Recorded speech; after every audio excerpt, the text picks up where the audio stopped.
Well, good evening and welcome everyone to tonight's meeting of the Services Delegated Committee. Excuse me. Before we commence the meeting, I request that all mobile telephones are turned off or switched to silent. Thank you. My name is Councillor Stavru and I chair this committee. I will start by introducing my fellow councillors.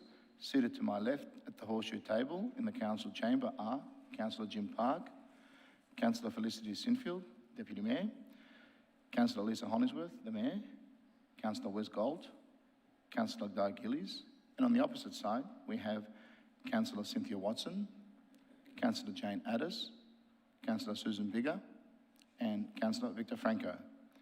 I also acknowledge our CEO, Mr. Phil Stora, to my right, and our Coordinator of Governance, Ms. Kirsten Ritchie, to my left.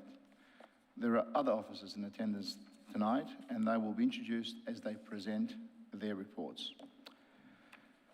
The purpose of the Services Delegated Committee is to deal with issues relating to the provision of human and physical services and Council's infrastructure. For those in the gallery presenting this evening, when we come to the agenda item, it will be introduced by an officer. I will then call you one by one to come forward and address the Council.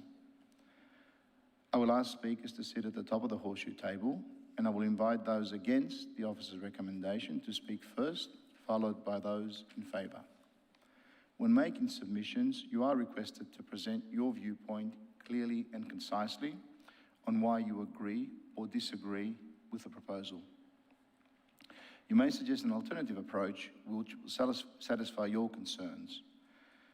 Please feel free to, please do not repeat what earlier speakers have said and keep the discussion focused on the relevant issues.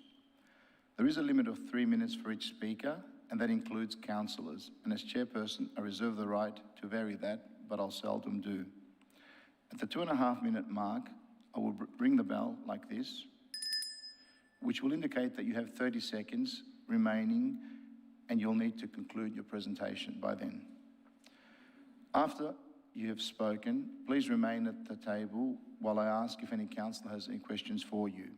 And for those in the gallery this evening, I'd like to take the opportunity to remind you to extend due courtesy and respect for each other and to the committee as a whole. This includes remaining quiet while others are addressing the meeting and not disrupting the decision-making process of the committee. And just as I'm finishing, I'd like to encourage all submitters, officers and councillors to speak directly into the microphone, as this will ensure that everyone can clearly hear the discussion. I now turn to apologies. Ms. Ritchie, are there any apologies this evening? Thank you, and through you, Chair, there is one apology for tonight's meeting. Councillor Thompson. Duly noted, Ms. Ritchie, thank you. We move to the confirmation of the minutes. Councillors have been informed by officers that the distributed minutes had an error in the table of contents, and it has already been corrected and redistributed. With that correction now acknowledged, councillors, can I please have a motion to adopt and confirm the minutes of the Services Delegated meeting held on the 8th of July 2024? Councillor Hollingsworth. As circulated, thank you. Thank you, Councillor Hollingsworth. Councillor Gillies, seconder? Seconded, thank you, Chair. Thank you, Councillor Gillies. Do I have anyone opposed? There be no opposition. I'll put the motion to the vote. Those in favour? The motion is carried unanimously. Thank you, councillors. Conflict of interest. Councillors and council officers, are there any conflicts of interest that you wish to foreshadow in the matters of the agenda tonight? There have been no conflicts of interest. I'll now move to the substantial part of the agenda. The first item on the agenda this evening is item 3.1, the tree canopy strategy. This item will be presented by Mr. Chris Spencer, the team leader for urban planning and forestry. I'll wait for Mr. Spencer.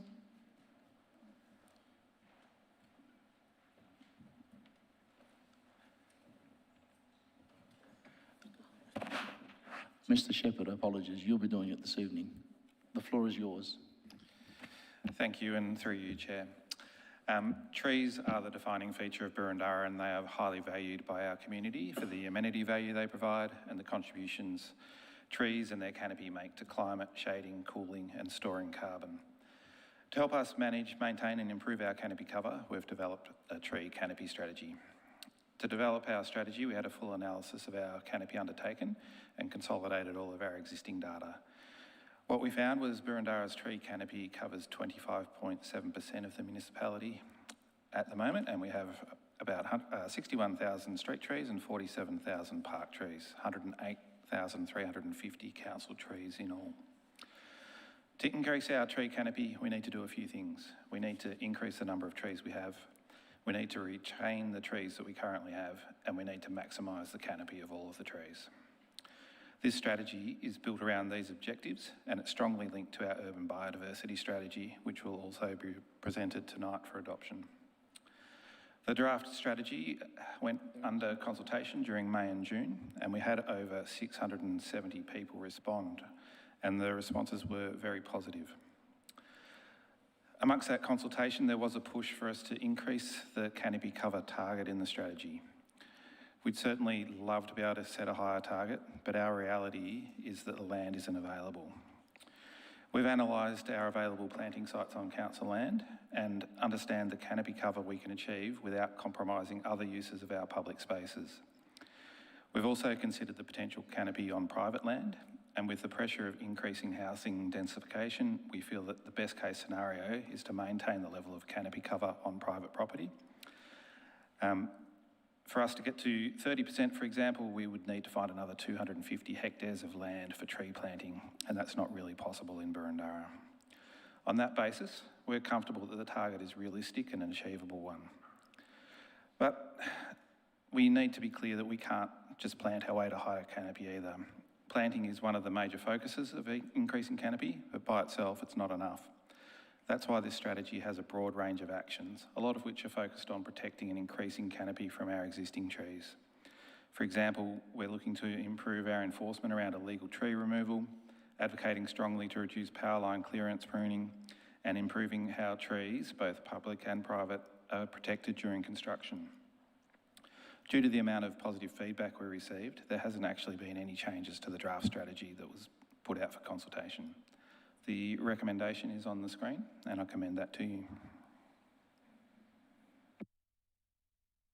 Thank you, Mr. Shepherd, for your presentation. We now move to public submissions. We have 6 people that wish to make a submission this evening, all against the strategy. The first person that I'll announce your name, please come to the top of the horseshoe table. And if the submitter is not present, I will call the immediate submitter after that. And I'll remind you that there are 3 minutes in the submission, and I will be calling the bell in 30 seconds to completion. So the first speaker is Mrs. Yvonne Bauer, followed by Mr. Ian Huntley. Ms. Bauer, please.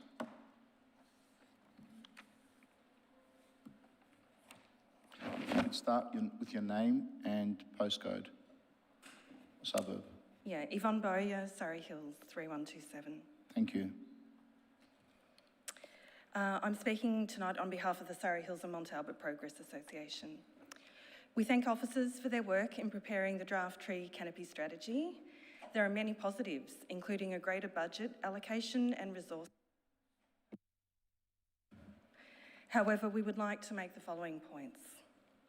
The draft strategy fails to meet the targets in Burundara's own existing Climate Action Plan 2021, which would see an increase to 30% by 2030. We appreciate the canopy cover was measured at 25.7% in 2022 and does not take into account the level crossing removal project in Surrey Hills and also the North East Link. However, we believe at a minimum the draft strategy should meet the 30% target set by the Climate Action Plan and should meet this by 2040. To achieve this target, we believe much needs to be done with tree canopy cover on private lands. We share the concerns of Burundara Council, where in its submission to Plan for Victoria, Council highlights that increasing housing density will inevitably impact tree canopy cover on private lands, and there may be insufficient capacity on public lands to cover for that tree loss. We encourage Council to engage with the work of other councils, including Whitehorse and Banyule, which have included vegetation controls over private land in the planning schemes, such as significant landscape and environmental overlays, and investigate whether such controls would better protect trees on private land in Boroondara. Furthermore, community groups in the Whitehorse LGA are advocating to the state government to strengthen planning controls for vegetation protection on private land. Some of their concerns are that ResCo standards relating to building setbacks and site permeability in the planning scheme do not guarantee that sufficient space is available for canopy trees to exist or survive. Also, that large new single homes are not controlled by the planning scheme and most often fail to contribute to tree canopy cover. In addition to the above, we ask that Council assesses the tree canopy cover before 2029, noting the assessment in 2022 did not take into account tree loss due to state government infrastructure projects, such as the North East Link and level crossing removal project at Surrey Hills. Increasing tree canopy cover is imperative in mitigating the heat island effect, which will only worsen as our suburbs densify. We need to plan for this now. Thank you for the opportunity to speak tonight. Thank you, Ms. Bauer. You finished right on time. Councillors, are there any questions for Mrs. Bauer? There be no questions. You may return to your seat. Thank you very much. Next speaker is Mr. Ian Huntley, followed by Ms. Julie Mulhauser.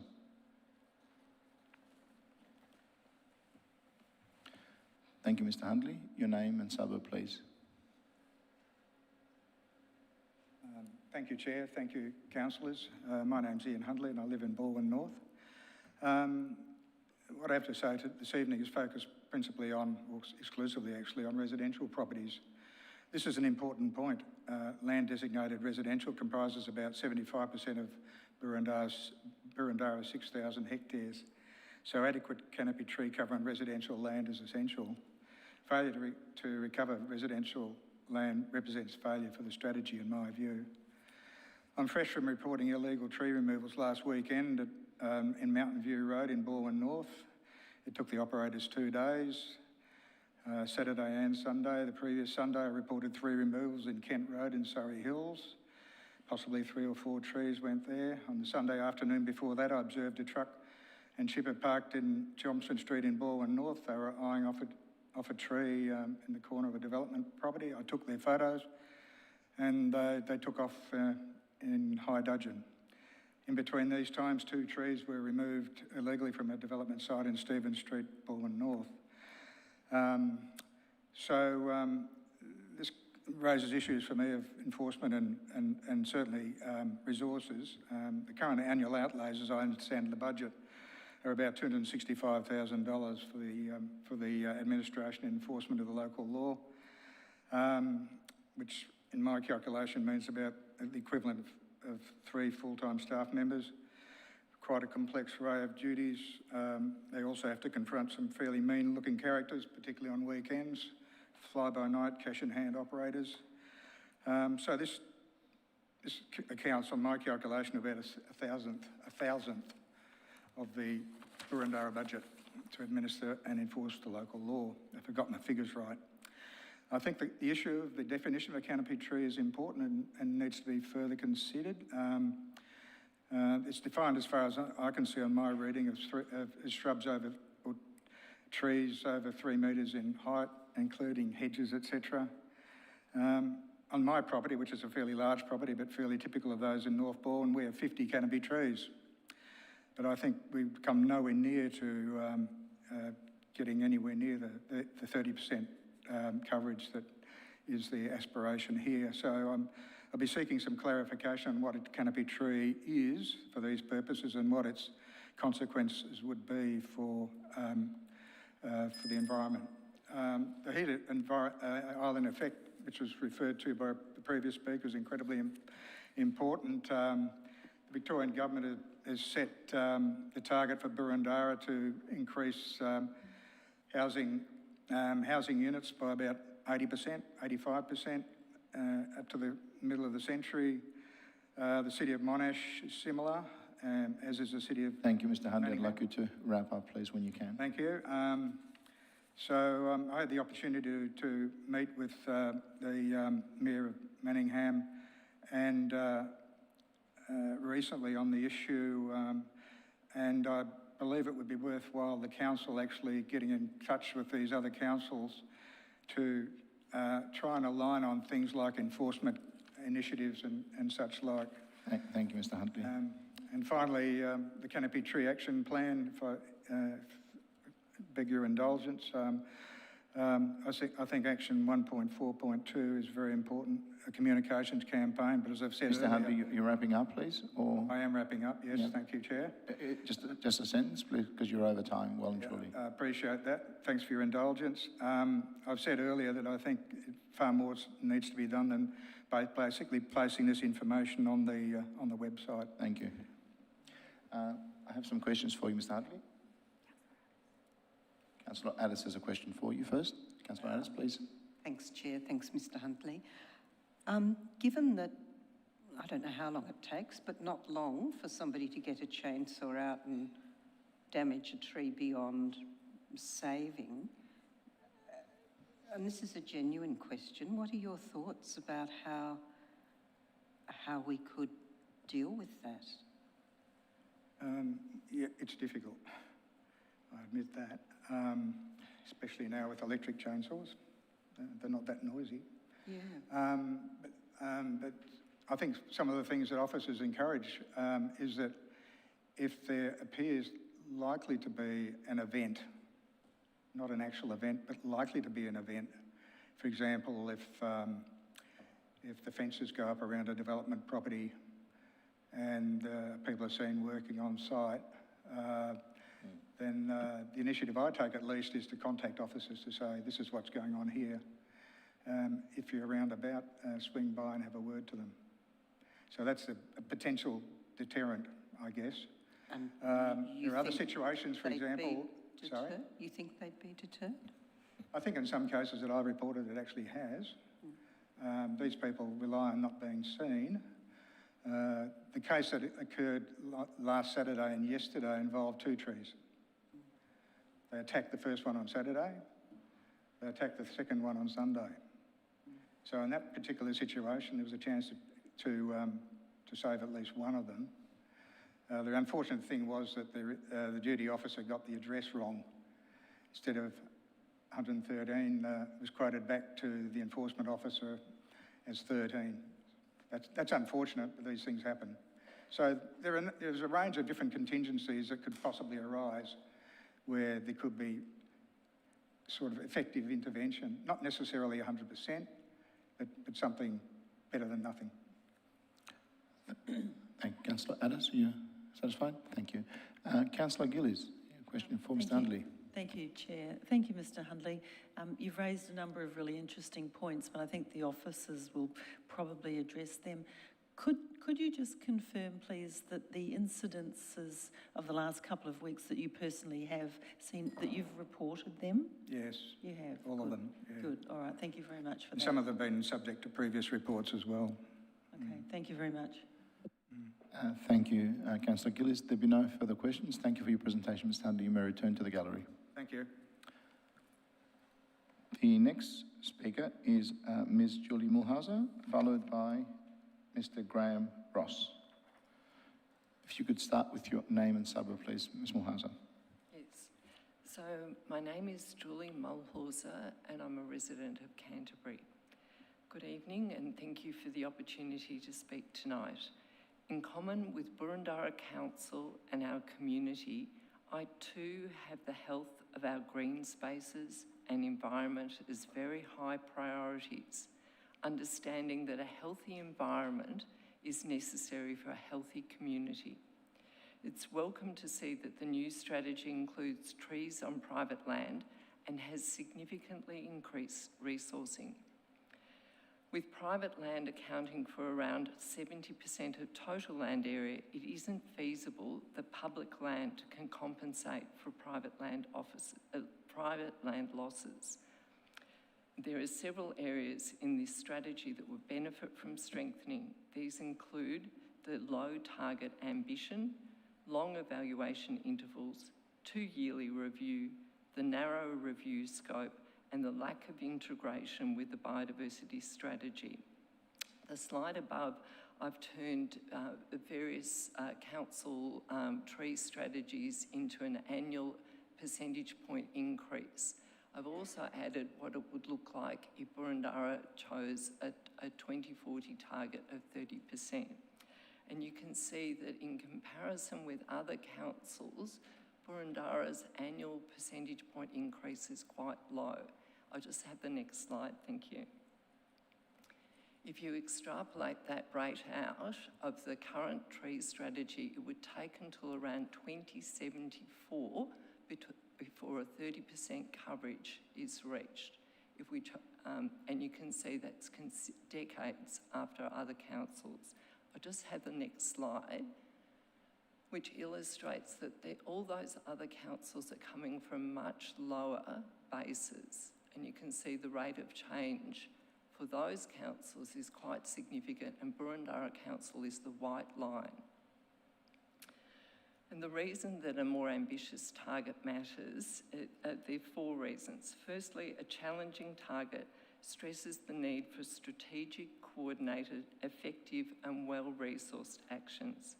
Secondly, as other speakers have mentioned, we need our canopy trees to mitigate against the urban heat island effect. Thirdly, failing to meet an ambitious target builds the case for the state government to support Boroondara Council to have the tools and resources we need to achieve tree canopy coverage on private land. A strengthened tree strategy needs to effectively meet the twin challenges of increasing urbanisation and climate change. Thank you. Thank you, Ms. Malhosa. Councillor Addis has a question. Thanks, Chair. Thanks, Dr. Mulhauser. What do you see in these other municipalities' strategies that gives you confidence or makes you believe that they'll actually meet those targets? I think you know what I'm saying or querying. The effectiveness, I didn't have time to discuss. The prototype is the City of Unley, and they've done a number of measures, particularly focused on private land holdings. So on the annual rates notice, they publish for each lot what the tree canopy coverage is on that lot on the annual rates notice. They also have a system of vouchers for healthcare card holders to maintain their trees. And I think they also have grants for people who have significant trees. They also have quite a significant emphasis on community engagement and education.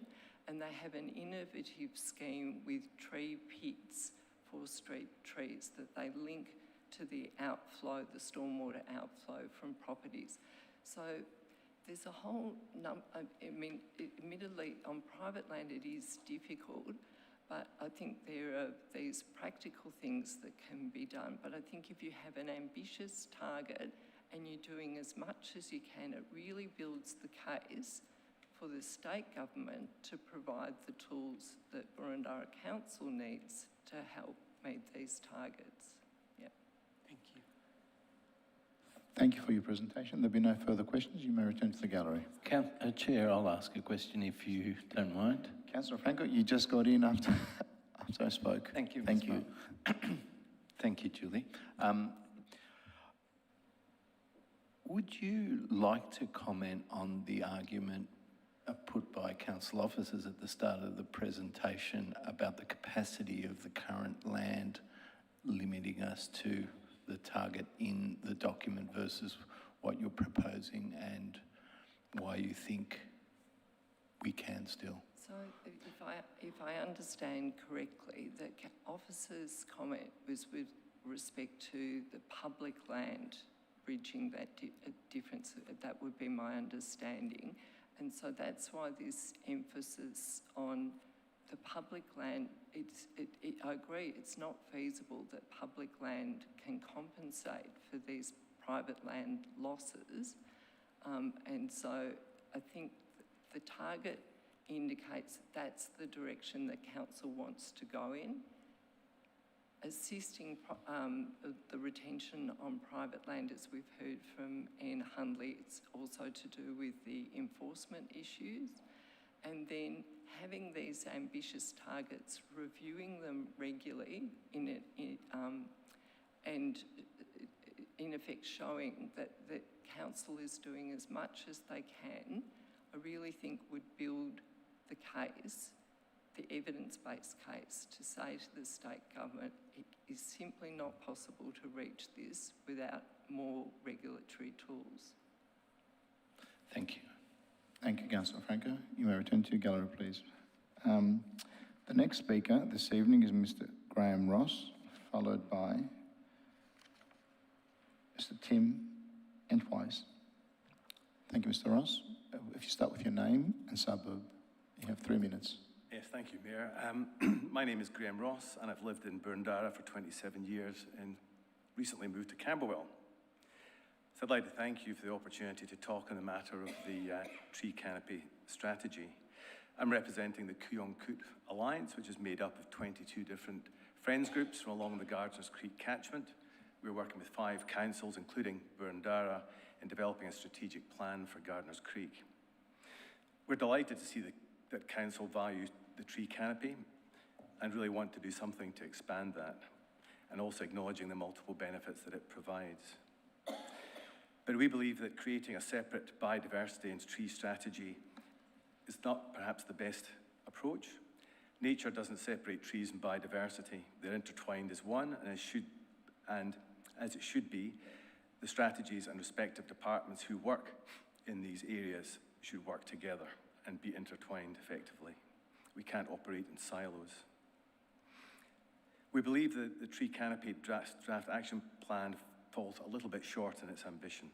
Planting 2,000 small immature trees every year when we're losing 1,500, will be a lot of that on private land, does not seem to be ambitious given the continued loss on private land, plus the aging population of our trees. We believe that the plan should reinstate the 30% target cover by 2040 as a minimum. If that was a target or a desired level before, it should remain so. The North East Link loss should be compensated for with redoubled effort. We also need to front-load the programme to account for the loss of mature trees and the replacement with small saplings, which clearly don't have the same benefits, take time to mature. Also, the impacts of climate change with drought, etc., would impact. So as an action, we would like to see that in the first year of that there's a comprehensive review by the new council of both strategies in consultation with stakeholders from the public. That's my submission. Thank you. Thank you, Mr. Ross.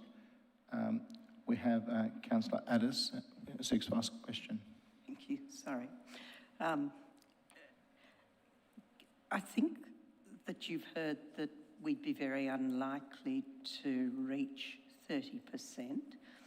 If we assume that's correct, and maybe it isn't, but if we assume it is, in your view, are we better off to have aspirational targets that we believe we won't meet, can't meet, or more realistic targets that we think we have got a chance to meet?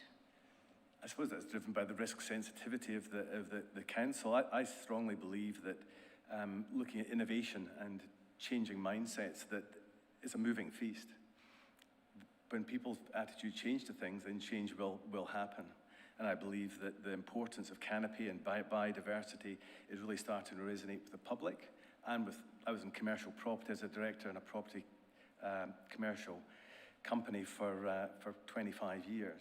And I've seen the change in the construction and the development sector in terms of embracing more effective green buildings And I do believe that they're now starting to get the connection between biodiversity and the environment and climate. And that's what people are starting to demand. So I think that there's a change in mindset is happening. And I've certainly seen that with the Kooyong Alliance and people's understanding of biodiversity and trees and the importance of them. So I think the market can be part of this solution. So I think you're saying, yes, we're better off to have more aspirational targets, if I'm hearing you Yes, correctly? correct. Thank you. Thank you, Mr. Ross, and thank you, Councillor Addis. Councillor Hollingsworth, you're next. Yes, thank you, Chair. Thank you, Mr. Ross, for your presentation.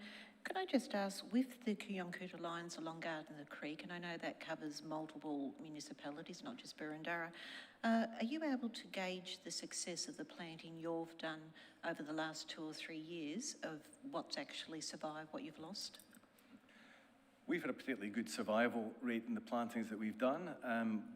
There are obviously multiple factors that can affect the success. Otherwise, plant choice is key. Good maintenance and follow-up and watering is important. Guarding is important. Whether the areas are dog-friendly or not can also have impacts. But the biggest loss we had was September last year when there was an unusually dry spell through that, and we just planted the month before. And these events are going to be happening more regularly with climate change. You get periods where normally you get those September, October rains, and they just didn't eventuate. So we had to work with councils and we scrambled to get plans together for watering, and Burundara, like all the others, have been magnificent in terms of their support on these matters. So yes, our success rate is really high, but it's becoming more difficult, and the planting window is much shorter as well. And sorry if I may, just a quick follow-up.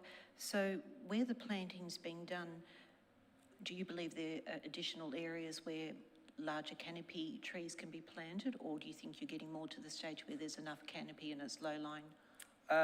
I love trees, but I love seeing the structure or the infrastructure, the green infrastructure we've talked about before, where you've got trees, understory and grasses. And there's places for all of these things. And I believe that, I see large areas around sporting ovals which aren't used and could quite easily be planted, in my opinion, without compromising safety or anything like that. So I do believe that I would love to sit down with council and see where the strategy and where the planting could happen, and work with them to try and improve and enhance if possible. Identify capacity. Thank you very much. Thank you, Councillor Hollingsworth. Councillor Bigger, you're next. Thank you, Chair. Thank you, Graham. I'm interested to know, you mentioned that at the beginning of your presentation that you felt there would be real advantages in bringing the biodiversity and the canopy strategy together. And I'm just wonder if you could comment about that. And secondly, comment a little bit further about why you think that's so. And secondly, given that they're not, given that they haven't been done in that way, are there things or steps that you think we could take at this stage which might offset that disadvantage? Yeah, I think the challenge of doing a biodiversity and tree strategy, there are obviously challenges. It's a bigger report, but I think these things, as I mentioned, are innately integrated. And I think by having them separately, there's a risk that they're looked at and considered separately. So I think having reference and cross-referencing and making sure that the two are clearly interlinked and intertwined is really important. I understand from the council that the staffing has changed and that the biodiversity and the tree teams work closely together, right next to each other. So that kind of decision-making is really important, that one decision isn't being made at the expense of another.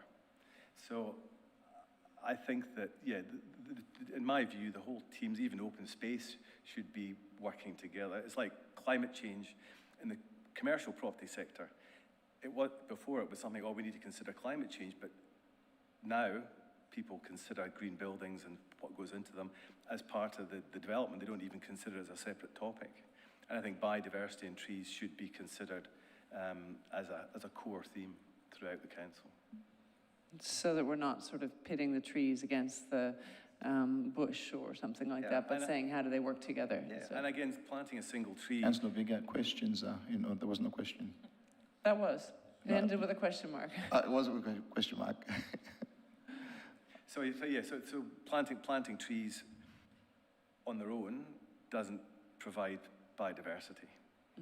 We need the understory, we need the grasses and things to work together. So those teams working together, even open space areas, you can create that microcosm which makes the trees more resilient against climate change and heat and drought by planting native stuff under them. Even with red gums down at Scotch College, I was down there the other day, and they've started to put understory under some of the red gums, not because they saw it from a biodiversity value, although they did. It was also as protection to keep people and kids away from the potential of falling limbs, and because people were picnicking under them. So, it's a real challenge to get everyone talking to each other, especially in big organisations. But I'm confident it will happen, and certainly the council sound like they're taking that lead by getting their staff together. Thank you. Thank you, Mr. Ross. There appear to be no further questions. You may return to the gallery. Thank you for your presentation. The next presenter this evening is Professor Tim Entwistle, followed by Mr. Lee Norton. If you could start with your name and your suburb. Yeah. You have 3 minutes. Thank you. Tim Entwistle from Glen Iris. So I'm a former director of the Royal Botanic Gardens Victoria for 10 years, director at Sydney's Botanic Gardens for 8 years, and a couple of years in London at Kew Gardens in a senior role there, and a resident here for 12 years in Boroondara. Firstly, I would like to congratulate the Council on its approach to trees and to biodiversity in recent years, and I'm here to encourage you to both continue that leadership role across Melbourne and further, and also to do more on that. So I support the broad objectives of the strategy with some amendments, and some of those have been covered, so I'll go over a little bit of ground again, but just to reinforce that. I do understand from what I've just been hearing that you're going to bring together, or try to bring together, as much of the biodiversity work and the public trees work together, and I would support that. I'd recommend a full review quickly on that, and if that could be done, say, within a year, doing the two together would seem an advantage. And ultimately, I agree with the previous speaker, and I think one before too, that a single strategy would be appropriate for this council. Regarding percentage cover of trees, I would suggest now is not the time for hesitancy and timid responses. And generally, I would be encouraging anyone, anywhere, to be planting early and planting often, as well as what you have in your strategy, which is to plant diverse, to have variety in your plantings, and your mix of street tree plantings and themed streets is excellent, and I do support that and continuing that. More variety is good, and I notice your proposed target of no single species more than 10% of trees on public land is a good target. But also to get in and plant as soon as we can with maturing trees across the council areas, and to also retain and expand that urban forest. I would say, as a fitting legacy for this council, I would strongly encourage increasing the 25.7% to 30% canopy cover.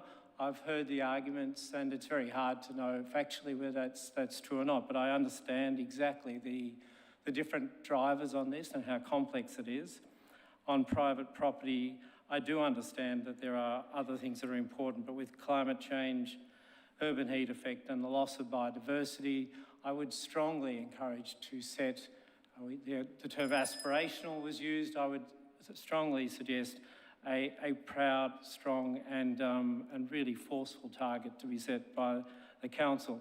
It would be difficult, it'd be a challenge, but of course it would be an opportunity, not a problem. It's really an opportunity for this council. So more local species, also resilient, diverse species as you do currently.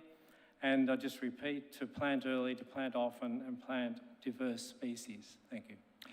Thank you, Professor. It was right on time. Councillor Franco has a question. Thank you. Thank you, Professor Entwistle. It's a privilege for us to be addressed by you. Thank you. Would you mind commenting on the question that Councillor Bigger asked previously of Mr. Ross about, and the first point that you've made, about the benefit or the need to integrate the biodiversity strategy and the tree canopy strategy? I know you touched on it very quickly, but why and how would you do it given your expertise? Yeah, I think I'd reinforce what Graham said, which is that trees are a part of that biodiversity, and the risk, to repeat him, is that you do those two things separately, you do risk not maximising either. So effectively, you're working the two separately.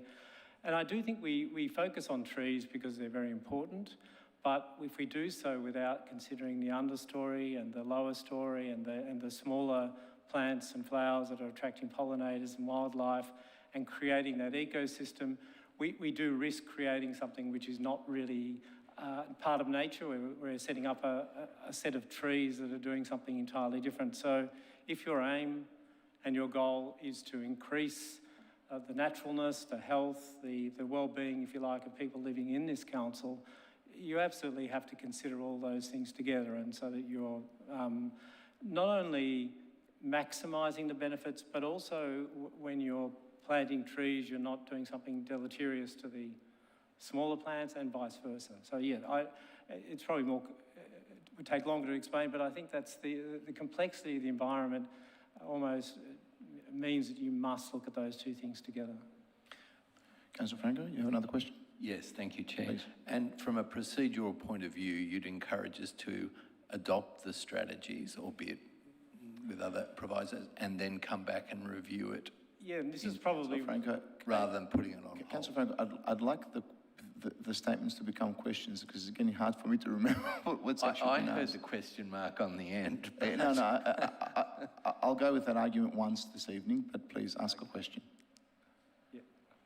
Procedurally, is your view that we should adopt the strategies rather than put them on hold and then come back and review it? Is that what you would recommend? Yes, but I will add to yes. And that's through experience working in the Botanic Gardens. I think there is an ideal way of doing this, and perhaps if you're starting from scratch, you would do it differently. But where you are today and the importance of these two strategies, I would absolutely try to get them adopted with amendments that have been suggested tonight, and get them moving, and then review quickly as you can and work towards bringing them together. That's a practical thing. I mean, you would have experience yourselves with the best way to do this, but for me, it's always better not to hold things off and delay. This is such an urgent need for us all. One final question. Yeah, I'll make it clear it's a question. As long as it's a question, I'm happy. Given your professional expertise and background, do you have any advice you'd like to give us as councillors in relation to how we might go about achieving a more aspirational target or looking for opportunities to achieve that target? Yeah, that is the hard question. I do think on private land, it's complex, of course, and you're trying to get more people living on more land. So it's then providing those opportunities whenever there are spaces for putting plants to do that, to encourage that, to enforce that. And that may be in a small way on the edge, on the side of, this is going to biodiversity away from trees, sorry, a little bit, but on the side of buildings, on top of buildings. The other thing is to get trees suited for the locality, so you might have a number of small trees rather than trying to get one big tree. So trying to be site appropriate, having a diversity of species so they're going to be more healthy. You're planting it, the way you plant with small trees is perfect. That is the best way to do it. It just takes a bit of time to get up. So yeah, just a couple of suggestions. Thank you, Councillor Franco. And thank you, Professor Entwistle. There are no further questions. You may return to the gallery. Next speaker is, and final speaker is Mr. Lee Norton. If you could proceed with your name and suburb. Thank you, Mr. Norton.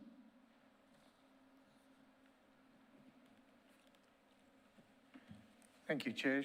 Thank you, councillors. Lee Norton of Balwyn North. And I was astonished to work out that I've been here 44 years in Boroondara this year. And I think many of you will know that I'm expert in very little, but I have had quite a bit of experience in strategic planning and evaluation during the course of my career. And my research on this, going back to the original tree strategies, showed me quite clearly that The international research says very strongly that 30% tree cover is a minimum for amenity and mental and physical health in communities. That's the accepted standard. So while there are quite obviously significant difficulties in reaching that, I think to not have it as a target, frankly, lets the community down, because the community, as we well know, sets a very high store on tree canopy, on leafy green spaces. Having said that, then the question remains as to, of course, is whether it is realistic and what are the considerable and complex interactions that determine whether it can be achieved. And the two parts of it are obviously public space, planting, and secondly, private property and the diminishing number of trees that exist on that. I'm not going to deal with all of those, but I want to focus particularly on the private property area. The public space area, I frankly don't understand. I could not understand the Urban Carver report and how the conclusion was reached that there wasn't enough space in public areas to reach the target. Just looking around, it would seem that there is a considerable opportunity yet that hasn't been tapped. But on the private land area, there are some things, and we're looking at a complex situation in relation to planning provisions, and I know there's something underway which is very good, and I think that will be a good move by council. But there are a couple of things that I came across. The first one was that in a number of jurisdictions, they use crown spread as the metric for determining whether trees are protected or not. You can get it from aerial imagery, publicly available tools. You can tell whether a tree has been taken down, even when there's no stump left. And the second thing is that there's a review of Australian protection regulations. It recommends a trunk circumference of 50 centimetres, which is much less. The third thing is that the community can be partnering a lot more with council in tree protection. There have been some moves Mr. already. Norton, I'm afraid your time's up. Would you like to wrap up the presentation? Certainly, Chair. And there are considerable opportunities there, I think, to get the community more involved, partnering with council in reporting trees that may be at risk and getting warning out to their owners immediately. Thank you very much for your attention. Thank you, Mr. Norton. Are there any questions, councillors? There'll be no questions. You may return to the gallery. Thank you for your presentation this evening. We have exhausted the speakers this evening, so we'll return to the officers for matters arising.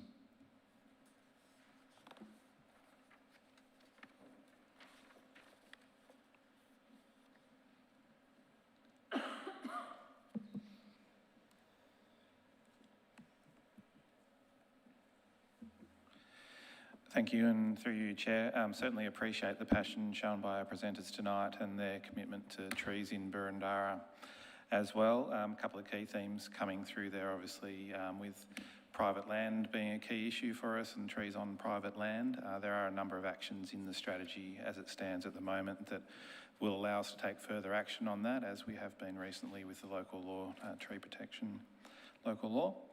And also the alignment between this strategy and the urban biodiversity strategy. We have taken the approach of keeping those two strategies separate because of the importance of those two particular topics. Obviously acknowledging that there is a huge overlap between the two topics, and you will see that if you look at the mapping of tree potential and biodiversity site potential, that the two things do overlap really strongly. And as was mentioned, we manage those two areas within the one part of the organisation and work very closely on those two topics together. Certainly appreciate the last comment from Mr. Norton there around the community partnership in tree protection as well, and that is something that we are keen to pursue along with community education and ensuring that our community continue to value trees in Burundara as much as they always have. Thank you. Thank you, Mr. Shepherd. Councillors, are there any questions for the officers? Councillor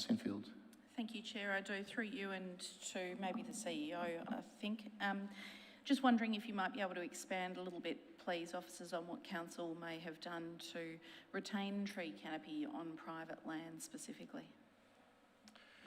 Thank you. Yes, for several years now, Council has written to the state government requesting that there be much better controls in relation to private land. Particularly, we agree with the observation that that is really where the significant opportunity lies. And we've asked for much better controls to allow sufficient space for the planting of canopy trees on private land. We have the view that the current Res Code provisions do not leave enough space for a reasonable canopy tree to be planted, and therefore have asked the government to make changes on a number of occasions. We've not been successful to date. Council recently, of course, upgraded its tree protection local law, and we are also currently working on a proposal for the introduction of further planning controls in relation to tree canopy across the city. And I'll just take the opportunity to mention that the best thing the community can do to support Council in its endeavours is to actually write to the state government talking about how important tree canopy is. And that will give us a much better prospect of having the submissions we make being considered.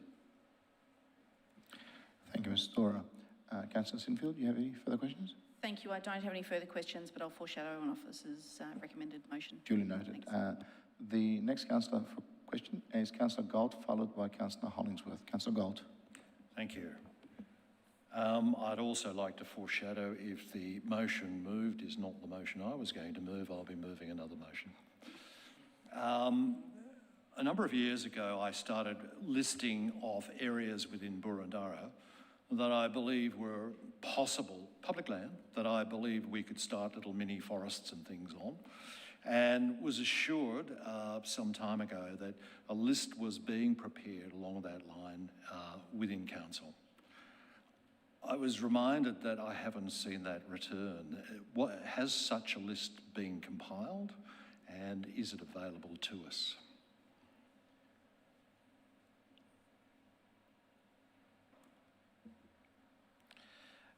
We've absolutely done the analysis of all of our planting sites that are available. It's probably not in a list form right now, but we could make that available pretty easily. And you will see, obviously, in the urban biodiversity strategy, all of the sites that we are looking at there, which includes a number of our tree planting sites. Thank you. Was that if answer I could okay? ask some further questions, that'd be... Yeah, absolutely. But was you comfortable with that answer? Yes, thank you. Well, it's difficult to say until I see what's been included. But in discussions recently with people in Boroondara, suggestions often been made, could we increase the number of trees in certain nature strip areas where they're fairly far apart or they're small trees? Have we considered that in our consideration of increasing the tree canopy? Through you, Chair, yes, absolutely. That's the analysis of planting sites that we've undertaken to understand where we can plant trees. Obviously in the constraints that we have on streetscapes and allowing for all of the utilities that need to be there and clearance and visual sight lines and those sorts of things. If I may. Councillor Gold, one more. Would you do? That'd be great. I know there's been a lot of discussion in recent weeks and months about the power line clearance rules. Can you update us on where we're at with that and what likelihood we have of getting some success in that area about greatly reducing the pruning around power lines? There has been some consultation at the Electrical Line Consultative Committee through the course of this year, which is in preparation for releasing draft regulations, I think early next year. Is that correct? Yeah, early next year. At which point we will then have a clear understanding of exactly what is involved in that. There's no further publicly available information at this point in time. I wonder if I could ask, would that make a difference to your estimation of the tree cover we could achieve if in fact we were successful in what is being chased? Absolutely. It is an area where we are underdone in our tree canopy because of the way we have to prune around power lines, so reducing that clearance distance would make a difference for us. Thank you.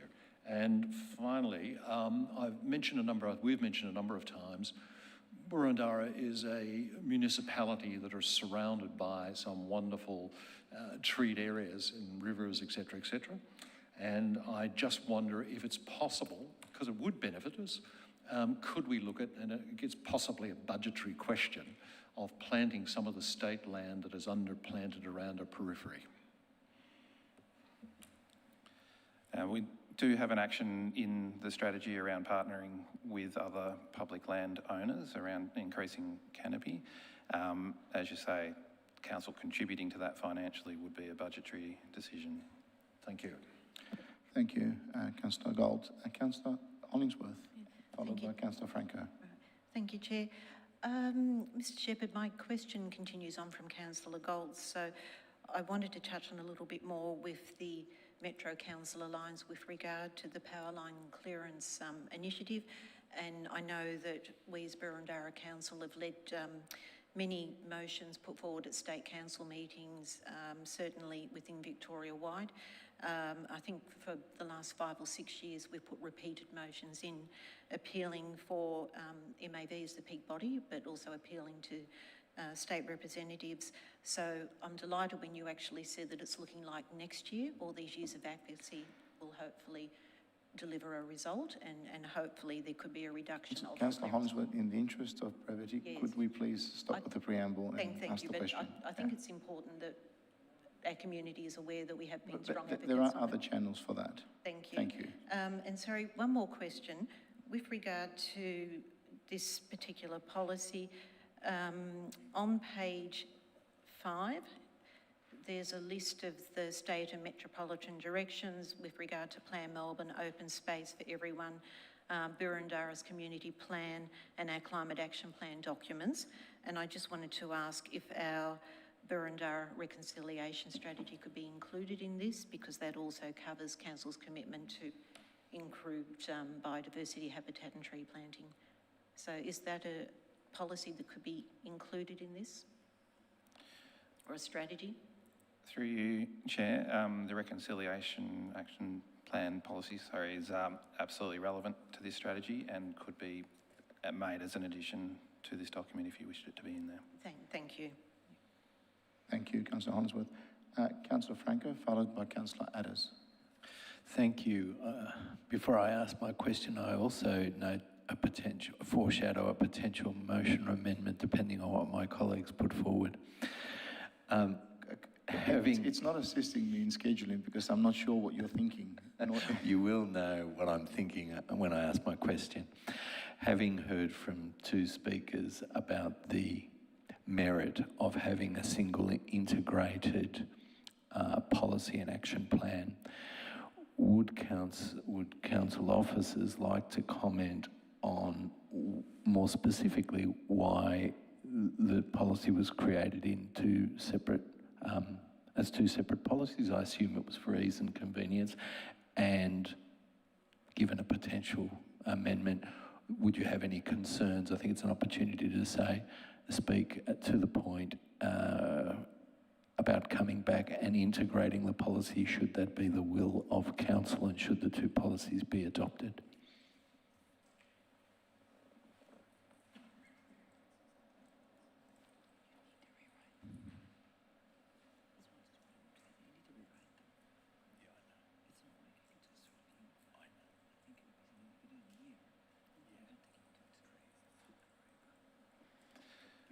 Thank you. Through you, Chair.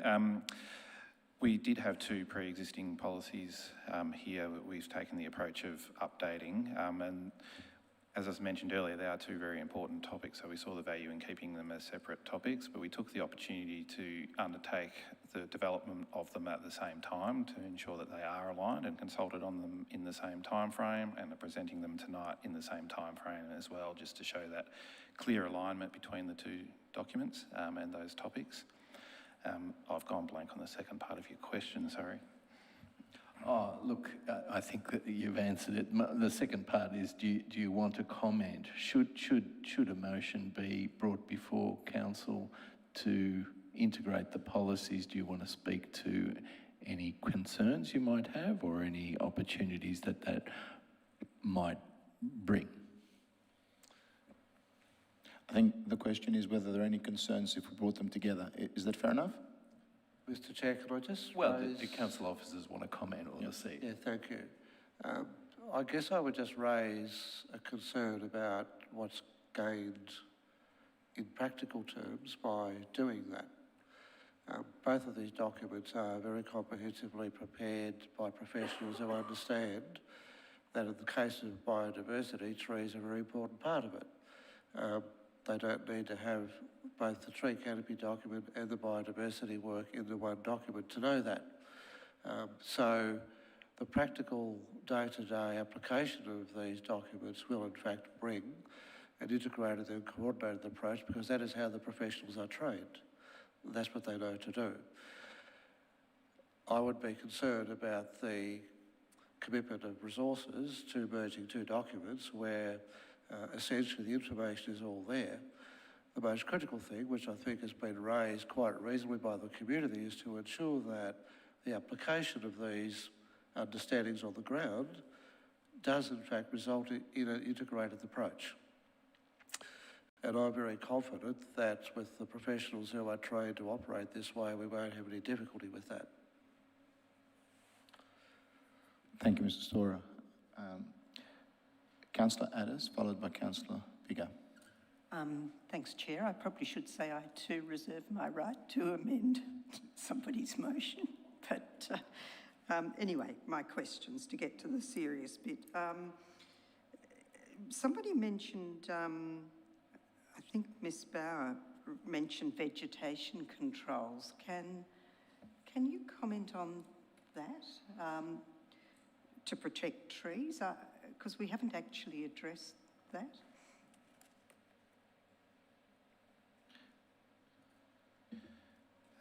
Through you, Chair, within the strategy action 2.1, which is, I can't read it actually, Daniel, you might have to. Pursue broad regulatory protection policy for public and private trees, allows us to undertake the action that was requested there.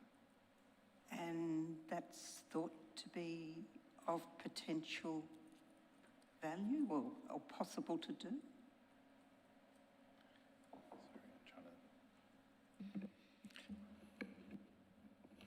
Mr. Walker. Perhaps I can make some comment in regard to tree protection controls, which would be considered under the Burundara planning scheme, and that would certainly be tree controls that apply to private land. And there's a couple of aspects in regard to tree controls. There's been advocacy for a number of years to introduce metropolitan-wide tree controls into the planning scheme that would apply to all residential properties, and the state government has talked about those tree controls for a number of years. In fact, had a pilot that they were planning on running, but that has gone by the wayside for the last couple of years. So for 18 months or so now, we haven't seen that pilot eventuate. So there's certainly advocacy with other councils for metropolitan-wide tree controls. In the meantime, we are pursuing work to develop our own tree controls. So that's something that will be coming forward to this council to look at specific tree controls for Burundara, and the action within the strategy will certainly support us pursuing that as an avenue. Okay, thank you, that's helpful. The question of canopy versus understory, I mean, I understand this is about tree canopy, and I note your comments that our nature strips may not accommodate as many trees as we might like, although I suspect there's room for more, perhaps. But if we were to, I guess I'm trying to understand what's the difference between understory and trees, and if, in fact, nature strips that had services could actually have lower, smaller trees, and that in a sense that would perhaps contribute to canopy but might not be defined as a tree. Does that sort of make sense? Through you, Chair, yeah, the question absolutely makes sense. Tree canopy is measured at 3 metres high, so the understory would not count, but there's absolutely the potential to plant on nature strips understory with smaller root systems into those spaces where you couldn't plant trees, and in that way get biodiversity value. And that, in a sense, would go towards mitigating the effect of climate change, even if it wasn't a tree? Yes, it would be an improved vegetation and, yeah, absolutely contribute to carbon capture, reduced runoff, all sorts of elements. And so would that be captured in the, is that within our strategies already? I'm suspecting it is in the biodiversity, perhaps? Yes, it's in the urban biodiversity strategy. Okay, thank you. And just one more question. Would there be a problem with acknowledging within the tree canopy policy strategy that we recognise there are certain more achievable targets, but we also have the targets we would aspire to and hope we could reach? I mean, I don't want to devalue the truth, but I also think we should be aiming for more. Through you, Chair, it's always possible to have, I guess, an aspirational target and a realistic target. It would look a little bit strange, perhaps, but it could be done.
Are there any further clarification questions?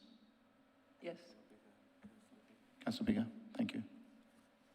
I also have a proposal to ask the mover and the seconder whether they are wedded to the word aspirational. To me, a target is a target, and you know, the aspirational just feels that it doesn't seem essential, and it feels like we're trying to buy ourselves a way out before we even start, rather than saying this is where we're aiming. I've got no real issue with taking the word aspirational out. However, I don't want to set us up for failure. I'd like to set us up for success. So on the assumption that everyone understands that it's aspirational and we're not going to try and hold officers to it, we're seeking a report on the likelihood of being able to achieve that. So that's fine. Could I just seek a clarification on that too? Is that by 2040? Councillor Golds asked a clarification question on that as well. Yes. 2040, thank you.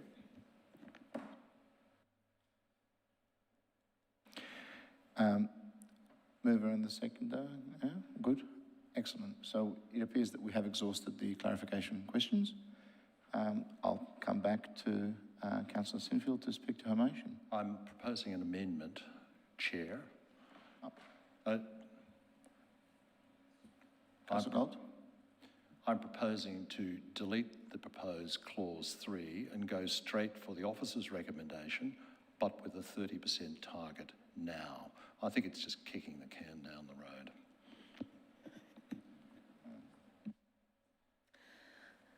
Don't think that's an amendment, Chair. Yeah, I think that's substantially different, but I'll seek advice from.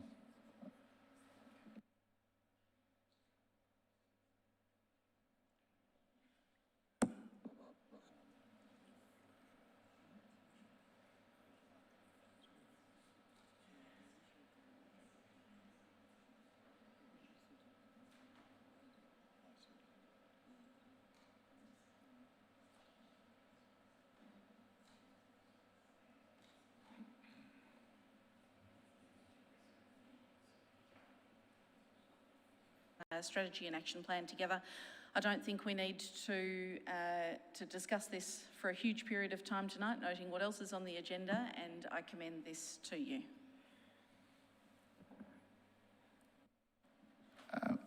I should have asked, is anyone in opposition to this motion? Councillor Gold. Councillor Park as a seconder, do you wish to speak now or reserve your right? I'll reserve my right, Chair. Thank you, Councillor Park. Councillor Watson. Thank you, Chair. Look, I will be supporting this motion tonight. I'm never a fan of policy on the fly, but given that this is seeking a further report, I'm quite comfortable with what's on the screen. I was very concerned that colleagues were going to seek to cherry pick and increase a little bit here, a little bit there. That's just not good governance. We should always understand the implications of what it is that we're adopting. I understand the implications of the tree canopy strategy before us. Comfortable with the report, and I'll be supporting this motion. Thank you, Councillor Watson. And Councillor Franco, you're next. Thank you. I'll be supporting the motion. I would very much like to see a target of 30% by achieved, but I'm not prepared to vote this down with a view to trying to achieve a target immediately. I think this is a responsible approach. I think if we get a report back, there's the two key things that have been raised about consolidating the two strategies and revisiting the target. And look, I'm satisfied with that. Even though I'd love more, I think it's good. Yeah, thank you. Thank you, Councillor Franco. Councillor Adders, followed by Councillor Hollingsworth. Thanks, Chair. I think there's no doubt that we'd all like more trees, and I think I clearly heard so too with the officers, but there's there's some significant constraints, and this motion acknowledges that in order to achieve those targets, we would need to make some possibly quite significant commitments, and it may be that we choose to do that because it is so important, but we should understand the implications of that. So I'll certainly support it. Thank you. Thank you, Councillor Addis. Councillor Hollingsworth. Thank you, Chair. I actually think Councillor Bigger's light's been on for some time. No? Okay. Look, I'm a little bit unresolved. I am leaning towards supporting this because one thing I'm not sure that we've thoroughly explored is the opportunity to partner with VicTrack, and I don't know if we have any VicTrack land in consideration of how we may be able to further increase our canopy. So I would welcome a report, I'd welcome a discussion with VicTrack to see if there are other authorities that we could partner with. I'll leave it there, thank you. Thank you, Councillor Hollingsworth. Councillor Bigger, followed by Councillor Gillies. Thank you, Chair. I, like several of my other colleagues, slightly hesitant because I do believe that we need a target of 30%.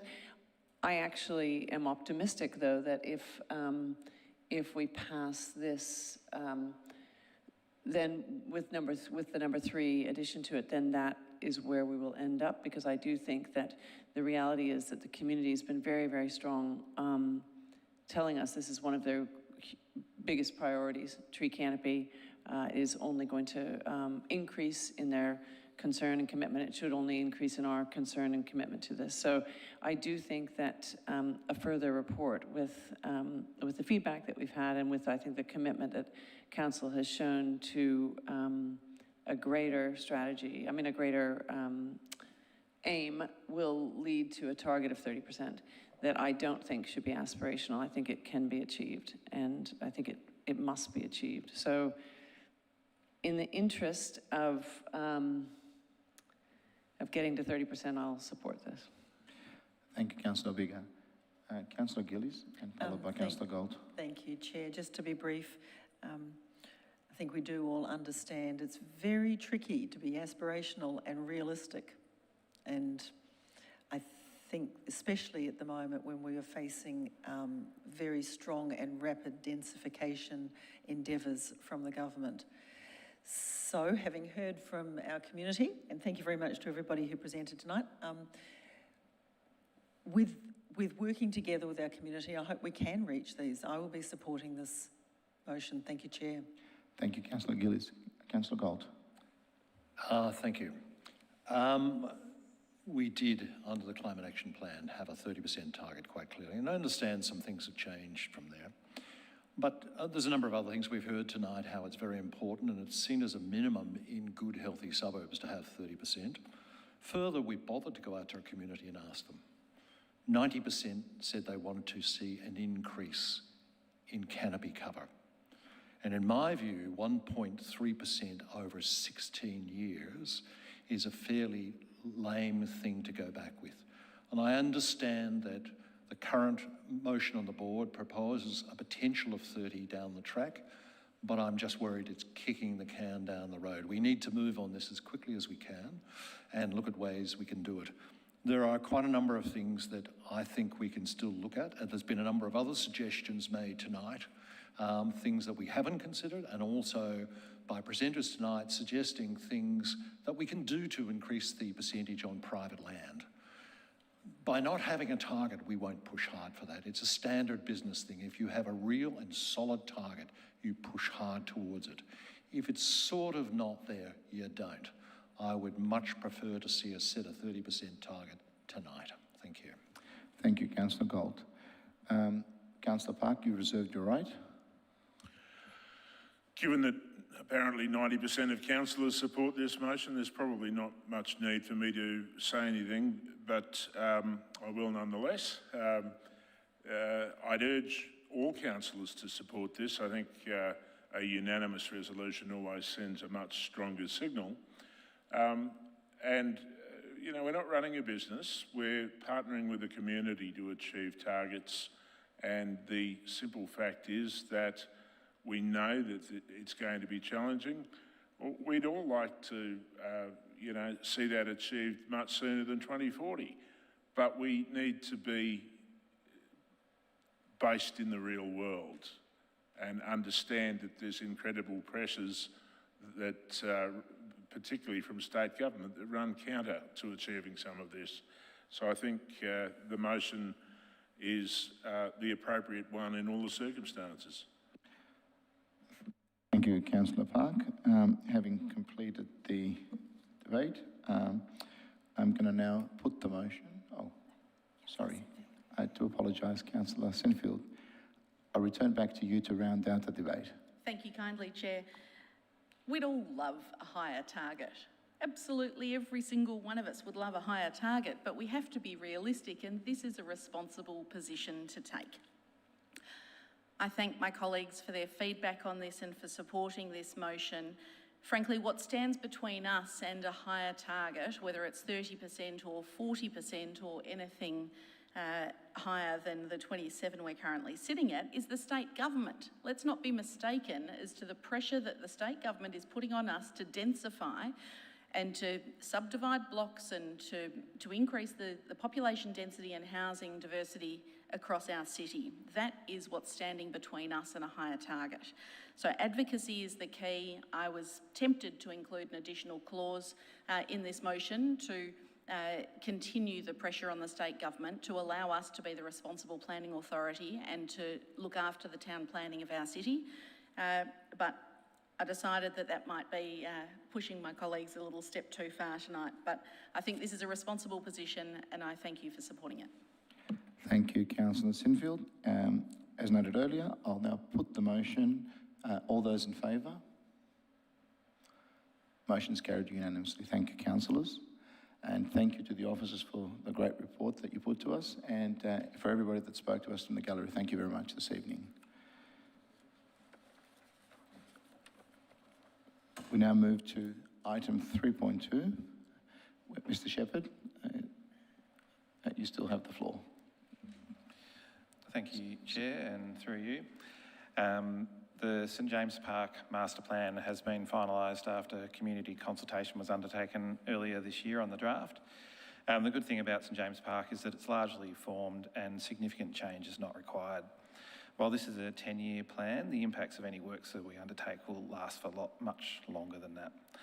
Our consultation over a couple of phases has been successful with a lot of positive feedback received. We've made a few amendments to the draft master plan based on what we heard, and that is noted in the report. Most of the work suggested in the plan can be funded through our renewal programs and budgets. The exceptions are the conversion of the old southern green area to open space and installation of artwork. The conversion of the southern green is the most contested element of the master plan. There has been strong support for the proposal, which opens up the area for broad public use, but also a request from the bowling club to utilise it for their purposes. And I understand the bowling club are here tonight to speak to the report. If Council approve the master plan, budget bids will be submitted to support those projects with expenditure over a number of years. This master plan respects the 160-year history of the site as a park and gives us good guidance for its future development. The officer recommendation is on the screen and I commend that to you. Thank you, Mr. Shepherd. We have 3 people that have indicated they wish to make a submission on this matter.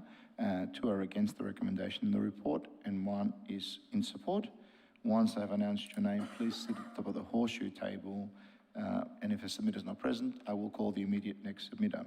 I remind that you have 3 minutes, and if you could start with your name and suburb. The first submitter is Mr. David Schramm. Mr. Schramm?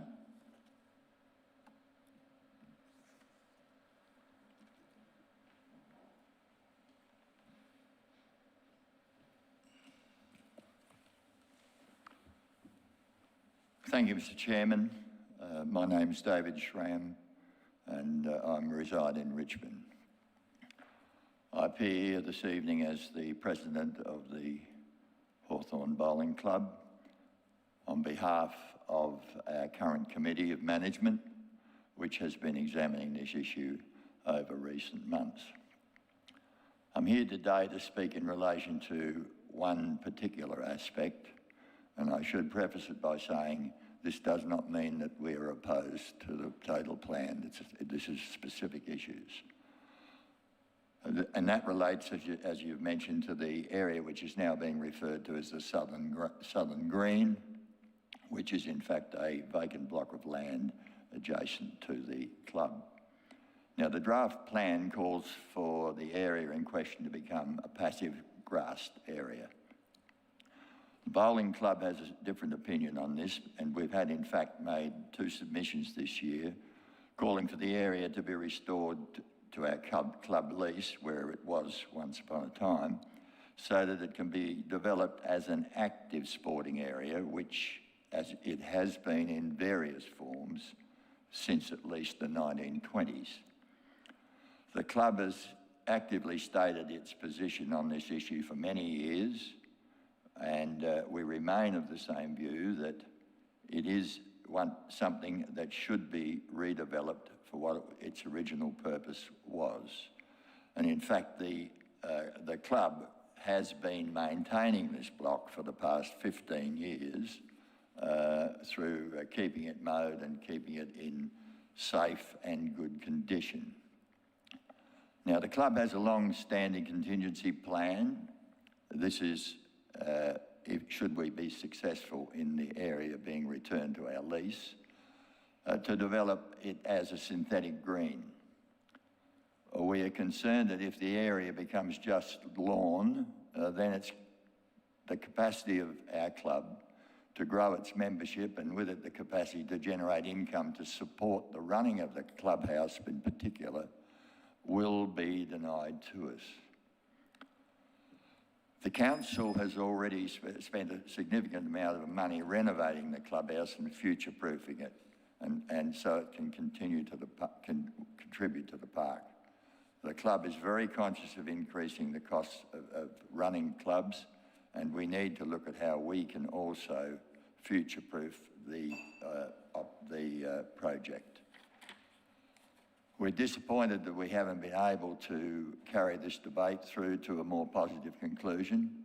However, we have been fully kept up to date regarding the ramifications for the club of implementing the plan as it stands. Mr. Chairman, I need you to wrap up. Yes, in summary, we would like to see that this further discussion on this issue, and at Hawthorn, we always live with hope. Thank you. Thank you so much. Councillors, are there any questions for Mr. Schramm? Councillor Gold. Thank you. Mr. Strahan, thank you very much for that. Thank you. I'd be interested to know, you may have given this information to officers already, but we haven't had that necessarily shared with us. What's your membership like at the moment, and what is the utilisation of the current bowling green areas? Our membership has been growing steadily. It's we're now around about the 100 mark. We've got full membership, which is the playing side, of around 60, and we have quite a number of social bowlers as well. We now have 3 competitive teams competing, but we are unable we're unable to put 3 teams on the park at the one time.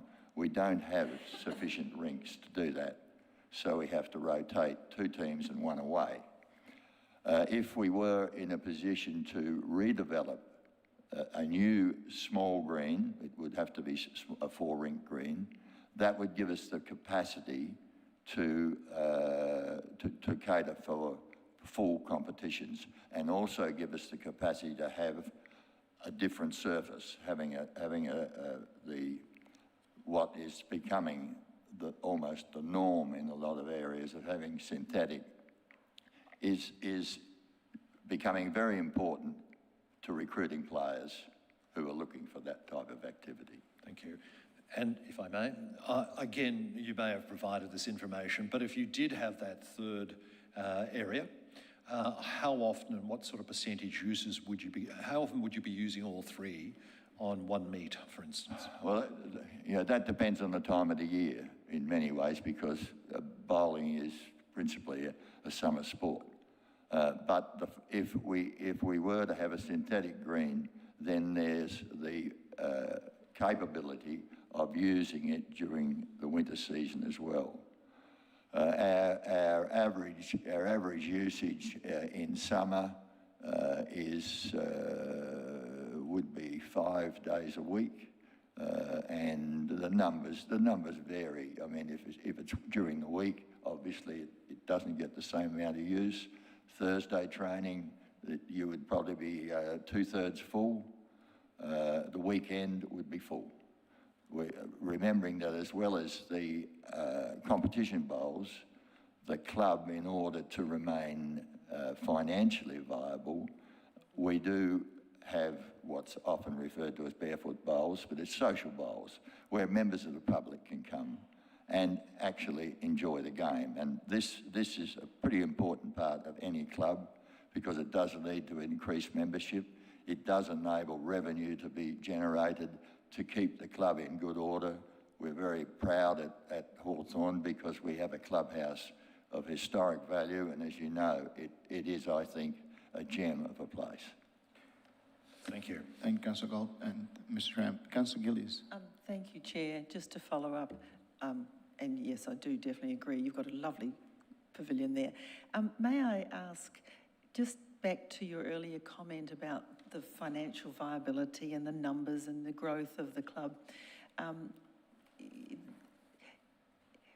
would the club imagine that they would be in a financial position to develop the space for their own usage if it ceased to be public space? Thank you for that question, because it is an area that I'd like to touch on. We have, over the last 10 years, been very aware that this area had the potential to be improved. And we've, in fact, as a contingency, been setting aside funds. We're still short of where we need to be, but we're well on the way. And if we can continue to keep our income stream, we anticipate that we should be able to work this program up by about 2027. And this would be fully funded by the club. Thank you, Mr. Schramm. There are no further questions. There appear to be none. Thank you for your presentation. Thank you, Mr. Chairman. Thank you, everybody. Thank you. The next presenter this evening is Mr. Lee Norton, followed by Mr. Bren Madison. Mr. Norton.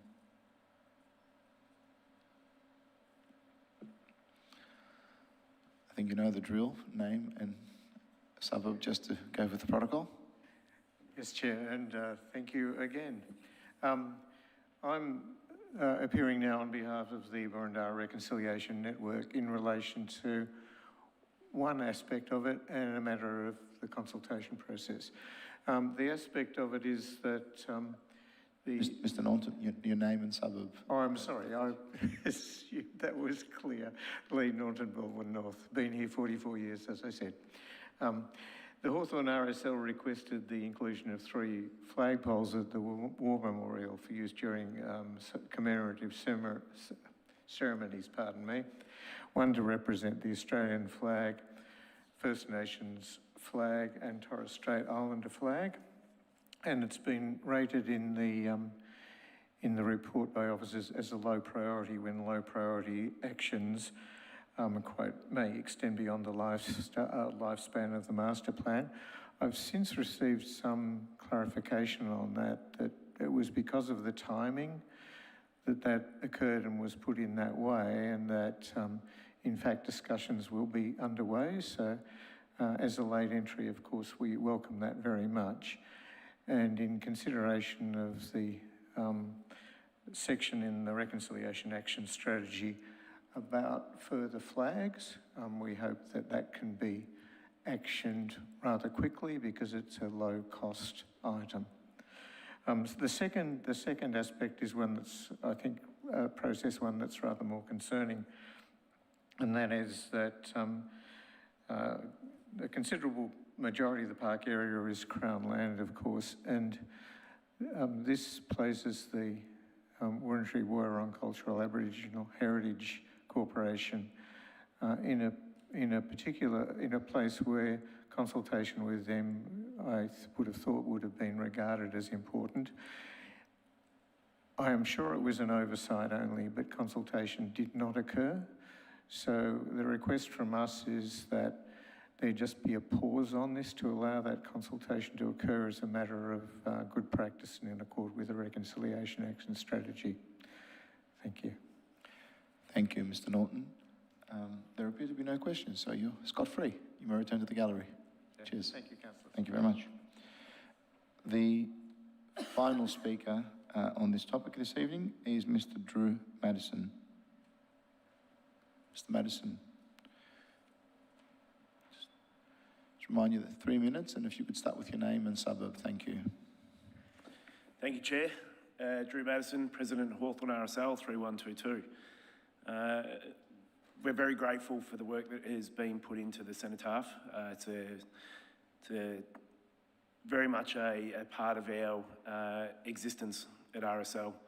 Since we opened up Hawthorn RSL in 2019, we've grown our membership to 350 members, mostly service and mostly post-Timor. That's quite significant within the RSL community, as most other RSLs are Vietnam veteran post. So again, we would like to thank you for the work and considering what has to be done to keep this cenotaph in its viability for the next 100 years. It was commissioned in 1926 and built and finished in 1929. So again, thank you. We do also work alongside with the Bowls Club, and we appreciate the support that they give us as well. So we also support their concern around their club, but thank you for listening to us, and we look forward to working further with you as you work to complete the cenotaph. That's all I have to say. Thank you. Thank you, Mr. Madison. Thank you for your kind words too. Councillor Vigor, you have a question. A question or maybe a clarification, just to make sure. I mean, it's not that we don't appreciate satisfied customers, but I'm just wanting to ensure that what you're saying is that you're fully supportive of you didn't have any issues or concerns about the master plan. Without backing over the flagpole issue, no. Other than that, we know that we're being heard on that side as well. So very much supportive of the work that is going to be taken out on the cenotaph. So thank you. Thank you so much. Thank you, Councillor Vigor, and thank you, Mr. Drew. May I return back to your seat, Mr. Madison, sorry.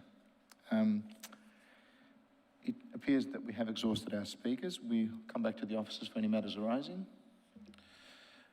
Thank you. Just want to clarify one point around... Oh, sorry. I was going to ask a question because I wasn't clear of the answer from the last speaker on whether he wants to comment on the flagpole issue. But I didn't see you, so I would have, but I'm happy to ask the gentleman to, Mr. Madison, would you mind coming up to the horseshoe table? Councillor Franco has a question. I heard his response. I heard your, sorry, through you, Chair. It'd be good to get him on time. I heard your response to Councillor Big, but I wasn't sure. Do you want to comment on it? Or if you don't want to, you don't have to. But it was an oversight from us. We didn't realise that the flagpoles hadn't been included. We'd had verbal discussion, but it was simply either missed or not included in the report. We are requesting that there is 3 flagpoles. It is very much part of our ceremony that we raise the flag and drop it to half-mast during our service. So it is very much needed, and we would like to see the flagpoles included into the overall works. Thank you, Mr. Madison. And all the ceremonies at the RSL are always done with great dignity. Thank you very much. You may return to your seat. Thank you. I'll go back now to the officers for any matters arising. Thank you, and through you, Chair, just want to raise a point of clarification on the consultation. We did consult with the Wurundjeri Wurrung Corporation. That is noted in the consultation report, which is part of your papers tonight. As was mentioned, the flagpoles are listed in the master plan now for investigation, so there's an action there. And in response to the bowling club submission around their use of the space, we feel that the proposal we've put forward will get a broader community usage with a variety of different activities that are open to the whole community 7 days a week. So thank you, Chair. Thank you, Mr. Shepherd. Any questions? Councillor Park. Might be a question to the CEO. I'm just curious why we're getting mixed messages about the consultation. I'm not sure if you know or not, but... Can't quite understand why there is the impression consultation did not take place. It occurred on the 29th of February 2024. Thank you for that. Councillor Park, you have it? No. Councillor Gold. Oh, look, just a bit of, thank you for clarifying the issue around the flagpoles. Is there any sort of program for doing that? If we do accept this tonight, will we move straight forward and decide when we put the flagpoles in? Have we got any thoughts on that at this point in time? Through you, Chair, the action is simply to investigate, so I can't make a commitment on installation of the flagpoles this evening, but that investigation can occur immediately. It was the date of the investigation I was inquiring about, so you can proceed immediately. Thank you. Councillor Addis. Thanks, Chair. In relation to the Bowls Club, what's on the plan? Would that absolutely preclude a later application to turn it back into a bowling facility, or does this take us too far down a path that doesn't allow us to retreat back? Through you, Chair, there is always the opportunity to take something out if you wish to convert it, but it would be at an expense, obviously. The proposal in the plan is not funded as it stands at the moment, so it is subject to future budget bid approval by Council, and those budget bids will be submitted in future years. Can I clarify with Mr. Shepherd, does that mean that it won't happen for a little while and there could still be a chance to not do this? Through you, Chair, we consider this to be a high priority, so we will be submitting budget bids for next financial year. That will obviously get considered by Council through the normal budget process. Okay, thank you. Thank you. Councillor Gold. Question again? Thank you, Chair. No, I just want to foreshadow a motion when the time's right. Thank you. I think the time is right, Councillor Gold. Perfect timing. Thank you, Chair. I'd like to propose the officer's motion, but with a third clause saying that prior to proceeding with conversion, there's probably a much simpler way of doing that, conversion of the southern green as proposed in the master plan, we first advise the bowling club and reconsider their proposal against this proposal. So we have further consultation at that time. I'll just wait for it to be up on the screen for everybody to read it, and then I'll seek a seconder to that.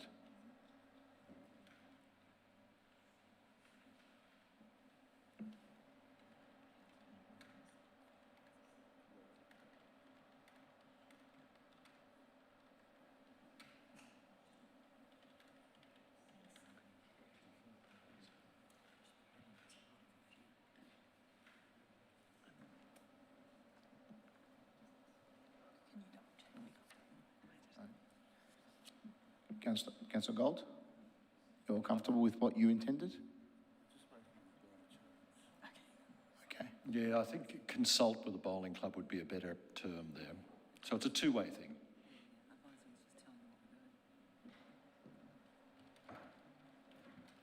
And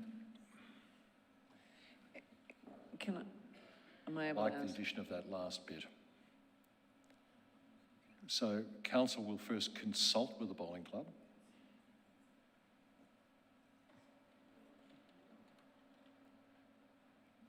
And abuser. Yep, I agree with that. Thank you. Just, could I ask a question of officers to clarify in response to that, and I'm potentially going to be happy to second, but just wanted to ask officers whether you're comfortable with that third point, given that this feels like it's a relatively large, it would be a relatively large change to the master plan, and is that enough, a further report? Through you, Chair, we're comfortable with this, that we can present a report back to council and that will determine the next steps beyond that. And then just to clarify again, then would that report be the full report or just a report regarding that element of that we would be approving the full master plan with a caveat on that particular? Yeah, so it would be a report simply about the conversion of the southern green. Okay. With that, if others are happy, I'm happy to second. If you have to, I'll take it as a seconder to the motion. So we have a mover and a seconder to the motion. Councillor Sinfield. Got an amendment. Only if it's minor. A minor amendment, and it would be a fourth clause to simply install 3 flagpoles.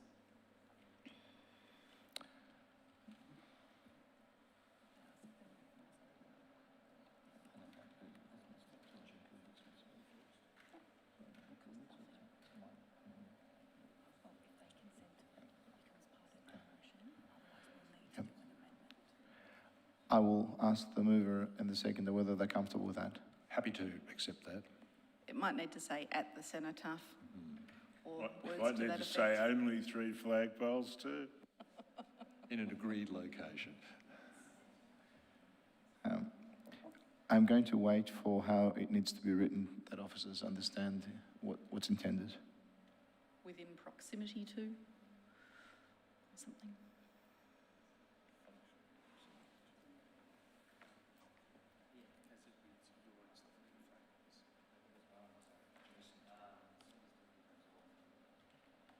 Can I again seek clarification? Ask the question, Councillor Adams. Yep. Time frame for, doesn't matter. as long Tomorrow, as- if it was up to me. But- And the way it's currently written, it's going to be this committee installing them. So we might be able to do tomorrow. We might need to just modify that. I guess my question is there budget available to do that? I think it's a great idea, but In the scheme of council's annual budget, I think 3 flagpoles is such a small quantum. I'm confident it's achievable. can we just seek officer clarification that it, The officers are comfortable with that? Thank you. But do you wish to? Okay. The officers are comfortable that that's sufficiently precise and understood.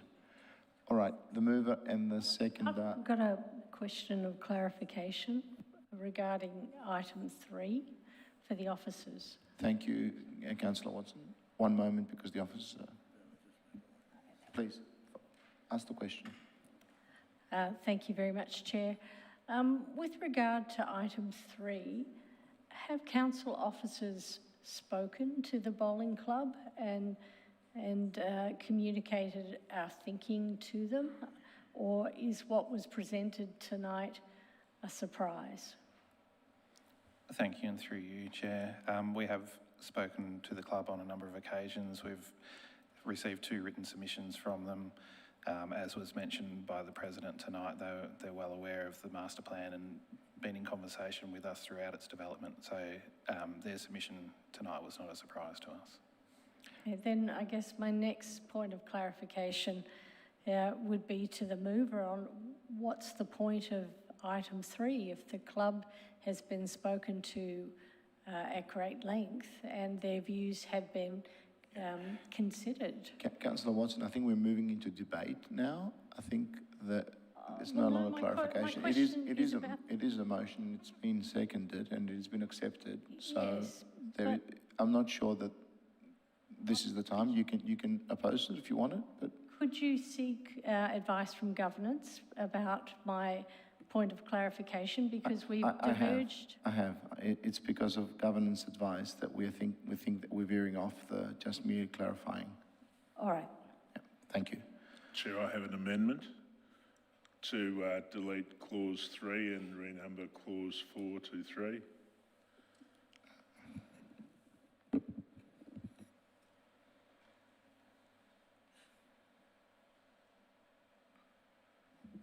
Can I suggest that's not a small amendment? It's a very substantial It's already, change. yeah, it is becoming substantial. I would agree with Councillor Gold. It's been Chair, it's different, but it's not presenting as an opposite. It's simply removing a step that an amendment is the only way to achieve that. Well, the alternative way I would imagine is if this motion fails, you seek to move an alternative motion. Well, just to satisfy you, I will ask for further guidance, but that was the guidance.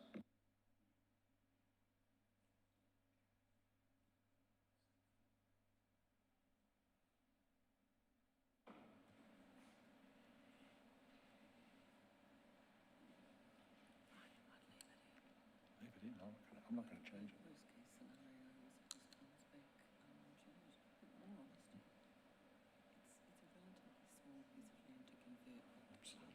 Absolutely. And we haven't got the budget for it at the moment. And these guys presented facts tonight we haven't heard before, I don't think. It varies from what I've been told before.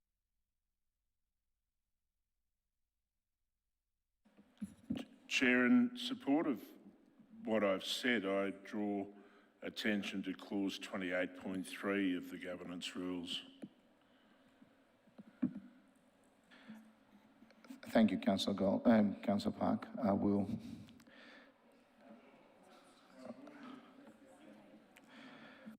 apologise to both of you then.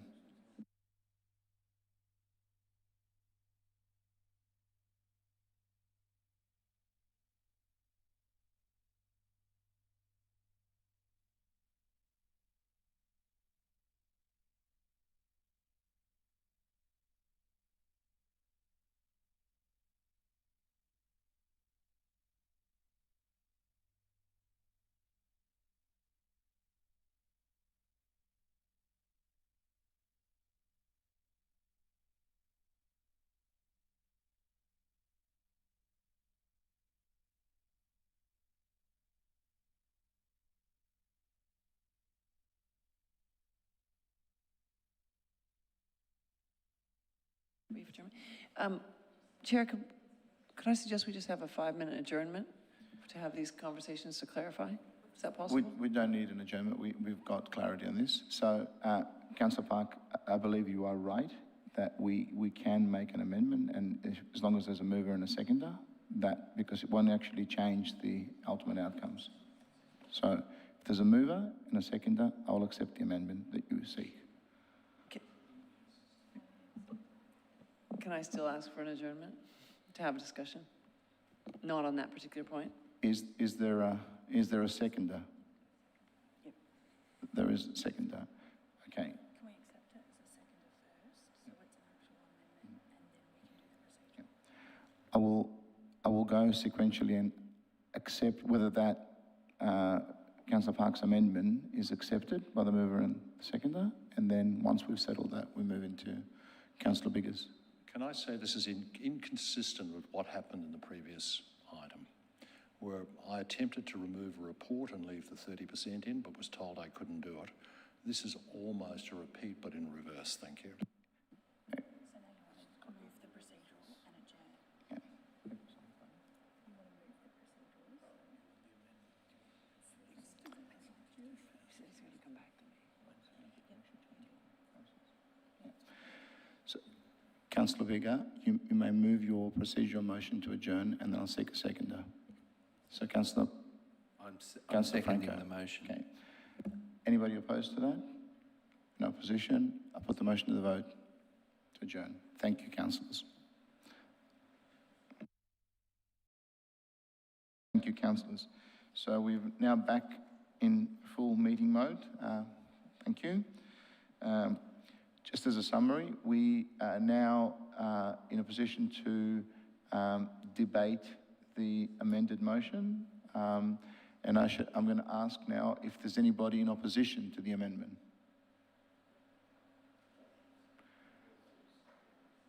So, thank you, Councillor Gold is in opposition. Okay, then I'll go to the mover of the amendment and ask you to speak to your motion. Councillor Park, as the mover, could you speak to? You were the mover that struck out that final condition, so therefore it's yours. Of course it is. I do that. Look, I won't say much. The fact is that we've gone through a lengthy process. We've done the consultation extensively, and this is where we've landed with a comprehensive plan. This isn't a plan that's going to be implemented tomorrow. It requires budget, and that isn't something that this current council is going to attribute to the master plan. It'll be a matter for the next council and the one after that and probably the one after that, and on I could go. So nobody needs to feel the need to die in the ditch tonight arguing minutiae. Thank you, Councillor Park. Councillor Sinfield, do you wish to speak now as a seconder or reserve your right? No, thanks. Thank you. Councillor Gold. Thank you very much. As was said before, this park has been in use, this green space has been in use for over 160 years. It's got strong heritage credentials, but many of the trees are suffering from age. And we don't have a master plan, and we do need a master plan before we proceed. So I'm very strong in moving forward with the master plan. And more importantly, as we face potential of increasing density in these areas, residential density, we have a very strong need for green, usable space. My concern was that when we discussed this at budget time some time ago, it was clear there was no budget for conversion of the southern green, which was an expensive portion, and no pressing need for it, in fact. But there is a pressing need to proceed with the rest of it. So I was simply trying to, and tonight, one of the presenters has proposed that it is a growing club. I certainly know, and I think a few of the rest of us know, it is used for more than bowling. It's a centre that attracts all sorts of other activities as well. And if they can establish a use, that may be an equally good use to what's being proposed. I was, as Councillor Park has already pointed out, it may be some years before we proceed with that southern green, and I was keen to review the two options at that time, moving to the design that's been done, which is a lovely design, and I compliment the officers for it. But if we find we've got an adjoining use that's just as important and just as compelling, I would like to look at it in a few years' time. That is the reason I proposed that clause, the portion of clause 2, which has now been removed. Thank you. Thank you, Councillor Gold. Councillor Sinfield, you haven't reserved your right, so I'll go back to Councillor Park if he wishes to say anything further. So let me then put the amendment to the vote. All those in favour of the amendment? All those opposed? Councillor, you're abstaining. The amendment is carried. Thank you, councillors. So now this is what we've got on the screen now is the substantive motion. I go back to the mover and we can vote on the motion. Chair, I'm happy for the motion to be put if other councillors agree. Have I got a seconder? Councillor Sinfield? Happy to second that. Okay, I now put the motion as it stands on the screen. All those in favour of the motion? Motion's carried unanimously. Thank you, councillors. Thank you, officers, for the report and the good work, and the presenters, and councillors for your debate. The next item on the agenda is item 3.3, the Urban Biodiversity Strategy Adoption. Mr. David Shepherd will be presenting this one as well. Thank you, and through you, Chair, I am pleased to present the Urban Biodiversity Strategy tonight, which has been prepared to replace the previous version, which expired last year. This strategy recognises the importance of biodiversity, its contribution to our environment and quality of life. We've retained the same objectives from the previous strategy and continue to have a target of increasing area managed for biodiversity values by 1 hectare a year. We've identified another 25 hectares we can manage for biodiversity without negatively impacting on all of our other open space usage. Consultation on this strategy occurred in May and June. There was a really strong response and generally positive feedback. There was a push to strengthen the strategy in a couple of areas, particularly around the growth target. We haven't changed the target, but we have added some actions in response to the North East Link project, which may help us in exceeding the target. We're also fortunate to have active and expanding friends groups working in partnership with us in our biodiversity areas. Their good work is highlighted throughout the strategy, and their continued growth could also assist us in managing more areas sooner. There have been some other minor amendments made to the strategy in response to the feedback, as is detailed in the report. The recommendation is on the screen, and I commend that to you. Thank you, Mr. Shepherd. This evening on this item, we have 4 people that have indicated they wish to make a submission. 3 are against the recommendation in the report, and 1 supports the report. Once I've announced your name, please come to the top of the horseshoe table and remind you that you have 3 minutes, and please state your name and suburb. The first presenter this evening is Mr. Graham Ross. Mr. Ross?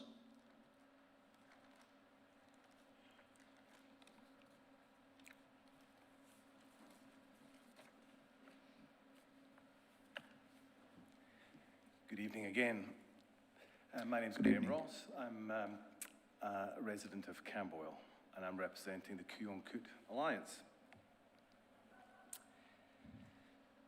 Firstly, I would state that we love the biodiversity strategy and are really grateful that we were consulted on it prior to its preparation.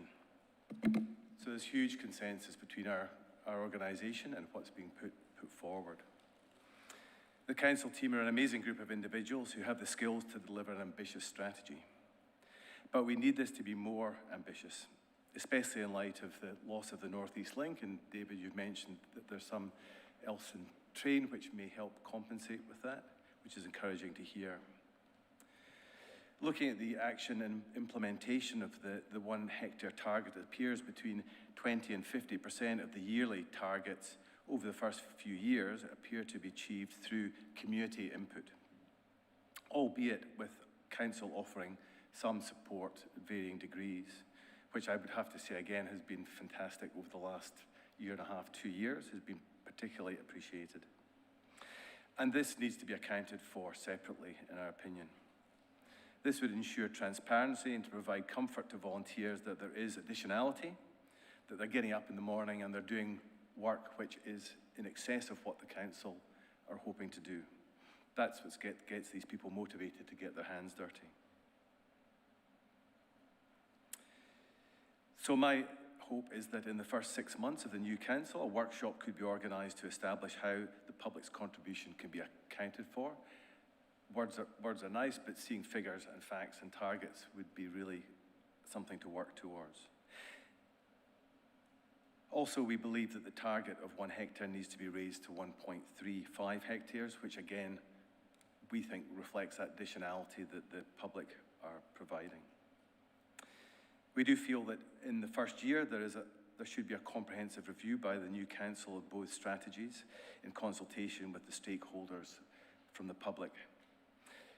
I feel the consolidation of the 2 reports, as we discussed, is something which physically would have been nice to have. It's not been done. I would hate to think that that would soak up too many resources. I think the implementation is going to be absolutely key. We've got the information there. It's not together, which we would have loved it to be, but it's not.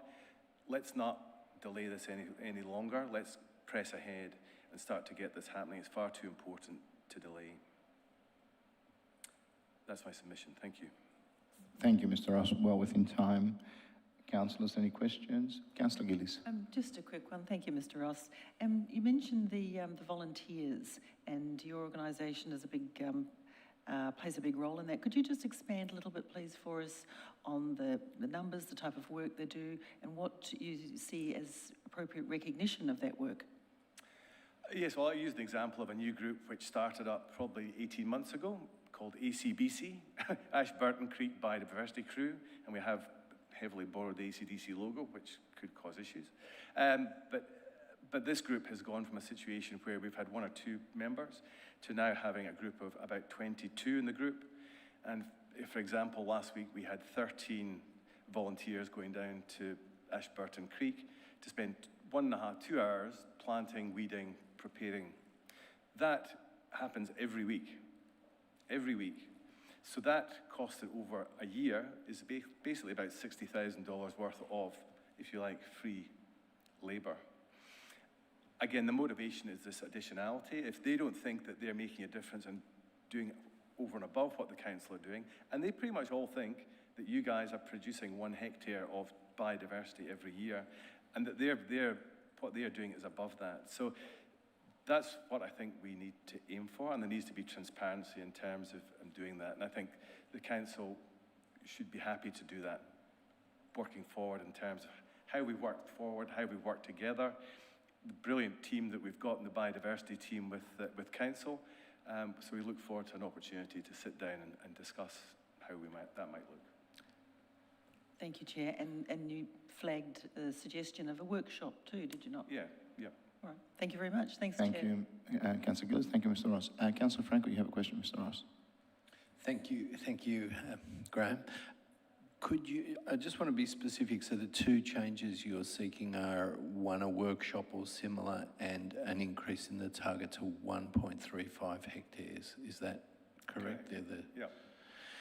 And just as a separate issue, would you like to comment, I know you haven't raised this, but on the use of our nature strips and your views on that and the work that's being done there?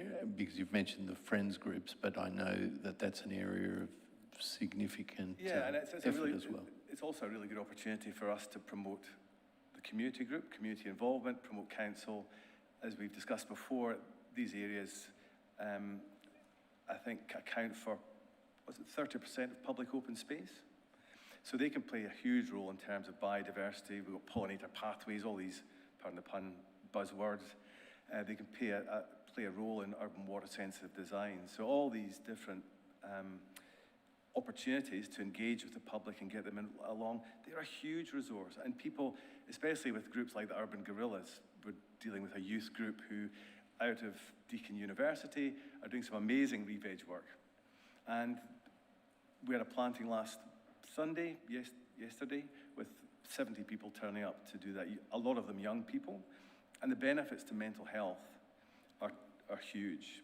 There's so much evidence around that. So the biodiversity plan needs to be ambitious, not just because we like the birds and the bees and all that kind of stuff, but for community and for mental health and for physical health as well. Thank you, Mr. Ross. Councillor Franco, you have a... No, thank you, that's fine. Thank you. Councillor Addis. Thanks, Chair. Thanks, Mr. Ross.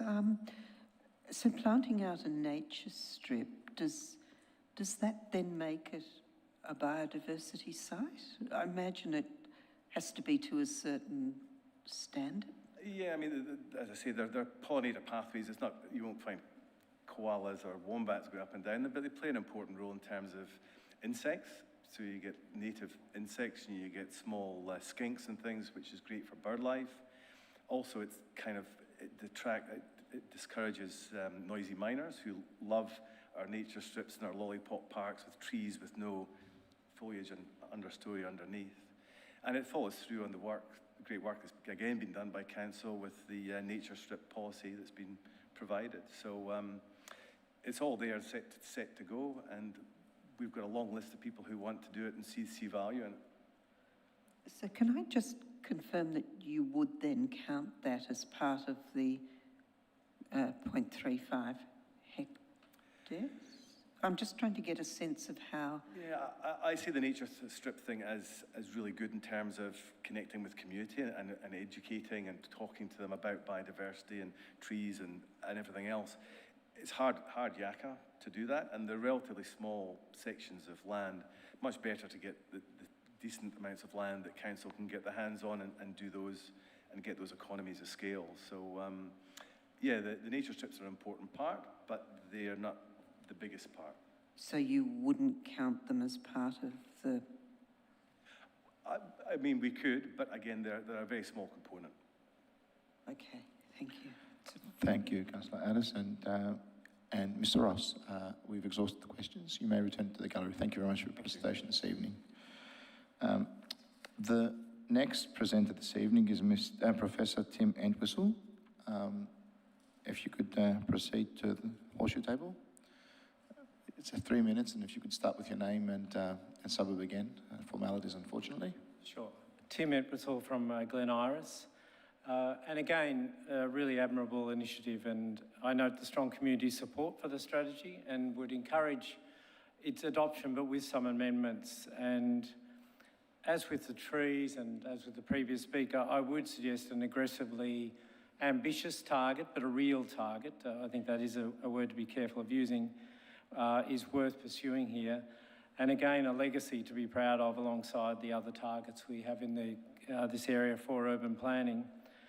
That current total of 1 hectare per annum, I think, is not particularly ambitious. I note the amount that's available, and again, it's good to kind of push the envelope a little bit. To the actual target, I'd suggest the 1.35, just to be consistent here. I don't think there's any point in arguing over the numbers, but that would be a reasonable target to increase it to. And that this be led and achieved strongly by the council itself. I did hear in the previous speaker, and I've noted myself, the wonderful volunteer and community efforts that go into this work. And it would be great if that was seen as icing on the cake, and really that the council support was strong both financially as well as commitment to the project.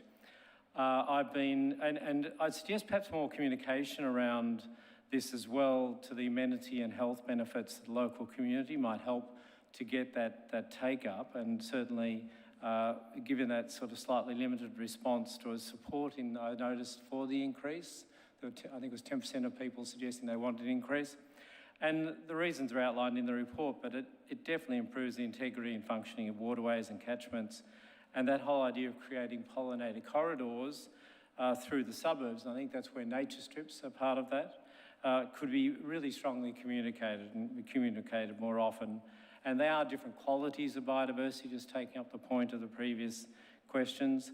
I would suggest that you do report them together but separately, if that makes sense, that you just indicate that there are different kinds of biodiversity improvements there. I've been a public supporter and adopter myself for rewilding nature strips, so I do support that initiative and would encourage more promotion of that. Any restoration is going to be positive for wildlife, for our health and the world more generally, so I just repeat my earlier statement that planting early, often and diverse is good, and in this case, planting local is even better. And I would support again that comment around reviewing the strategies together, just to make sure it's under this item as well. And to get them both started, the question I responded to earlier on, it is really important to get things going, so it's better to get them going and then look at consolidation. Thank you. Thank you, Professor Entwistle. There doesn't appear to be any questions, so you're free to go. Thank you very much. Thank you. I appreciate your presentation this evening. The next presenter is Mr. Ian Hundley. Mr. Hundley.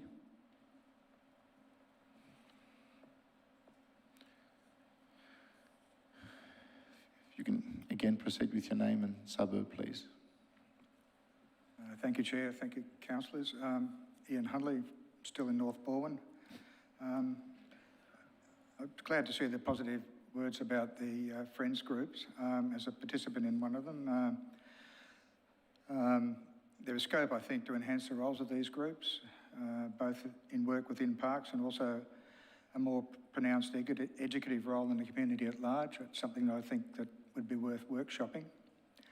There's the issue of feral and domestic animals. There's general reference to the adverse effects of cats let out at night, etc., and the destruction of wildlife in particular.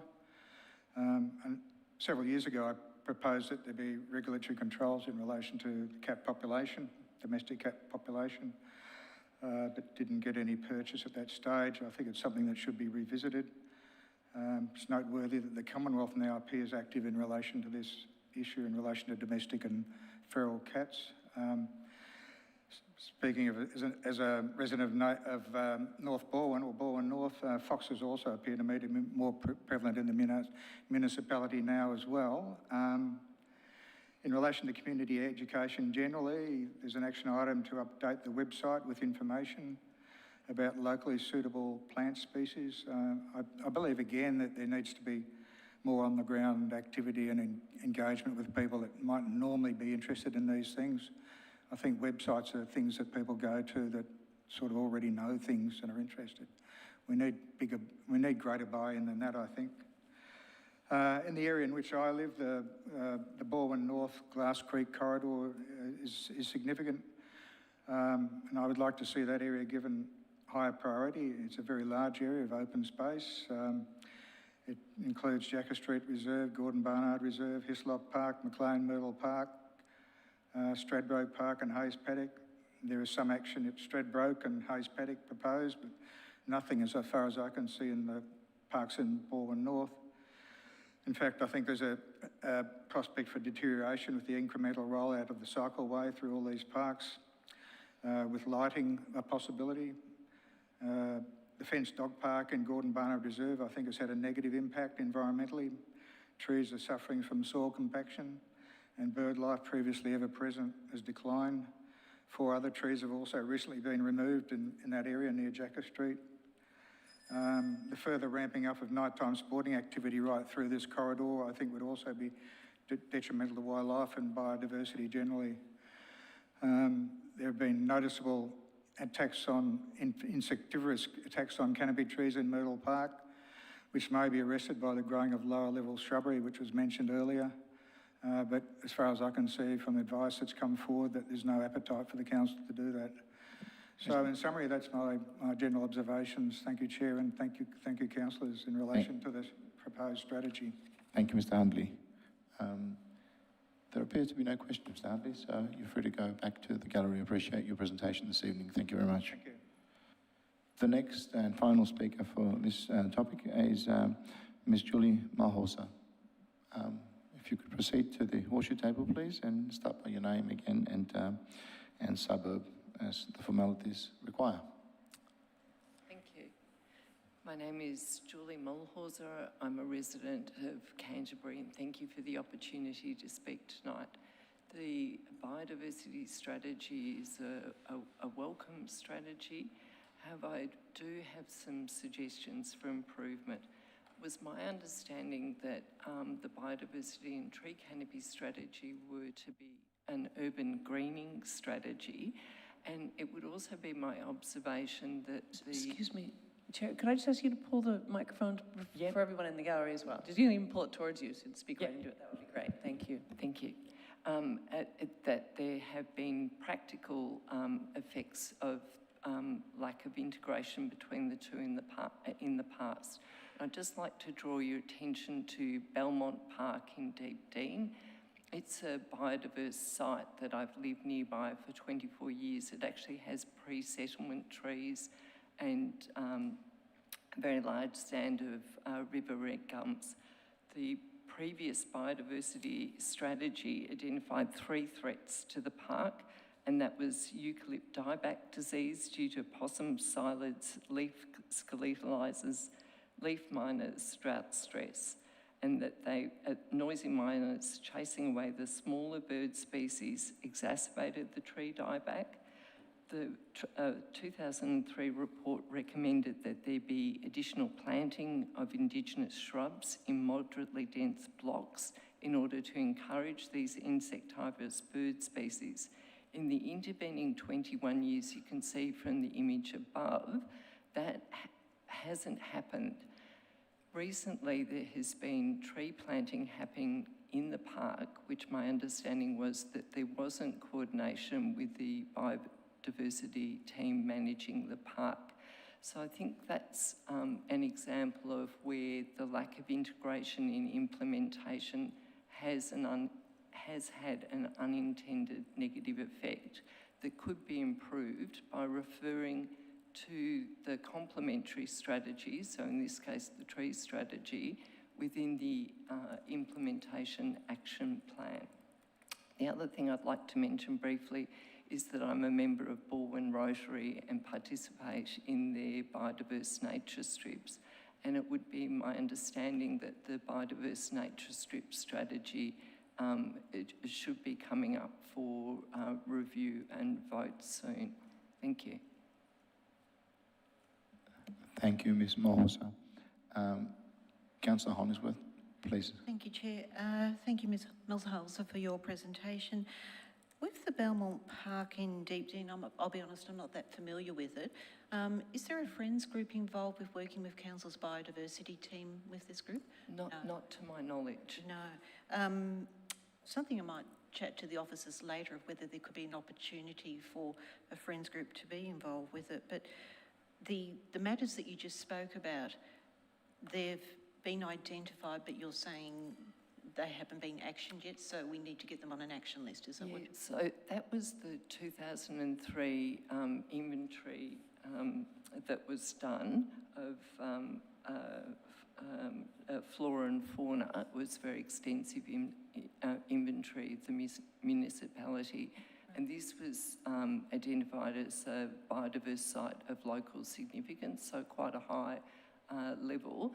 And those recommendations from 2003 haven't been implemented. There's still only small strips of biodiversity, and the result is this predominance, as Graham Ross mentioned, of noisy miners that thrive in these open spaces and chase away the small insectivorous birds, and it's the insects that attack the trees. There's also the issue of compaction, water runoff, soil health that is improved by having areas of biodiversity around these kinds of trees. Thank you very much. Thank you. Thank you. There appears to be no further questions. You may return to your seat. Thank you for your presentation this evening. We have exhausted all speakers, and as such, we go back to any matters arising by the officers. Thank you, and through you, Chair, certainly appreciate the presentations tonight, and I think you said 3 were in opposition, but it certainly didn't feel like that. They felt quite supportive of the strategy. A couple of themes coming through around the Friends groups, which we do have actions in the strategy about continuing to work very closely with them, and that certainly could include a workshop and opportunities to enhance the work that we do there. And the push for a larger target. Our target of 1 hectare has been set in the understanding of the way we manage all of our open space and all of the competing demands we have in our open space and in our budgets to deliver works. But as I did say earlier, we will seek any opportunities to expand that where we can and those opportunities present itself. And the alignment between this strategy and the tree canopy strategy, which was obviously discussed earlier, and there was a resolution around that. So, thank you. Thank you, Mr. Shepherd. I have a question from councillors now. Councillor Watson, followed by Councillor Hollingsworth. No question, Chair, but have an amendment at the appropriate time of the motion that's on the screen. So an amendment, you're not prepared to move the motion? I'm prepared to move the motion, but would like to amend it. Okay. Thanks, Councillor Watson. Councillor Hollingsworth, followed by Councillor Addis. Thank you, Chair. Just a question for Mr. Shepherd, just picking up on Ms. Mulhauser or Mrs. Mulhauser's presentation. With the biodiversity study in 2003, is that something that we could track and incorporate into one of these actions so that that is forming part of? Thank you, and through you, Chair. We have some actions around use of data and more accurate use of data and beneficial use of data, so we can absolutely do that, go back and see the previous work and where the value in that work lies. Thank you. And if Councillor Watson's motion fails, I'm happy to move the officer recommendation. Thank you. Thank you, Councillor Hollingsworth. Councillor Addis, followed by Councillor Franco. Thanks. I think I have 2 questions. Thanks, Thank you, Chair. The first one is whether officers would see planted out nature strips potentially as part of the biodiversity quantum. Thank you, and through you, Chair. Currently, we don't count nature strips in that respect. The permits that we issue for nature strip developments to residents don't require it to be Indigenous vegetation. Presumably, we could go out and assess sites for their biodiversity value and count them in that way. So it is a possibility. We don't currently do it, no. Thank you. And the other thing is what Dr. Malhusser was saying about Belmont Park. Would you be able to comment on that? I think the implication was that it has potential great biodiversity worth, but perhaps has been missed a bit. So thank you, and through you, Chair. Belmont Park currently has around 4,000 square metres that's managed for its biodiversity values, and we've identified another 3,000 square metres. So it's certainly got potential to grow as a valued biodiversity site. I think its rating at the moment is about 2.29, which is not an excellent rating. So again, we've got some improvement to do around the quality of biodiversity in that park. So it is a site that we've identified we can and should be doing further work in. Okay, so I think you're saying can I assume that you'll undertake to review, just have a look at it and see what, put it on the to-do list? It's absolutely on the to-do list. I'm just not 100% sure where in the priority order it sits. Thank you. Thank you. Councillor Franco, followed by Councillor Biggar. I'd like to foreshadow a possible amendment to the motion that Councillor Watson has, but I don't know what the motion is, so I think we're innovating on procedure tonight. I think it's going to be procedure. And in relation to, I have a question in relation to nature strips. Sorry, when Councillor Franco, please. One of the issues that at least two of the speakers raised, Tim Henderson and Graham Ross, were the need for council to take a more direct leadership role. Not that we're not doing so, but perhaps a more active role and less reliance on the friends groups. But turning that to nature strips, and I know it's not the primary focus, but it's indirectly related, do you see any value in council and taking a more active role in terms of funding and transforming nature strips and perhaps on a bulk scale?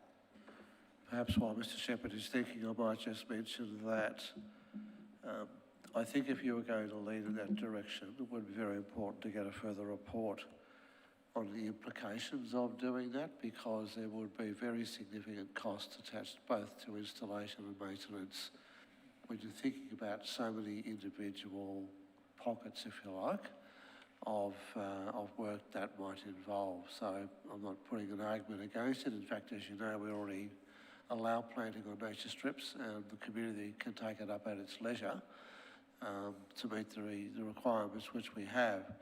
But if you wanted to be deliberate in committing council to doing work, I think a further report would be the appropriate way to go. Thank you. Thank you, CEO. Councillor Biggar, followed by Councillor Gold. Thank you. I guess to follow on that point, that question that's just been asked by Councillor Franco, and just thinking about I think for me the question is maybe not so much about whether we would undertake it, but how we are calculating.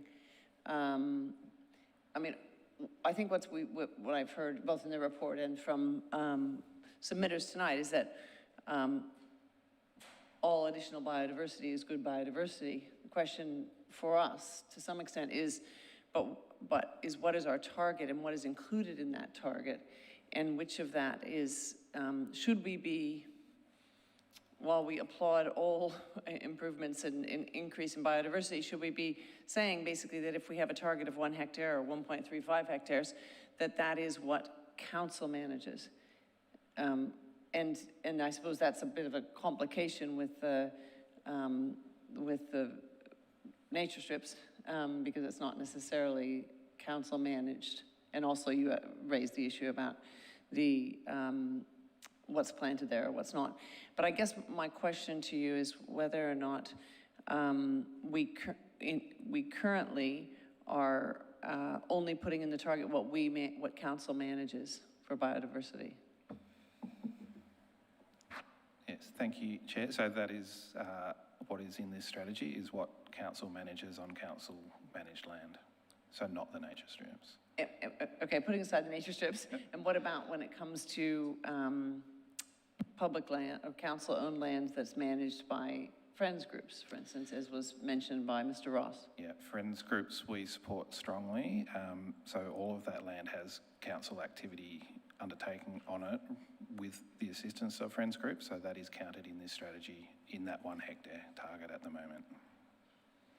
Okay, and I guess that's a question for me, maybe for our discussion, but whether or not that's as it should be, whether or not we think that that's slightly different, possibly. But my second question relates to, in the report, there's an additional, at one stage, I think it's the bottom of page 210, it mentions an additional 25 hectares been identified that could be managed for biodiversity without impacting on other uses of open space. Now, so is the reason that's not necessarily, we're not just acting on that is fully because of budgetary implications? Is that the rate limiting factor here? Through you, Chair, yes, absolutely. So our target is set around the budgets that we currently have and the works program that we have in place to progress. Just one final clarification. So it's not about, whereas when we were talking about tree canopy, that was relating to space. We're not talking about space here. There's plenty of places that we can identify. It's just about how much budget we commit to doing that each year. Yes, through you, Chair, there is more than we're aiming to achieve in the 10-year time frame of this strategy. I wonder, Mr. Chair, if I can, to support Councillor Beggar's question, whether or not Mr. Shepherd could indicate what has actually created the 1 hectare limit, so councillors know whether there are variables which can be managed and we can go beyond that limit, or whether it's going to be difficult to actually go beyond 1 hectare for the reasons you might identify. So would you mind perhaps helping understand how we got to 1 hectare?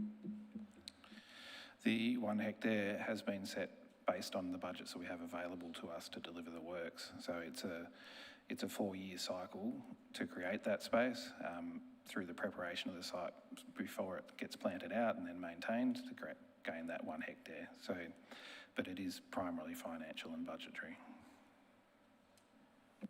Fine, so just one very final clarification, No, just to make problem sure I understand you completely. So to your mind, to officers' mind, if the council felt that they wanted to spend the money to make a target of 1.35 hectares per year, that there's no other obstacles to that? Through you, Chair, on the assumption that we can find the available staff or contractors to undertake that work, then we would be able to achieve it. Thank you very much. Thank you for that. Councillor Sinfield. Thank you. Through you to officers, I'm wondering if officers might be able to elaborate a little further on how much of the invasive fauna is council's responsibility to address and what we currently do, if anything, to address that. More specifically, foxes and miners that have been raised tonight. I'll just get our biodiversity coordinator, Amy Shaw, to answer that question. Thank you. We are currently a member of the Eastern Regional Pest Animal Network, and we're collaborating with them on the strategy that was, I think it's 2020 or 2021, that was developed, and it sets out regional management approaches for foxes, rabbits, deer, which aren't a big issue here, but it may be soon, cats, feral cats, and the common myna. So our general approach has been that we will take a regional approach, because if we work in a silo, just our council, we will not achieve anything. So we're continuing to work with that group to develop plans. The common myna issue, we certainly have had advocacy to do a program here before, but our stance is that it won't be successful unless it's a regional approach. Thank you. Thank you very much for that. Councillor Sinfield, you got your light on. You have another question? Not at the moment. Thank you, Councillor Sinfield. I return back to Councillor Watson, who indicated that she wanted to move a motion and an amendment as well at the same time. Yes, I'd like Have to the officers got the motion? amend the officer's recommendation. And Kirsten, I sent you through an email with the amendment in red. So it'd be point 3.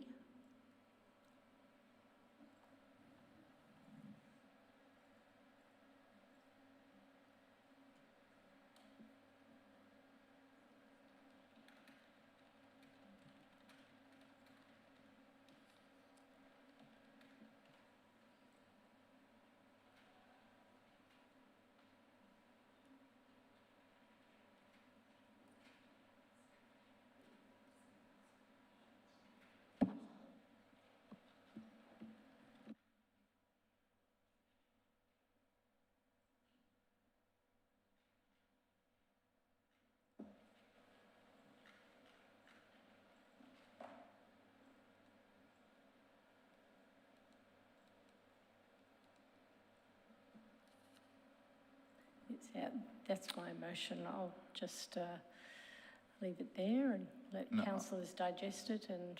Ask the councillors to read it, then seek a second.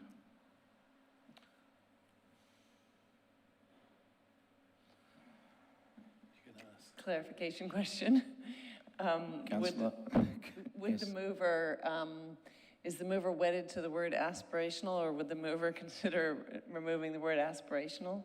Oh, definitely remove it. I'm not wedded to that word at all. Thank you. And might Another test whether the seconder? mover would consider adding an additional sentence as well, which I have emailed through to officers, and that's to split 3 into 2 parts. So it would read, seek further reports on A, the financial and other implications of increasing to a target of 1.35 hectares, and review the target in 12 months. And part B, managing invasive fauna in Burundara.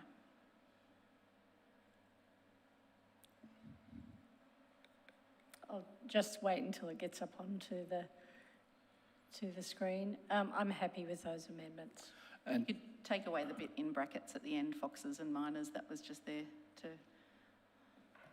explain. I have another suggestion. I was going to raise Susan's, but would you be open to, at the end of a comma, and the merits or value of holding a workshop with friends groups, which was one of the requests? I'm not sure that you need the word merits, but... and holding a workshop with... So we get a report on that as well. Yeah, I'm happy with that. Perhaps could I suggest that, sorry, Mr. Chair, the proposition which has just been put becomes subject to a further report. Mr. Shepherd has already indicated we would agree to do that as a matter of course. So rather than making it subject to a further report, you can either accept that we would do it, or you could make it a separate part of this motion, which states that officers met with the relevant groups. Yes, look, a point of clarification, and it's up to the mover if it was a point for doing that, but that might be slightly different if we bring the friends groups into a broader session or just with officers or councillors. So I wasn't clear whether that would just be with officers? Councillor Franco, I'm happy to go with the CEO's suggestion that we put the holding a workshop with the Friends group in a separate line and just... Point 4. Yeah, and then that will happen, not subject to a report. It's a great idea. Excellent, thank you.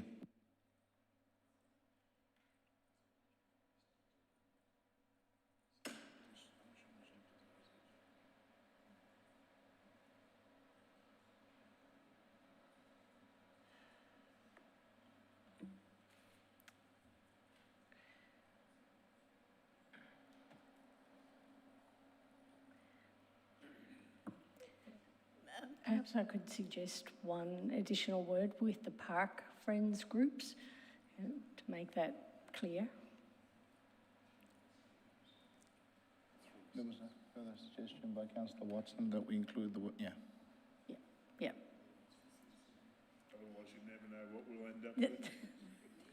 Okay, now, Could I also ask the mover a question? A clarification question? yes, Thank you. please, yes. Councillor Honsworth, you've got the microphone. Councillor Watson, would you consider rotating 3 and 4, because 4 is to resolve and then 3 is a seek? So I just think the sequence, if you wouldn't mind, thank you. Yeah, swap the two around. Thank you. Make 3 number 4 and 4 number 3. Yep.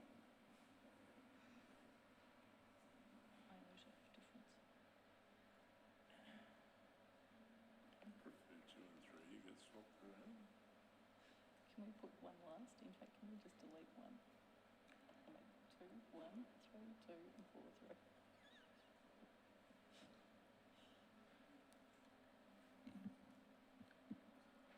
3. Councillor Watson, are you comfortable with what you see up there? I am, but just checking in with my colleagues. Any more amendments? I will check with your colleagues. I just want to know whether you got it right, because we might go another round.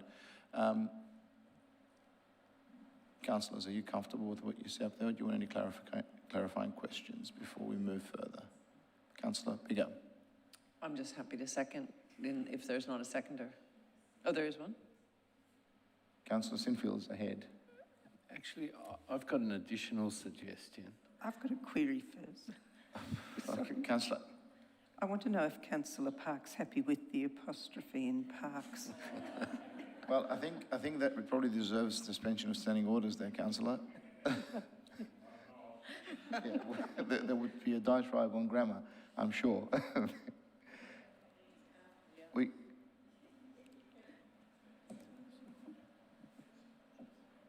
Apostrophe.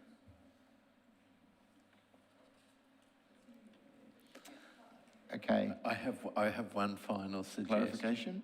No, not a clarification, a suggested amendment to Councillor Watson. In the tree canopy strategy, we included in a very similar motion the report to include consolidation and the matching words there, so they matched here. It doesn't commit to it, but it... Look, I did consider that, but given that already exists in a previous motion, I felt that it was sort of redundant and didn't need to be repeated. That's my view. Yeah, look, it is redundant from that point of view. I was simply trying to make it matching, but as long as it's clear. Thank you, Councillor Franco, for your, focus on symmetry. Appreciate it. Are we okay now? Councillor Watson? Well, yes, that's my motion, and I believe it's been seconded. Yes. Okay. And you've accepted it? So, Councillor Watson, back to you. First of all, is there any opposition to this motion? No. Councillor Watson, could you speak to your motion? Thank you. I just want to thank the officers for the wonderful work that they've done in preparing this biodiversity strategy.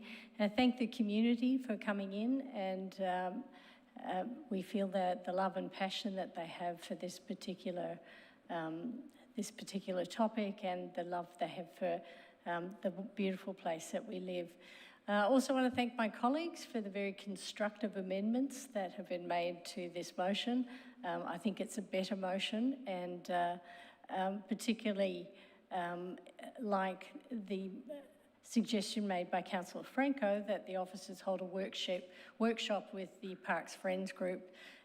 They are amazing people who have put in years and years and years of community service looking after our parks, and should I be so fortunate to be re-elected to represent my community again, I look forward to attending that workshop because I think it's a great initiative. So given that there's no opposition, I commend the motion to my colleagues. Thank you, Councillor Watson. Given that there's no opposition, I'm inclined to put this motion. All those in favour of the motion? Motion's carried unanimously. Thank you, councillors. Thank you, officers, for great work for both of the papers, the biodiversity and the canopy paper, and thank you to the community for your very insightful and thoughtful comments. Much appreciated. Chair, just while they're setting up, we're over 3 hours in. We've got 3 more items, all of which are significant, so you might want to remind people to be brief. Thank you, Councillor Park, for your timely reminder. That's a very good suggestion. The next item on the agenda is item 3.4, the Multicultural Action Plan. And Councillor, Ms. Fiona Brown will be presenting that. Thank you. Thank you, Chair. So the purpose of tonight's report is to present the Boroondara Multicultural Action Plan 2024 to 2026 to the Services Delegated Committee for adoption. Boroondara is an increasingly multicultural city. Our overseas-born population has steadily increased from just under a quarter of the total population in 1991 to almost a third of our population in 2021. People from over 150 countries speaking 120 languages and practicing more than 39 religions call Boroondara home. At a local level, supporting multiculturalism can foster greater understanding across our community. Encouraging mutual respect and understanding among different cultural groups is a fundamental part of building and maintaining community cohesion. The Multicultural Action Plan responds to what Council heard was important to our community.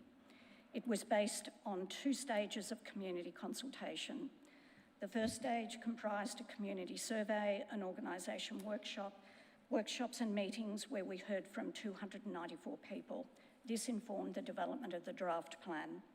Stage 2, where the community had the opportunity to provide feedback on the draft plan from the 25th of June to the 23rd of July. A total of 38 written submissions were received during the second stage of community consultation. The submissions, along with the responses, are included in attachment 2.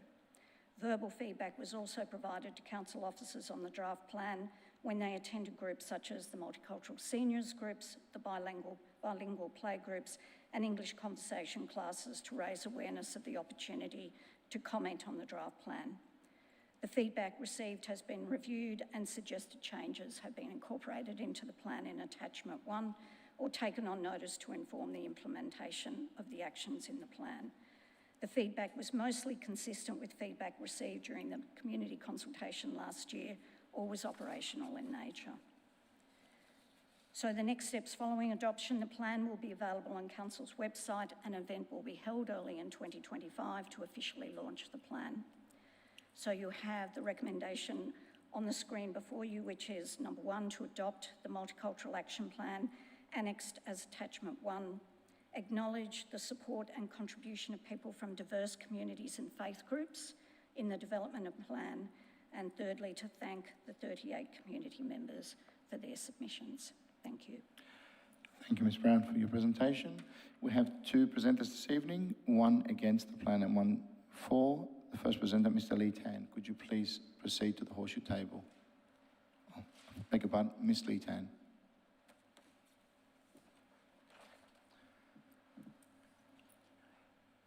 If you could start with your name and suburb and remind you that you have 3 minutes. Thank you. It's Lee Tan from Camberwell. Thank you. Chair and councillors, good evening. Thank you for the opportunity to speak today. I'm here to address an issue that profoundly impacts many multicultural community groups in Boroondara, particularly those. Could you come closer to the microphone a little bit or pull it towards you? particularly those with elderly members. These groups are essential in fostering social inclusion, preserving cultural traditions, and offering crucial support networks. However, they face a significant challenge: finding and affording suitable facilities for their weekly activities. Currently, many of the senior groups I've worked with operate from privately run community centers, where facility hire rates are high and there's a little control over cost increases. This financial instability makes it difficult for these groups to meet regularly, which adversely affects their well-being and sense of community. For example, the Shanghai Friendship and Wellbeing Group, which has nearly 200 members, is based at the Evergreen Center on Talbot Avenue in Bowen. Due to rising costs, they've had to reduce their meetings from once a week to once every 2 weeks, and now hire only 2 small rooms instead of 3. They can only afford to use the facilities for 2 hours each time, which is insufficient for their members, most of whom rely on public transport to get there. I've heard stories of members bringing their lunch to eat outside in the cold, waiting for their turn to access the facility. The Council's Multicultural Action Plan presents a valuable opportunity to address these challenges and support groups like Shanghai Friendship and Wellbeing Group. One practical solution could be the creation of a new grant stream specifically designed to assist with facility hire for weekly activities. This could complement the existing project-based grants, which currently make up the bulk of available funding. By offering ongoing support for facility hire, the Council could alleviate one of the primary burdens these groups face. Additionally, the Council could also provide a list of Council-owned facilities operated by non-profit organizations. These venues are likely to be more affordable than privately run options, offering these groups a stable and supportive environment to together celebrate their cultures and engage with the broader community. Implementing these measures could demonstrate the Council's commitment to fostering social cohesion and support Boroondara's diverse communities. I encourage the Council to consider these actions as part of the Multicultural Action Plan to provide meaningful and tangible support, particularly for elderly members of these multicultural groups. Thank you for your time and consideration. Thank you, Ms. Tan. We don't appear to have any questions, so I appreciate your presentation this evening. Thank you very much. Thank you. The next presenter this evening is Ms. Julie Mulhauser. By now, I think we know the drill, name and suburb. Thank you. Thank you. So my name is Julie Mulhauser. I live in Canterbury. Thank you for the opportunity to speak tonight. As a community volunteer, I've observed firsthand the barriers that multicultural community members face accessing services and information and fully participating in our community. Barriers identified during the community consultation for this plan were language, which was thought to be due to a lack of promotion of the availability of translation services, a lack of translated materials, a lack of the use of plain English on the council website and in council communications, and a lack of community. There were also resource constraints and a lack of awareness of services and programs. There are 2 areas that I would like clarified within the strategy and a proposal. The 2 areas that I'd like clarified with around the previous strategy's proposition to develop protocols for regarding the translation of information, ethnic-specific communication channels and other communication methods such as audio-visual format. It isn't clear to me whether these protocols weren't developed, as the current plan actually has a proposal to develop protocols with similar wording, or whether they were developed previously and they now need changing. The second area of clarification that I would like is around when a community need is identified to prompt the provision of translated materials. How this need is identified and how it would prompt provision of translated materials isn't actually explained in the strategy. The third thing that I would like as a proposal is in officer feedback to my submission. There was a comment that a detailed evaluation framework will be developed to help us assess the outcomes of our actions. However, I wasn't able to find that in the updated implementation plan, so that would be something that I would like to see in the plan. Thank you. Thank you, Ms. Mulhosa. Councillors, any question? There'll be no questions. Appreciate your presentation this evening. Thank you very much. May return to the gallery. Back to Ms. Brown for any comments. In response, yes, in response to the first submitted, we've got a range of seniors groups meeting in our facilities, and we also have a stream of grants for well-established community groups meeting in our facilities. So I'm very happy to investigate whether or not this group, for example, would be eligible for one of those grants. We also have, and I'm happy to provide a link to alternative meeting facilities as well.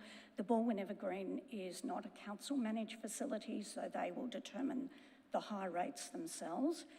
But council also has a range of facilities, and with some of our groups, some of our long-standing groups, we can also negotiate licences for a period of time for more competitive rates as well.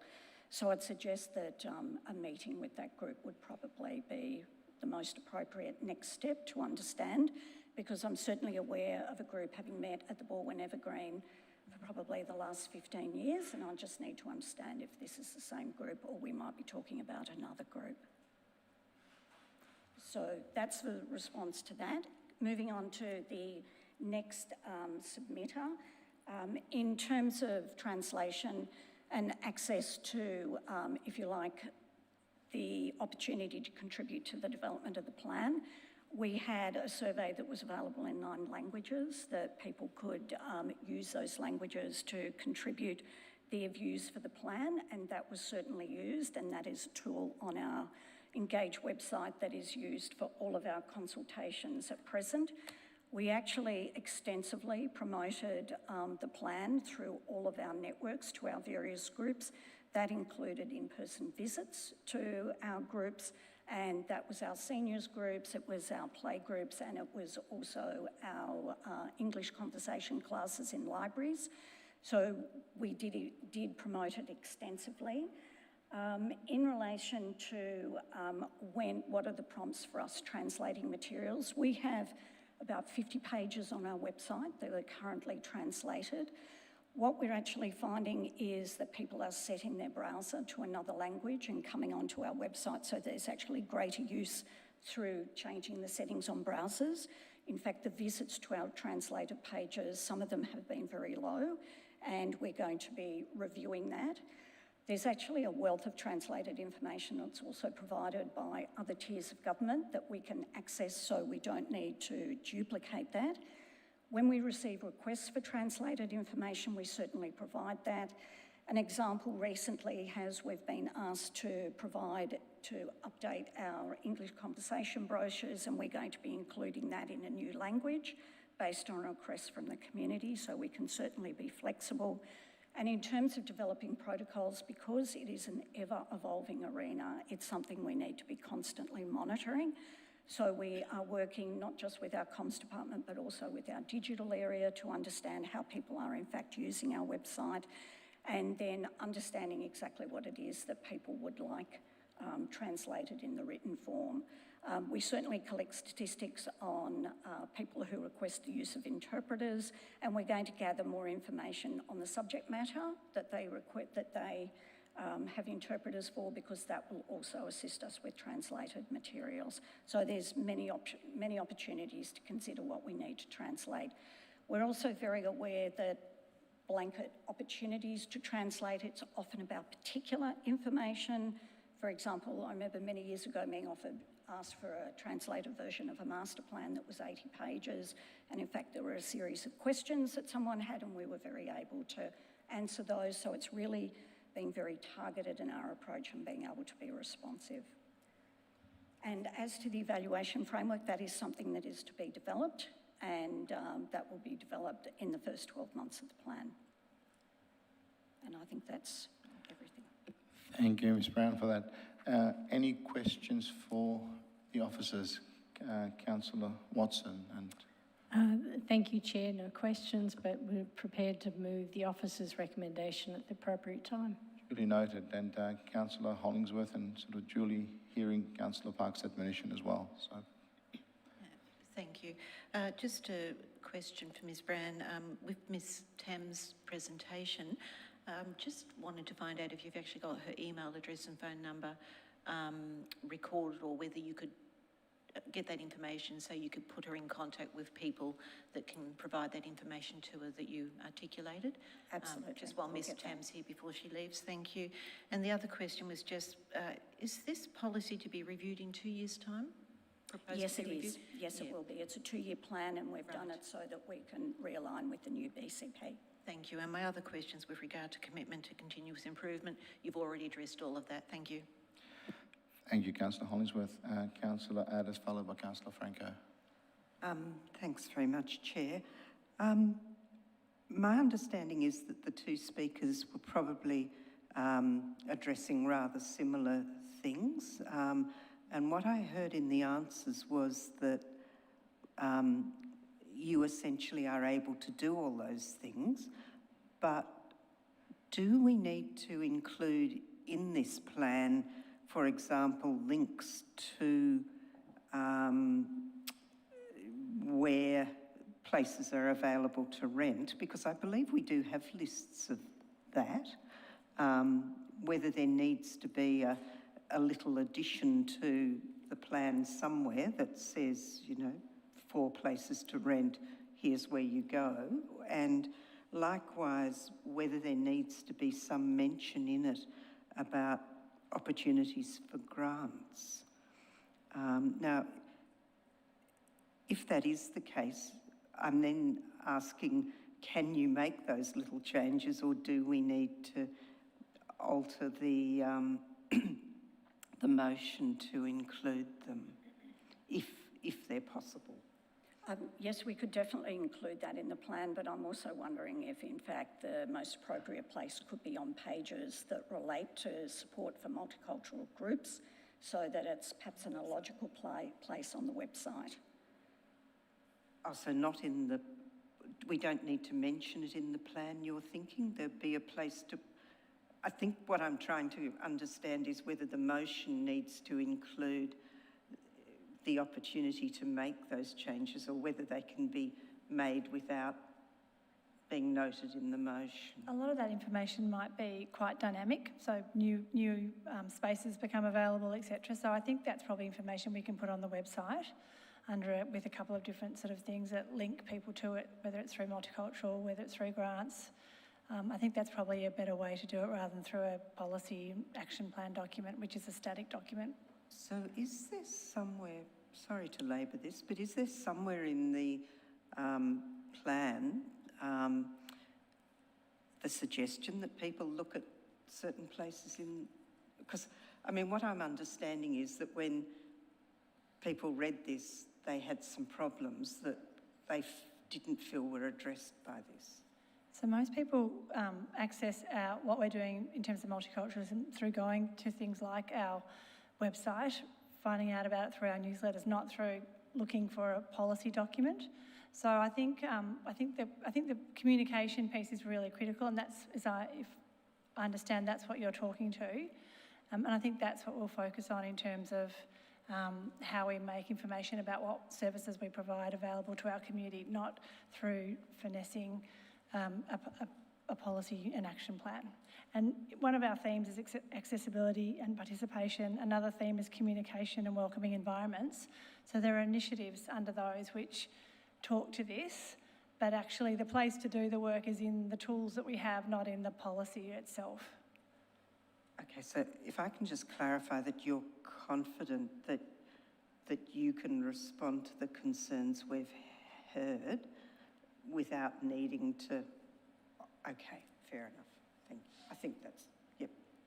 Yeah, noting that it's a very complex, ongoing process that you never really get right. It's a process of ongoing sort of iteration. Okay, thank you for that. Thank you, Councillor Anderson. Thank you. Okay. Councillor Franco. Thank you. Given that the policy is to be reviewed in 2 years, are council officers willing to review the census data on the proportion of residents that identify as having no religion,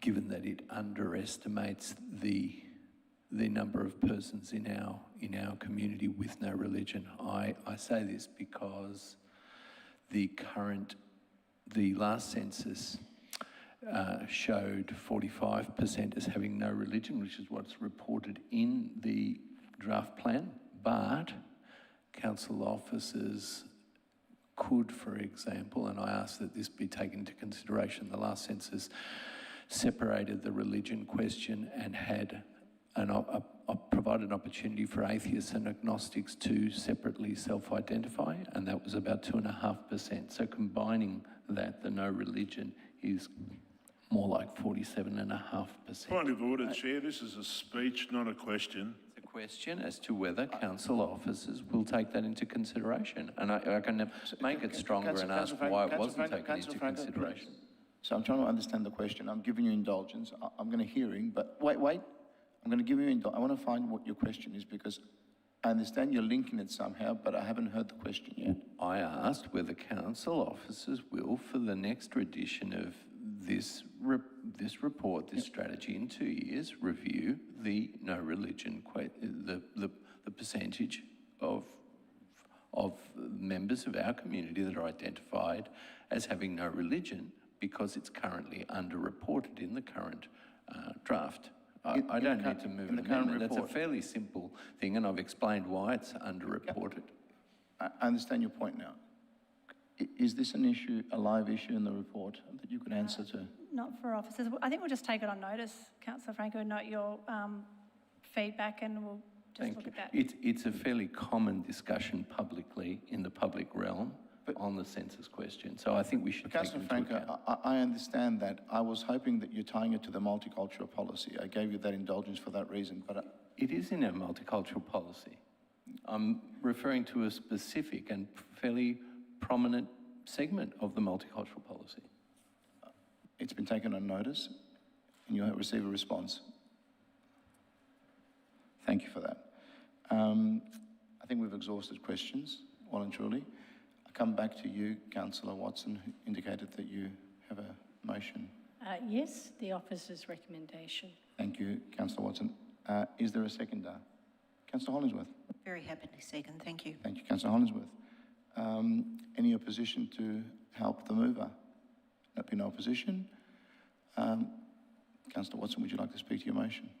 Thank you. I'm delighted to be able to move this motion tonight because my ward, Maranoa Ward, is multicultural central. And as the ward councillor representing the most diverse population in Burundara, I commend this motion and the work that the officers have done and thank them for it. And if I could quote to round out my remarks, so a couple of lines from the report. The objective of the report is what I'm most supportive of, because this commits council to fostering social cohesion and bringing us together as a community. And I think that is the right objective. So often we think of our groups in silos, but really this is the plan for how we all come together as a community. So thank you for all the work that you've done, and I commend the motion to my colleagues. Thank you. Thank you, Councillor Watson. There have been no opposition on this item. I now would like to put the motion.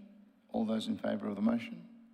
Motion's carried unanimously. Thank you, councillors, and thank you to the officers for the amazing work that you've done on this report. It is a genuinely strategic report for our community. As Councillor Watson said, it is a very multicultural community.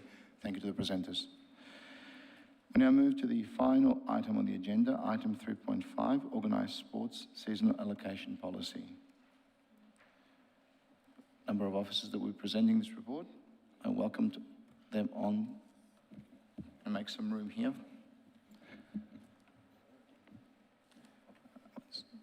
Mr. Sam Taylor would start first, and then Mr. McHugh. Thank you, sir. Thank you, and through you, Chair. Officers are here this evening to present the Organised Sports Seasonal Allocation Policy to councillors for consideration and adoption. The policy provides a framework for how sports grounds and seasonal allocations will be assessed and applied.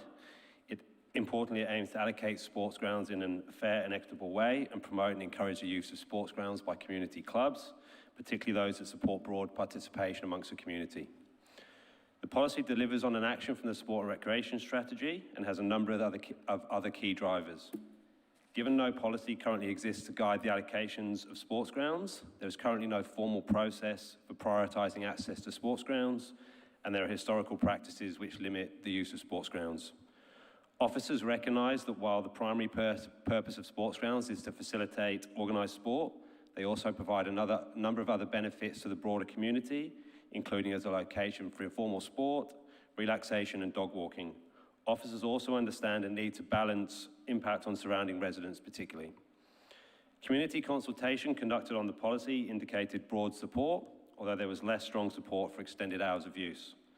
Officers have made a number of changes to the policy in relation to this feedback, including updates to section 4.5.1 hours of use and 4.5.4 responsible behaviour to better protect resident amenity. It should be noted that while the policy does seek an increase in allowed hours of use by 30 minutes from Monday to Wednesday and 1 hour from Thursday to Saturday, these are the maximum hours allowed. It does not mean that use will occur all the time during this period, and hours of use are always subject to ground carrying capacity. I see a recommendation on the screen, which I commend to councillors. Thank you. Thank you, Mr. Taylor. This evening we have a number of speakers. We have 9 speakers. Against the report this evening, I will start by Mr. Huntley. Mr. Huntley, if you could proceed to the horseshoe table.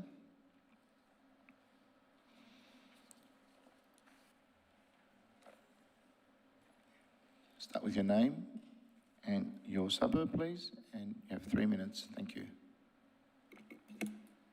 Thank you, Chair. My name's Ian Huntley and I live in Balwyn North.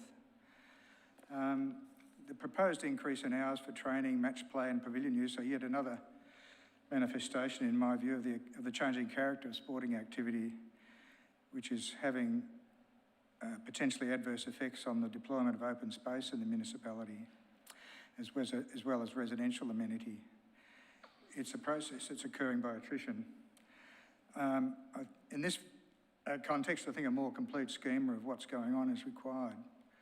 We now have a sports entertainment industry keen on the monetisation of activity in public open space, and they've so far been fairly successful in this. This includes locally the rollout of electronic scoreboards at increasing numbers of grounds and which run on advertising.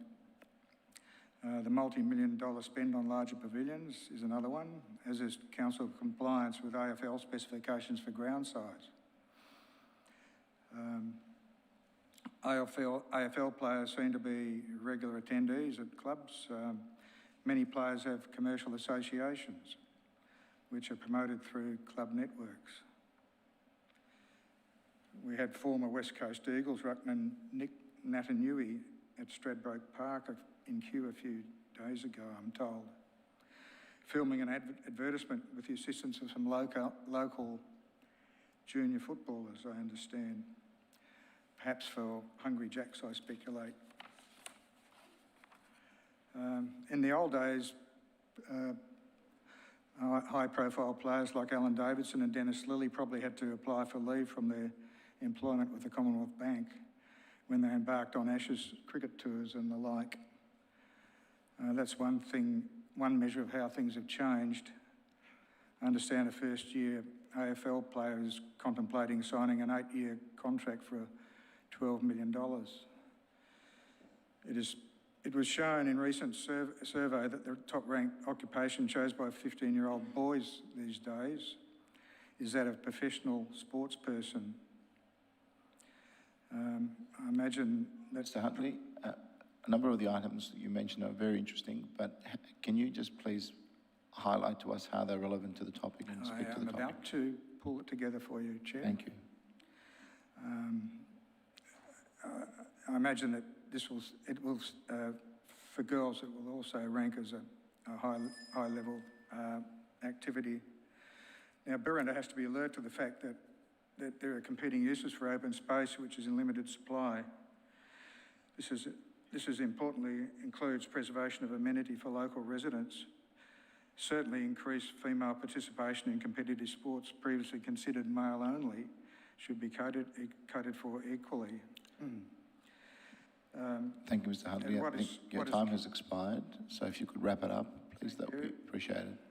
What is characterised as increasing demand for sporting clubs should no longer be met with little question. It's time for the very prosperous sports entertainment industry to fund its own open space for its activities. The proposed additional playing time, access to pavilions, thank you, Mr. Huntley. Standard pre-season training. Thank you, Mr. Huntley. The time has expired. In the interest of other speakers this evening, we need to wrap it up. Thank you very much. There are no questions, so you may return to the gallery. I appreciate your presentation this evening. The next speaker is Mr. Wesley Michael, followed by Ms. Linda Finch. Mr. Michael is indicating he doesn't wish to speak. No? Mr. Michael? Okay. Ms. Finch. Ms. Linda Finch. Thank you. If you could please start with your name and suburb. Thank you. My name is Linda Finch and I live here in Camberwell. There'll be a number of speakers tonight who I'm sure will go through the actual items that cause the greatest issue for local residents who are living adjacent to sporting facilities. Obviously, we're talking about things to do with current hours of use.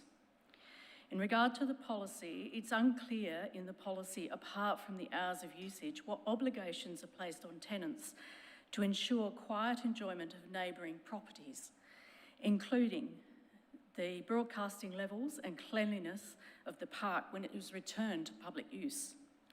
It is acknowledged that the EPA and noise control guidelines and local laws are stated in the policy. However, some of that can be quite broad, particularly with local laws, where things can be changed over time. These are all stated as requirements for compliance for tenants using these facilities. Clarity around the expectations of tenant obligations regarding the levels, sound levels, usage, behaviours, parking management is not stated in the policy. What boundaries are written into the permitted use licences that places the obligations back on the tenants to leave the oval in a workable condition or suitable condition for local use. It is unclear in the policy and it does propose a lot of references to other documentations to try and provide clarity around these boundaries. I would propose that while this is unclear, extending the hours should not be considered. There is an opportunity to include a definition of quiet enjoyment, which is broader than just the hours of operation. There is no commentary in the policy which protects neighbouring properties to the right to quiet enjoyment. Apart from these hours of use, there seems little other restrictions in the policy that put clear boundaries around the tenant usage of the ground without referring to other documentation. Given this policy will set all future context for ground use, it should be reconsidered with greater definition on the core principles grounding this policy. In summary, I believe there needs to be a wider dialogue and consultation on resolving existing issues before fixing in policy extending the hours of operation. I thank you for your attention. Thank you, Ms. Finch. There appear not to be any questions. You may return to the gallery. Thank you for your presentation this evening. The next presenter this evening is Mr. Michael Dean, followed by Mr. Richard Yanieri. Mr. Dean, if you could start with your name and suburb. Yep. There are 3 minutes, and I will ring the bell in the 30-second My mark. name is Michael Dean and I live in Camberwell. We've lived at 23 Rowell Avenue for some 30 years plus, and we back directly onto the sports ground. That's our backyard. We've had a number of issues ongoing regarding the football season, the current football season. A lot of those issues I raised with the appropriate people at Parks and Gardens, and in fact met with one of their representatives in April to discuss those issues. Sadly, it kind of fell on deaf ears, nothing really changed. What he did tell me was that there was a new policy, which is the one that's been discussed tonight, and in reading through that extensive policy, which is quite long with a lot of statistics and a lot of information, but there is no mention at all of the likely effect or the impact the proposed changes would have on the people like myself who live right next door to the ground. And we're very sensitive to any changes in the ground for obvious reasons. We also have a problem with noise levels, which has been referred to by the previous speaker. Just to give you an idea, our back fence is some 10 metres from a small pavilion. We've had lots of occasions over the last few weekends of loud noise from 8 a.m. in the morning, which is when the teens arrive. And because of the number of games that are now played on the sports oval, sometimes it can be up to 100 people using that small pavilion. There is no code of conduct and no supervision. It's just something that we have to put up with, which I think is totally unacceptable.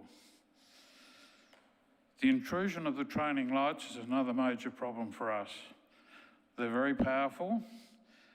Our living area faces the back of our house, and those lights flood our living area. Now, we appreciate we live near a sports ground. We have some 30 years plus. But we feel that our issues and our problems are not being listened to. That's a great pity. We love the sports ground.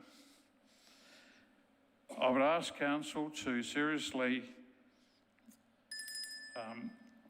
look at the facts in the document of how they will affect us, because as we say, we live close to the ground, we understand that, but we just feel that we are not being considered and not listened to. Thank you. Thank you, Mr. Dean, for your presentation. Councillor Franco has a question before you leave. Thank you, Mr. Dean.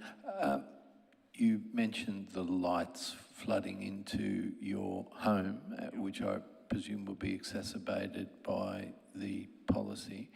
Have you raised this with council previously, or are there any measures to attenuate or address the lighting? It has been raised on previous occasions, and I think some time ago there were some changes made, but they're extremely powerful lights. They don't seem to shine directly on the ground, and yeah, it's a real issue for us because we're probably one of the houses, well, we probably are the closest to the ground of all the houses that are back onto the ground, so we cop it. And the issue for us, of course, is that if night games are approved, which we strongly oppose, this just makes the problem even worse. We've already had 3 night games this season, so we've experienced what that means. And if night games are approved going forward, that is a major problem for us. And in relation to the issue of noise, I mean, your back fence, do you want to describe it? And are there, again, measures, infrastructure measures that might be possible there, given the proximity? Well, I think the problem basically is a lot of young people now using the ground. There's a lot of teams. I mean, in the old days, the only people that had a tenancy agreement for the ground was Old Scotch Football Club. But now there's numerous clubs using the ground, from all different suburbs, and there's no supervision and no code of conduct in terms of noise levels. It's just not appropriate to be playing loud, amplified music at 8 o'clock in the morning on a weekend. One final question. Absolutely. Just on the amplified music, I mean, this past weekend probably would have been the end of season celebrations, I'm guessing. It happened on the weekend. But do you want to comment on the normal, like a conventional weekend or something like that? Well, or what I'm saying is it's a bit hard to know what a normal weekend is these days, but it's happened on probably 3 or 4 occasions. And I have raised it with Parks and Gardens, and I believe that there should be an absolute ban on amplified music in the sports ground. It's just not appropriate. I mean, we live in a residential area. Thank you. There have been no further questions. Thank you, Mr. Dean. The office will get an opportunity to respond to your presentation. Thank you. The next speaker is Mr. Yaneri, followed by Ms. Tamas. Thank you. Good evening. Thank you, Chair. Name and suburb, sir. Thank you, councillors. My name is Richard Yaneri. I'm a 25-year resident of Camberwell. I will read if you don't mind. I'm the founder and CEO of a science and technology support business to Australian Defence here in Ashburton. My back fence is Camberwell Sports Ground. I'm 2 doors down from Michael. I wish to be as graceful as those earlier making submissions on the tree canopy question. I fear I need to be more emphatic and direct due to the seriousness of the problems we face due to the abuse of privilege by some licensees of the Camberwell Sports Ground, and how the draft policy, as it stands, will dramatically exacerbate those problems. I seek to have my earlier letter sent to councillors as a courtesy, which is rather comprehensive to put us all in context, to be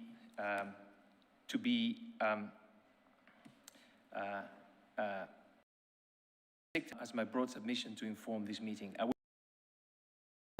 now with a view to encourage dialogue with the council about the draft policy, emphasising that having a buy-in from immediate adjacent neighbours will lead to superior solutions. I put a question in at first. I've got 2 questions and then some suggestions. The proposed draft, specifically the Camberwell Sports Ground, there is nothing in the draft about licence users' responsibilities or monetary penalties or for unreasonable use or behaviour that affects the amenity of immediate neighbours of the ground and full enjoyment of their homes. This is already a serious problem for residents of Rowell Avenue that will be exacerbated by the increase of use hours.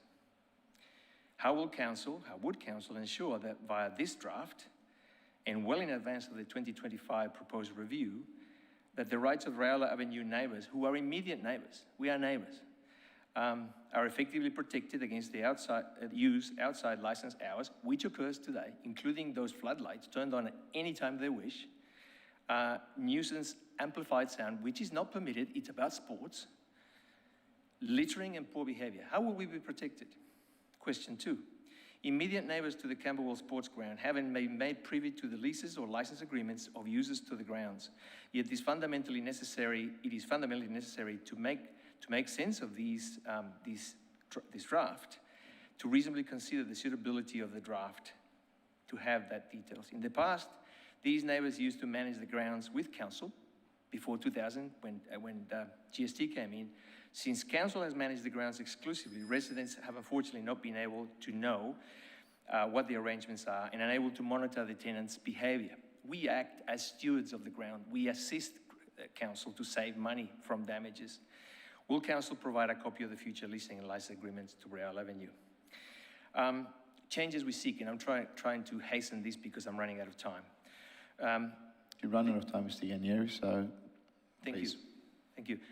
The changes we're asking council to make via this draft policy and/or via other enforceable instruments and/or any other practical measures available to council are as follows. Restrict the seasonal hours of operations to provide mental respite to neighbours. We've been invaded. I don't live in my house anymore. I have light coming down from the back anytime, any night, when anybody wishes to turn it on. I have amplified sound while they're training in the evening. I'm sorry, I'm just perhaps getting a little emotional because my mental health is suffering. I understand that, I really understand that. But I think we've understood the seriousness of the matter. We say the intensity represents an upheaval to the status quo. We love the grounds, we love the activity, we want to encourage the health of the community, but this is just being hijacked by I don't know whose interests. We truly hear you, but in the interest of the other speakers, I will ask you to either wrap up quickly with the next couple of words. I would like to do that, please. I think a more amenable solution would have to be hours of operation more like tradies hours, not going to 11 o'clock and not on weekends. We certainly don't want night matches. Training, absolutely, but not night matches. No amplified sound at all. Inside the clubs, certainly, but not to spill into our houses. And if we go out there and say, please turn off that music, we get accosted. Thank you, Mr. Yanyeri. You're now well and truly over time. Thank you. Thank you for your indulgence. I heard your concerns, and the officers will respond to them. Thank you. There are no questions, so you may return to the gallery. Thank you so much. I'd like to ask a question. Oh, you have, Councillor Franco. Thank you. Thank you, Mr. Yanieri. Just on the light spilling into your home, is that something that you've raised with council before? Many times, since the last 5 years. And has anything Many been times, since the last 5 years. said, or what responses have you been given? A piecemeal repair was made to some lights which light the walkway next to our fences, which has not really worked. I have suggested a solution that would cost under $200. It's been disregarded. I've basically been told, like, we know better, butt out. I'm an engineer. I know these things can be fixed easily and within code. Totally neglected.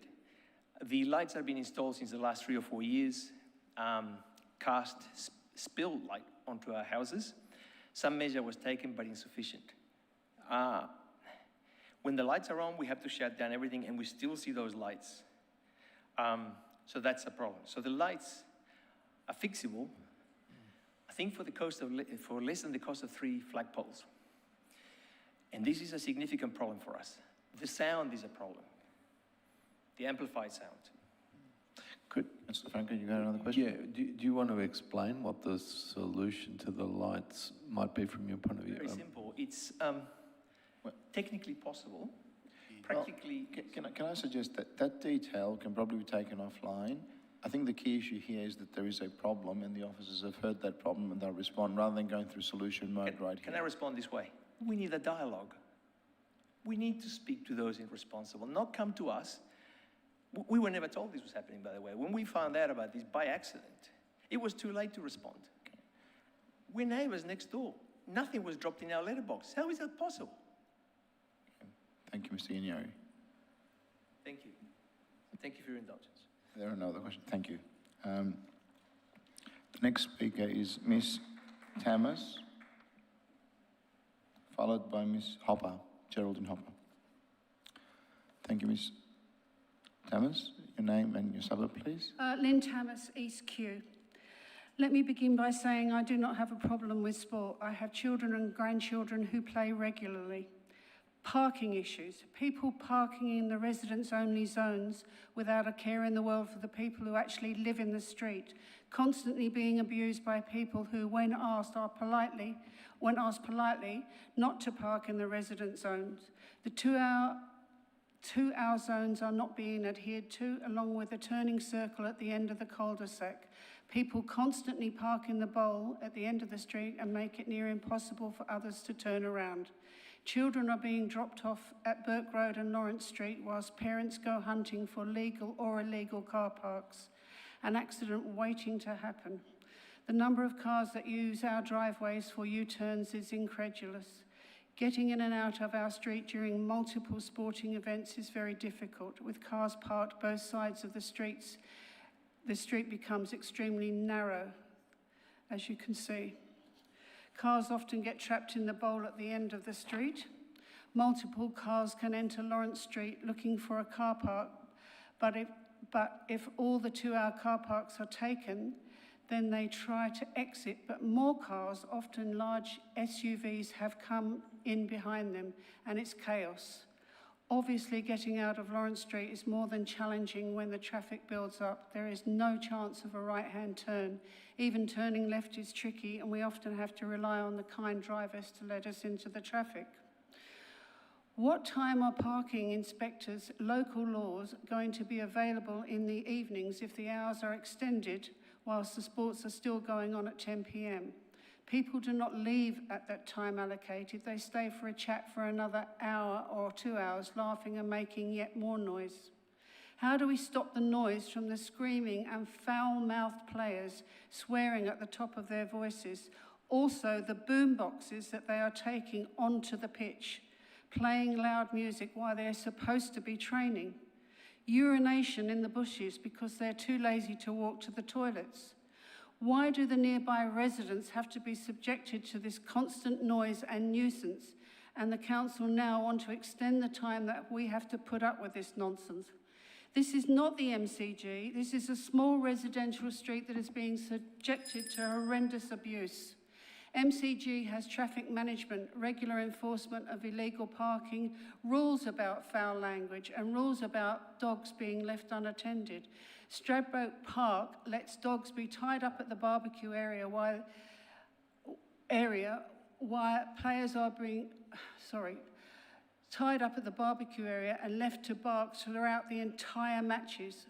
Why are players bringing their animals to the match in the first place? Leave them at home. It's not fair on the animals or the neighbours that have to constantly listen to this barking. If you can wrap up now, that would be great. Okay, I just got one more thing to say. Please.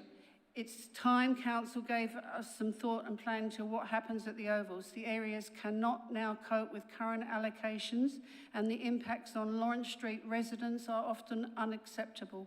Please resolve some of the existing impacts before tightening the screws on us even tighter. Our local amenity is getting trashed with noise, nuisance, parking problems and traffic congestion. We deserve some peace and quiet. Do not approve the hours of use in this policy in residential areas your neighbours live close to. Thank you, Ms. Damas.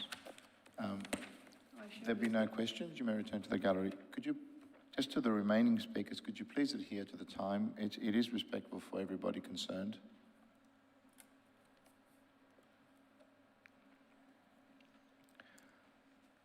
Thank you, Ms. Hopper. Good evening, Chair, Councillors. Jerry Hopper, Q East. The policy, it's misconceived. If adopted, it will adversely impact the amenity of the surrounding residential area. The policy fails to address the ongoing concerns of local residents regarding sporting noise and parking and traffic issues. It offers residents no protection. Instead, it refers to EPA guidelines.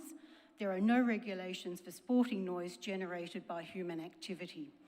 Local law does not enforce the noise and nuisance resulting from sporting noise generated by human activity, nor for the sporting activities approved and scheduled by council. The responsible behaviour, the new section, states that all seasonal tenants must abide by their seasonal licence agreement. Point 8.9 only refers to music, mechanical and noise from amplified equipment, loudspeakers, nothing about sporting noise generated by human activity. It states that the licensed patrons are not to disturb the peace and quiet of the neighbourhood. Well, where I live, sporting noise disturbances are often intense. We often go inside and seek respite and even hear noises from our living rooms with doors and windows shut. Council has acknowledged local residents in close proximity are inconvenienced at times, but please let me assure you, it is much worse than inconvenient living where I live. Hours of use are deceptive.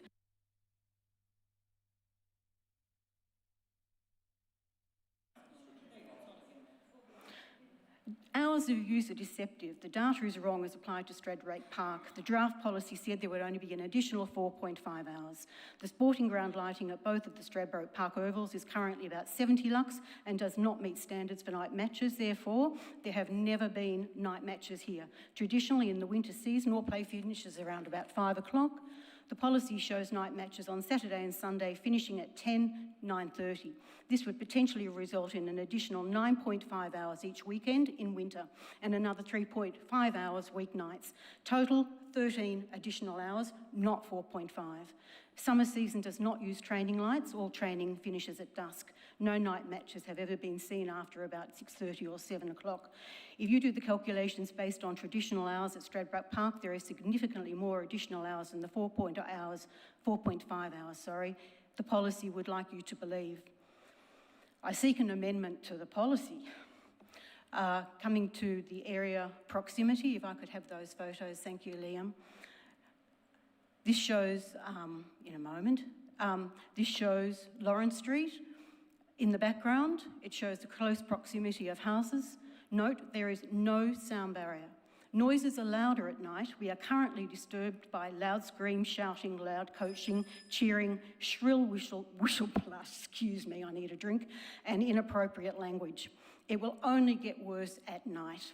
I support the policy's commitment to providing activities that promote physical, social and mental health benefits, but Council must ensure that the health, well-being and livability of local residents in close proximity to sports grounds are not further compromised. We deserve to have applied amenity and the quiet enjoyment of our streets and surrounds. Night matches and training till 10 o'clock, 9:30 must not be scheduled at Burundara Sports Grounds in close proximity to residents. And I have asked for an amendment that it is not supported. Thank you very much. Thank you. There are no questions, so you may return. Thank you very much. Mrs. Carol Hunt, followed by Mrs. Anna Benadona.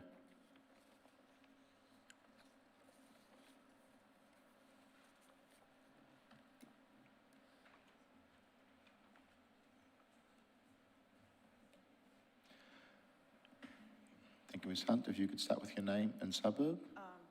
Good evening. Name Carol Hunt. I live in Balwyn. As a long-standing resident of originally Camberwell, now Burundara City Council, I have concerns regarding the overall changes to the Macleay Myrtle Park area, Gordon Barnard, Hislop Park, Stradbroke Park, as well as Hayes Paddock corridor of public open space and amenities. The council consultation relating to the proposal included 2 sport club forums conducted with the council, extending pre-season training to 4 months, involving face-to-face interaction between all parties. On the other hand, there was no open face-to-face resident input or discussion undertaken, only Your Say Burundara online survey for 21 days offered, which was only advertised in certain areas around parks, sometimes displayed in hard-to-see places or on the council website. Many daily resident users of Macleay and Myrtle Park areas and some of the other parks do not have access to online services. Thus, the council consultation with residents regarding additional use of local amenities was inadequate. Why couldn't council organise transparent, face-to-face public meetings to be held? Now, I also refer to the Bulletin in May 2016. The sports ground lighting installed at Myrtle Park stating that lights can only operate between 5 p.m. and 9 p.m. on 3 nights during the season. Since then, council have installed lighting on 2 other ovals in Macleay Park with proposal to extend playing hours. And I believe that the lux of the new installed lights are 100, which means that there can be night play. If it's under that, it's only for training.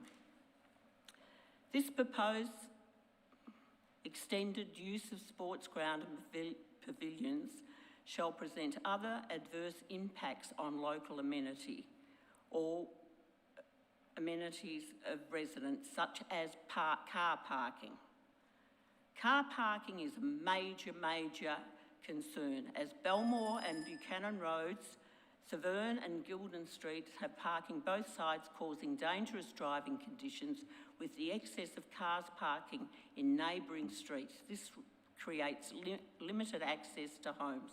In addition to this, there is noise and continual activity of traffic, which local residents have to contend with. In conclusion, I expect the elected councillors to seriously consider the impact that the proposals of public open space usage on local amenity will have on their residents' well-being, and bear in mind these areas are residential areas, they are not industrial or commercial areas. Thank you, Mrs. Hunt. Thank you. There be no questions, you may return to the gallery. Thank you for your presentation this evening. And the final presenter this evening is Mrs. Anna Bernardoni. If you could start with your name and suburb, please. You have 3 minutes. Thank you, Ms. Bernardoni. Good evening. My name's Anna. I live in Campbell.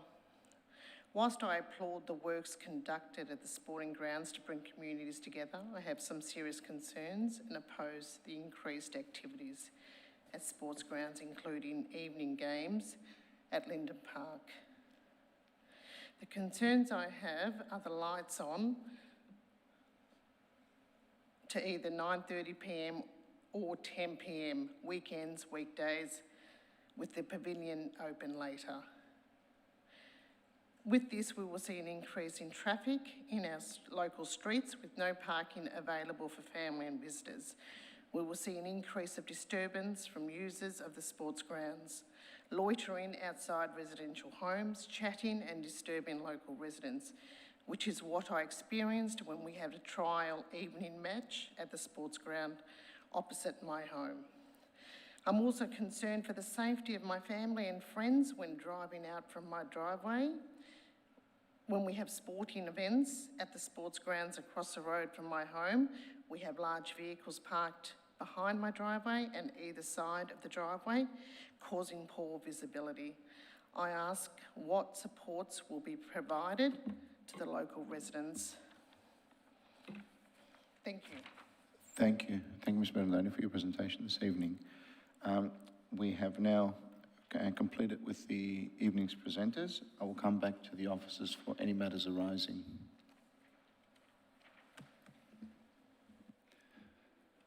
Through you, Chair. Firstly, I'd just like to thank everyone for their submissions and particularly for hanging around this late. Much appreciated. I think it's also important to reiterate that there's currently no policy in place, and we obviously have a lot of activities at sporting grounds, so these are not necessarily new issues as you've heard, and the policy is being proposed so we can have something that's very visible and transparent and will improve the consistency of how we manage our sports grounds. I think it's also important to note we had quite strong support during consultation, and also acknowledge that a number of people were concerned, as you've heard from a number of people tonight, about particularly noise and parking were two of the themes that came through. There are existing mechanisms in place to deal with these issues outside of the policy, particularly around... No, please remember what it was said earlier. Please do not, please do not disrupt the meeting, please. Please do not disrupt the meeting if you want.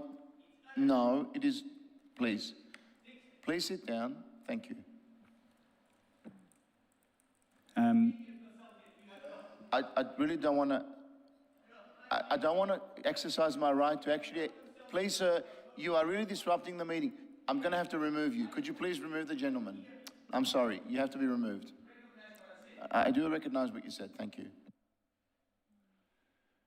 We do, however, have an opportunity to speak with clubs at our regular sporting club forums. So before the start of each season, we hold forums face-to-face with our sporting clubs, and that is something we can certainly have on our agenda front and centre to make sure that clubs understand what it is required from them to be good neighbours.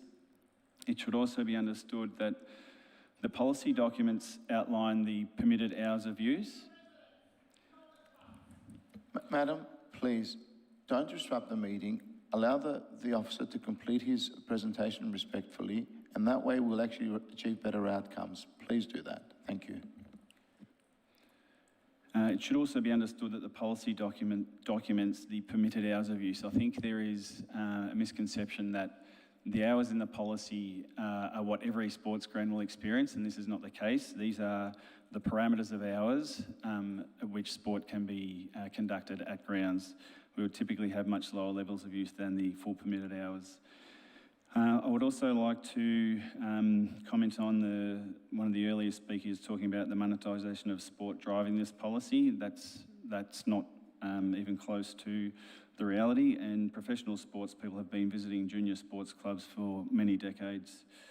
This policy is fundamentally about how grounds should be allocated. Ma'am, please don't do that. If there's an outburst again, I'm going to have to remove you. Thank you. So it is acknowledged that there is a proposal to increase the permitted hours, but the policy is fundamentally about how the grounds should be allocated. Not all sports grounds are currently lit to the level they can host competition. We do have a process to review grounds that are suitable for night games, which is considered annually. And happy to take any questions. Councillors, have you any questions for the officers? Councillor Hollingsworth. Thank you, Mr. Chair. Thank you, Mr. McHugh, for your responses there. With the current proposal in Table 1, where we've got sports grounds hours of use, it's proposing Thursday, Friday and Saturday from 7:30am to 10pm. Would that mean that a night game could be held up until 10pm on Thursday, Friday and Saturday? Potentially, if the club are of the will to want to do that.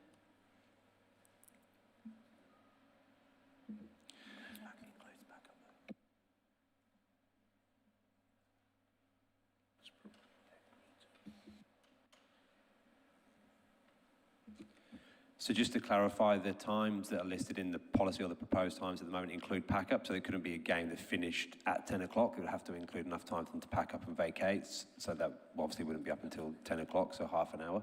Right, but that could be Thursday or Friday night. So we're not just saying Friday night or Saturday night. In theory, as the way the policy is written at the moment, in theory, yes. Yes, yeah, thank you. And I appreciate you said earlier that this would not impact all clubs or all sports pavilions, but there could be some that could, in theory, utilise this every night they're entitled to under the terms of the lease and the hours of operation. It's hard to envisage a scenario where a club would utilise this space every single night that it's available, going back to Andrew's earlier point about the carrying capacity of grounds and the fact that we know our grounds are all pretty close at the moment to that point. And so if that were to occur, that would mean usage would then have to be cut elsewhere from that ground in question. Thank you. I'll leave it there. Sorry, and I will foreshadow an alternate motion later. Thank you. Thank you, Councillor Hollingsworth. Councillor Addis. Just wanted to check whether officers are able to follow up on some of the concerns with traffic and parking issues, or whether I need to bring that up in general business to seek it. I'm thinking probably you're prepared to follow up on that without that being a request in general business. Yes, and I can see Director of Urban Living also happy to jump in here. Yes, thanks. Through yourself, Chair. Absolutely, we are aware of parking issues at certain sports grounds. We're happy to follow up and increase our parking inspections on an as-needs basis, and we do have parking inspectors available through to the evening past 10 o'clock. Thank you.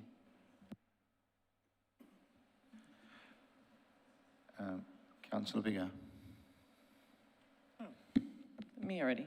I guess I have a couple of questions. I am keen to understand, and it seemed, correct me if I'm wrong, that you seem to be suggesting that there were other places where some of the concerns, other policies where some of the concerns that residents have raised would be addressed or covered. But I guess I am keen to understand what, you know, how strongly this policy or our approach to it will speak to teams about their responsibilities to basically be good tenants. I'm not sure whether that is fully addressed in this policy currently. We do have clauses in the current policy. I think it's 4.5.4 and 4.5.4 and 4.5.1, which we do feel covers that, but obviously happy to have that discussion. I'd also clarify that all the clubs signed a seasonal license agreement, which contains increased detail about things like noise and restrictions and that type of thing. So that's obviously necessarily a more detailed document. I also just want to clarify one point from earlier that was raised, that our sports ground lights are on a system which allows us to be able to shut them off at a certain time. So happy to take that offline and investigate if lights are being turned on outside of that, but I'm not sure how that would be possible because generally they are shut off by our system at a certain time. Okay, thank you. I mean, I think I would at least ask officers to maybe go back to this with a view to in terms of looking through some of those clauses to say, have we really addressed this? And even in the briefings, I suppose, or the contract that the team sign, because I do know, you know, I have had some circumstances where it's been a little bit tricky for teams to understand that that this is a privilege, not a right, to use these fields, and that is a privilege that can be lost if there's not due respect, I think, for residents. If I can also just say, the licence agreement, which is one of the reference documents in this policy, also talks about 8.7 behaviour. So 8.71A, it says, in council's absolute discretion, so the licensee must not do anything which, in council's absolute discretion, is considered offensive, inappropriate, unacceptable behaviour or conduct. And if so, you know, we've got the ability to sort of take action from there. So it's fairly clear in the licence agreement, and when we sign licence agreements with clubs, we'll often go through these critical clauses in terms of council expectations. So there are more granular clauses in the licence agreement which address behaviour, noise, nuisance, etc. Thank you, if I might. That is very helpful.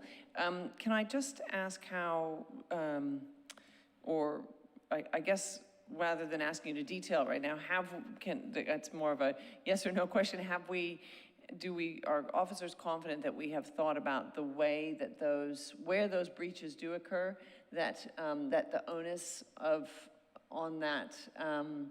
on sort of proving that breach or following through on that breach does not just fall on the residents? Because I think that is one of the things that I've seen raised in some of the emails, and it's a fair point. It's difficult to be the one going out and saying, hey, can you turn the music down, or hey, this is actually not allowed, or so. Are we confident that we've thought through that, how those will be enforced?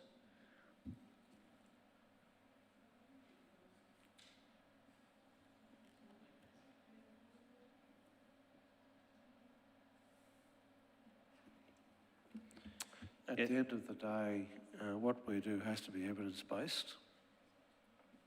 That's the most critical thing. So it has to be observed by someone. If it's not the resident, then it would need to be one of our officers who happens to be there at the right time, either based on a complaint or because they happen to go by as part of their normal duties, to be able to make the observations that a breach has in fact taken place. And I think it's important to also distinguish between the club's capacity to control what goes on and people who visit that sports ground, whether they come along as spectators and so on, over whom the club has limited control. That's where really council's patrolling becomes quite important, to make sure that where we know that's a risk factor, we are making sure we're present. Yes, thank you. And then that the clubs are partnering with us on that, because obviously it needs to be in their interest as well to do that. And I just have one final question. There was one comment raised by one of the presenters about the fact that in their particular sports ground, that because they hadn't had night games, this could potentially be a much more significant change in usage. Have we considered that potential impact on some of those fields where you know, when extending to this time would actually be, 13 or 14 hours difference? So I'd make 2 points in relation to that. The first one, going back to my point earlier, that given the carrying capacity of grounds, we wouldn't expect to see that amount of increased use at any of our grounds, particularly not the ones that are well utilised at the moment. And the ones that are well utilised at the moment tend to be the ones that attract the most negativity from residents for obvious reasons. The second thing that I would say in relation to that is that as part of our process here in terms of night matches pending the adoption of this policy, there's a process where we would assess which grounds are suitable and which grounds aren't, and part of that assessment includes impacts on resident amenity, and so those grounds that have residents particularly close and have the biggest issues with parking and traffic, we may well consider not suitable for night matches. And just to clarify, that would be assessed on a regular basis annually, so obviously if things change, and they do change, and obviously we have the ability to take clubs, or take grounds, I should say, off that list, or add grounds on, dependent on the outcomes of that assessment. Thank you very much.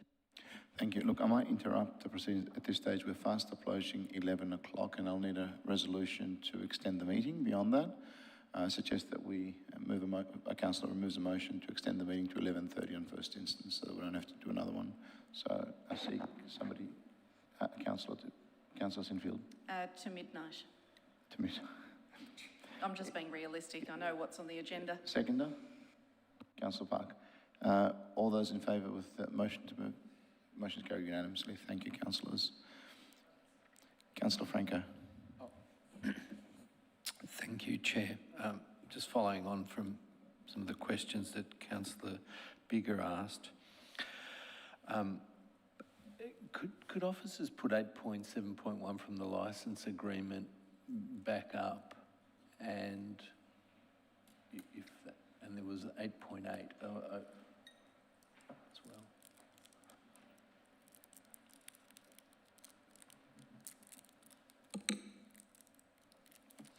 Councillor Franco. Is it possible to have the clause 8.7.1 of the licence agreement back up?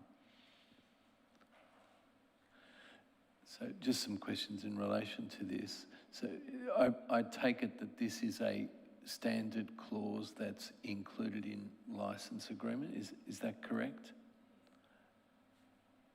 Yes. Yes, and 8.8, which I can't see in full, is that, okay, so there's nuisance and noise, and they're standard conditions that are imposed on licence, in licence agreements. Is that? Yes, that's correct. So one of the issues that Councillor Bigger raised in her question was that she questioned whether the policy was sufficiently clear in terms of the obligations on clubs and not simply the entitlements to the extra hours. And is there any reason for not, say, being clear? Like, if we scroll back down to 8.7.1, any reason for not, say, 8.7.1A says the licensee must not do anything which in council's absolute discretion is considered offensive, inappropriate or unacceptable behaviour or conduct. So is there any reason for not including a statement like that as very clear and upfront in the policy, and not simply, sorry, I should have been speaking clearly into the microphone, and not simply included in the licence agreement, because in the licence agreement it's evident to the clubs but not to the general public that these conditions are being included? I think that's fine. You could include it if you wanted to in the 4.5.4 responsible behaviour.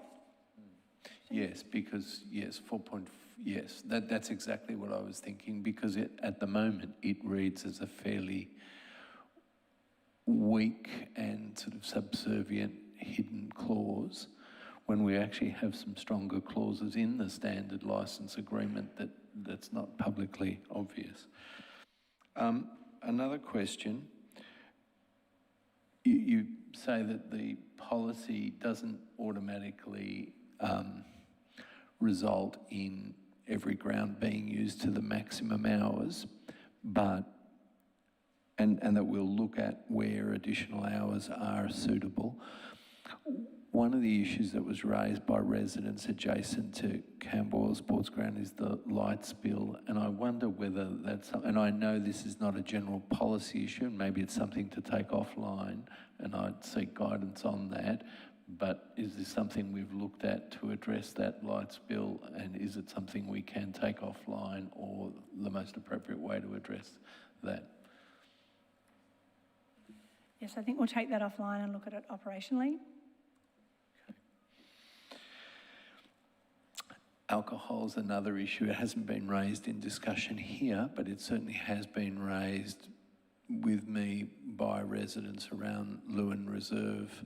And it's not the licence agreement that the clubs may have or the liquor licence, but some fans coming with slabs of beer to the ground and their boom boxes to watch. So I know we've received one email in relation to this, but I do get requests. What measures might we have to address alcohol outside the clubhouses and the responsible measures that some clubs have by others coming to grounds? So I'd point to a couple of things. There's part of the new policy, if adopted, at the back around responsible behaviour. There's a section that would include that, but also clubs need to seek permission from council before applying for a liquor licence, and the liquor licence is what controls obviously the consumption of alcohol. And if we have a club that's persistently abusing that and we're sort of receiving feedback to that effect, then we can in theory stop that club from obtaining a liquor licence. Thank you. But in relation to fans, I presume unless we impose a dry area ban or the like on a particular open space, it would be up to members of the public could still take alcohol outside the clubs. Yes, the same that someone can take, a bottle of wine to a park and have a picnic. There's nothing stopping it under this policy. And in relation to amplified noise, we heard from some of the residents some concerns about amplified noise, but do council officers want to talk about the request to ban amplified noise and how amplified noise might be dealt with if it's not, if it doesn't have a prohibition? It's probably important to be clear about the limits of our local law and EPA legislation, neither of which is really a perfect response to this type of scenario. Our local law probably wouldn't cover this type of noise emission, and the EPA legislation typically would deal with noise which is far less intermittent than the noise you'll get in the circumstances we are describing. So it's not going to provide an easy solution.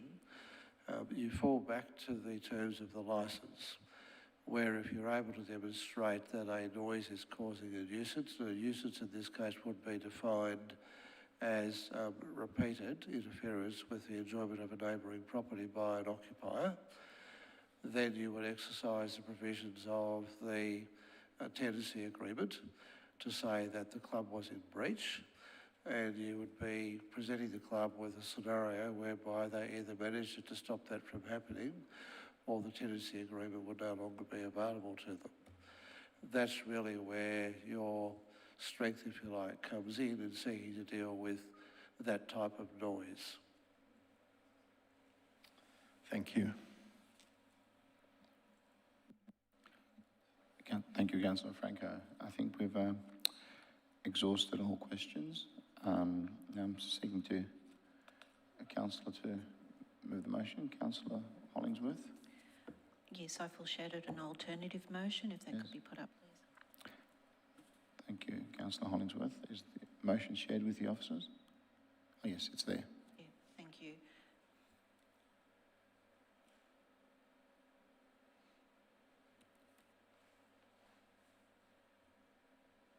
Can I once again seek a clarification? Is this what is the old hours rather than the, this is essentially? It's an in-between version, so it's not the original hours, but it's not the full extent of hours that's proposed in the officer recommendation. Okay, thank you.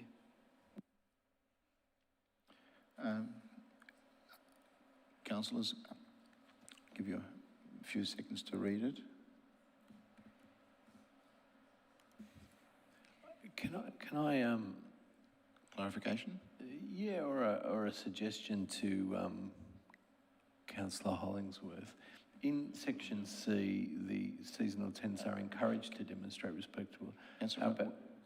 We'll need a seconder first, and then we'll go to suggestions. Well, I was going to suggest before she moves it a slight tweaking.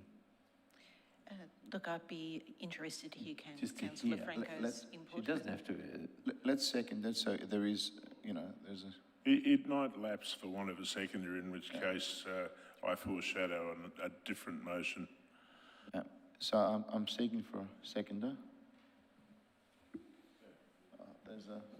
Councillor Franco, are you seconding or you're... No, I was going to suggest a slight change in word. Councillor Bigger. I'm happy to second it. All right, so we have a seconder. Any opposition?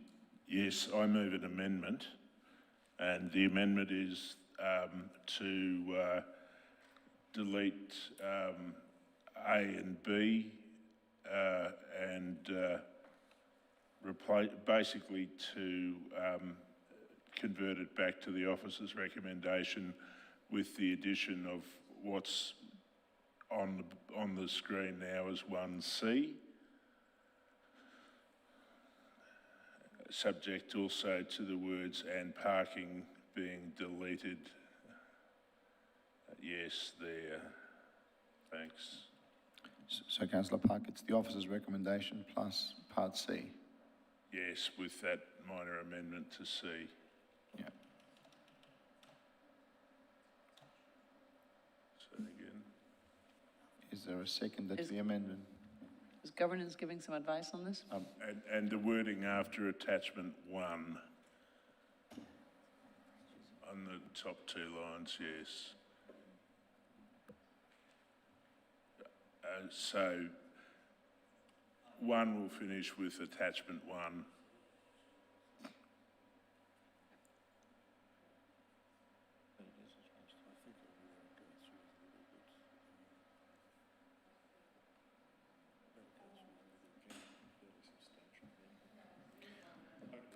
And we need a second.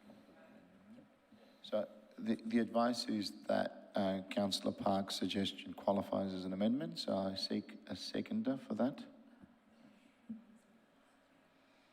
Councillor Sinfield? I'm happy to You're second seconding that. Now, I'll put the amendment to the vote, and those in favour of the amendment? Don't we have a debate on this? Can't we discuss it? Yeah. Apologies, you're quite right. Councillor Park, can you please speak to your amendment? Sure. These are matters that have been considered ad infinitum. Nothing that we've heard tonight essentially comes as news to us. We've heard those submissions and we've considered those submissions, and what was put forward by the officers is perfectly reasonable.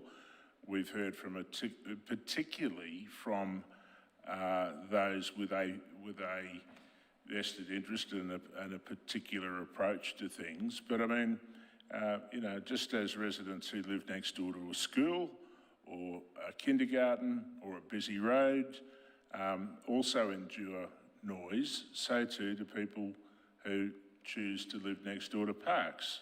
And the simple fact is that one of the submitters even described the park as his backyard. Well, no, it's not.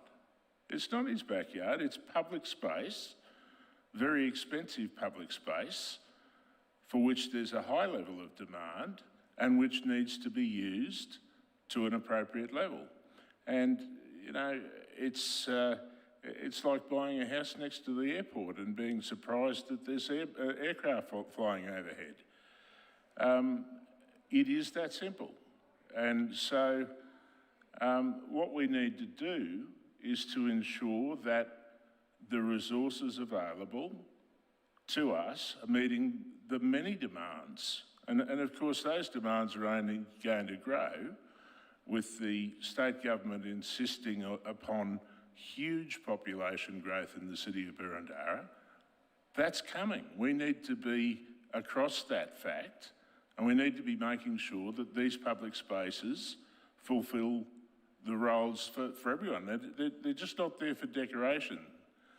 So the office's recommendation puts forward a perfectly balanced and legitimate approach to these spaces.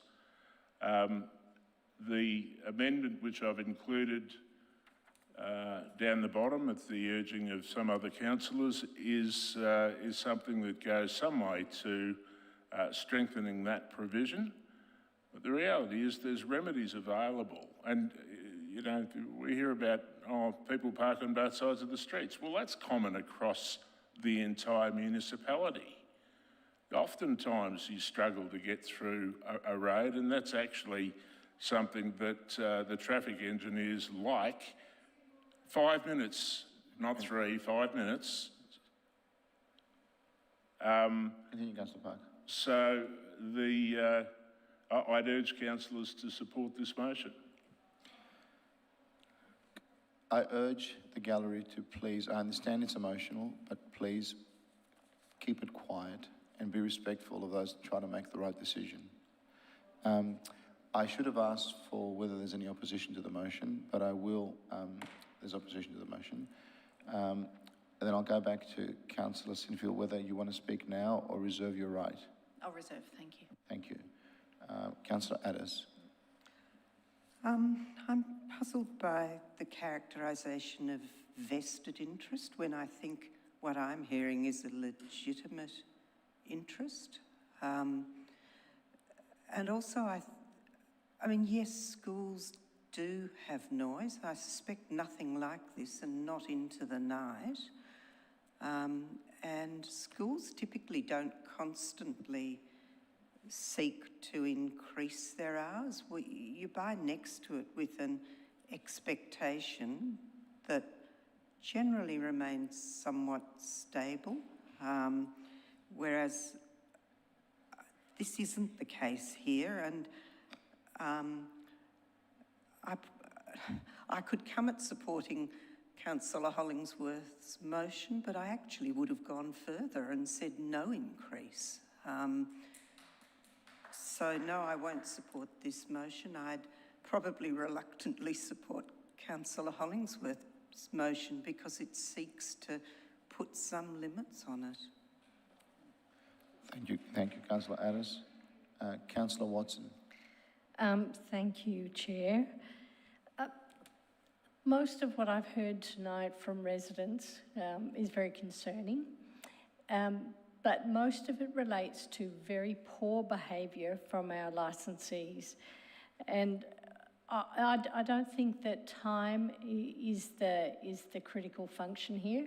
And as Councillor Park said, with densification and the increased demand for our sporting facilities, I think that it's something that we need to, well, I believe the officers have considered that in the proposal that's before us. I will be supporting this motion, but would like to foreshadow a motion for general business that imagines officers preparing protocols for our clubs and undertake a program so that they fully understand their responsibilities to the neighbourhoods, because that seems to be entirely missing. And while we look around in our documents for bits and pieces of things that direct their behaviour and set out our expectations, I just don't think those are being properly communicated to our clubs. So working productively with our clubs and having them fully understand our expectations, I think will go a long way towards having our community working and cohabitating together in a more peaceful way. So I don't think that time is the function. I think the behaviour is the function. So I will be supporting this motion and foreshadow a motion, general business as described. Thank you. Councillor Watson. Councillor Franco. Thank you. Look, I share the views that Councillor Watson has expressed. I think, and if Councillor Watson does move something in general business, I'll be looking to support that as well. I can see that the policy does address a range of issues which are very important to address, and there is the issue of the extended hours. But the policy doesn't reflect adequately, in my view, the very clear expectations in terms of best practice for clubs, in terms of management. And that's not an anti-sport thing. It's really articulating in a very clear manner the positive attributes that we want to see and making it very transparent in the policy. Yes, the policy has a section on responsible behaviour, 4.5.4, but it's buried, it's buried in that section in a very small and only a few manner of words saying all seasonal tenants must abide by their licence agreement. Now, it doesn't say and articulate very clearly what the licence agreement will contain. We saw some very good examples of clauses in our licence agreement, and I think that's great, but we need to make that transparent.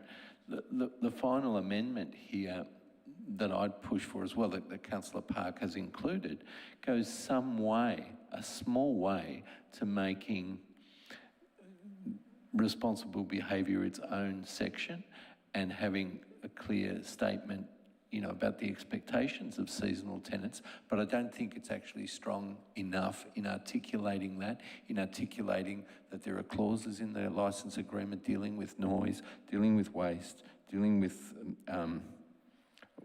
the other issue, whether it's alcohol, I don't know if that's one, but and dealing with parking. I disagree very strongly with Councillor Park in relation to parking, because I've seen issues where some sports clubs are fabulous about, and I've been involved, an active participant and worker in some sports clubs where we've notified club members to park responsible, not block driveways, encouraged visiting clubs to do the same thing and taken a lead role in that. But if we remain silent and say, well, look, if you park illegally, bad luck. If you block a driveway, we'll just book them.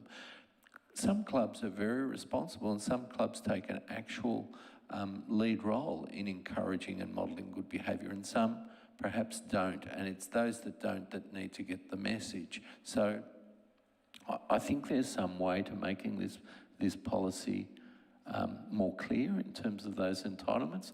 I think this is a very, very limited step, and I think it could go a lot further. You've passed your 3 minutes. Thank you. Thank you. Thank you, Councillor Franco. Councillor Hollingsworth. Thank you, Chair. Look, I'll try and be quick, and I'm aware that we're well over time and we've still got other agenda items to discuss. The biggest concern I have with the officer proposal is that it actually includes Thursday, Friday and Saturday to 11 p.m. for the pavilion hours of operation. So what I would ask Councillor Park to consider with his motion was if he would remain with the Friday and Saturday from 7 to 11 for the hours of use for the pavilions, and then for the sports grounds use, the same, where Thursday to Saturday is actually included to 10 p.m. Now, I don't think Thursday for sports ground use or pavilion use should be to 11 p.m. because for a high percentage of our population, Monday to Friday is a working day, and there is a high percentage of population that get up early and try and retire at a reasonable hour, knowing that they've got to get up the next morning for work. Friday typically is a work morning for most people, not all people. I know we have shift workers, I know we have people that work varied hours, but I think it's very wrong to have the extended hours on Thursday night. So whether or not we could come to a compromise to consider just having the Friday and Saturday at the extended hours, I asked Councillor Park if he would consider that. Councillor Park? Okay, there's no acceptance of that, Councillor Hollingsworth. Thank you. Then, on behalf of the community that's spoken and on behalf of the community that's not here tonight and on behalf of the community that's not even aware of these proposed extended hours, I cannot support 11 a.m. on Thursday night, so I will leave it there. Thank you. Thank you, Councillor Hollingsworth. Councillor Sinfield? Just a couple of remarks. There are plenty of schools that do have functions at night, some in the Coffin ward, and I've received plenty of complaints over the years in relation to those events and various other function centres and so forth across the city. So it's not limited to sports pavilions and sports grounds. And often, as I can hear from my bedroom, the young hooligans at Victoria Park are not related to the club. They choose to come down with a six-pack or a slab or whatever it might be and sit down near the pavilion because that's where the lights are and that's where they can get a seat or a barbecue. And it's not related to the sports club. But I can hear them yahooing well into the evening, particularly during school holidays. And yes, it is frustrating, but we can't hold the club accountable for their behaviour. I think we're getting lost in a couple of little details here, and generally it's an exceptional policy, and I thank the officers for years of work in delivering this and a huge amount of consultation that has gone on to deliver a great policy, by and large, that covers off on so much that hasn't had structure and policy before, which is going to support our community, not just the sports clubs, but everybody to have some structure and understanding as to how we can allocate these sports grounds, the 54 off the top of my head, limited resources that we have for community use.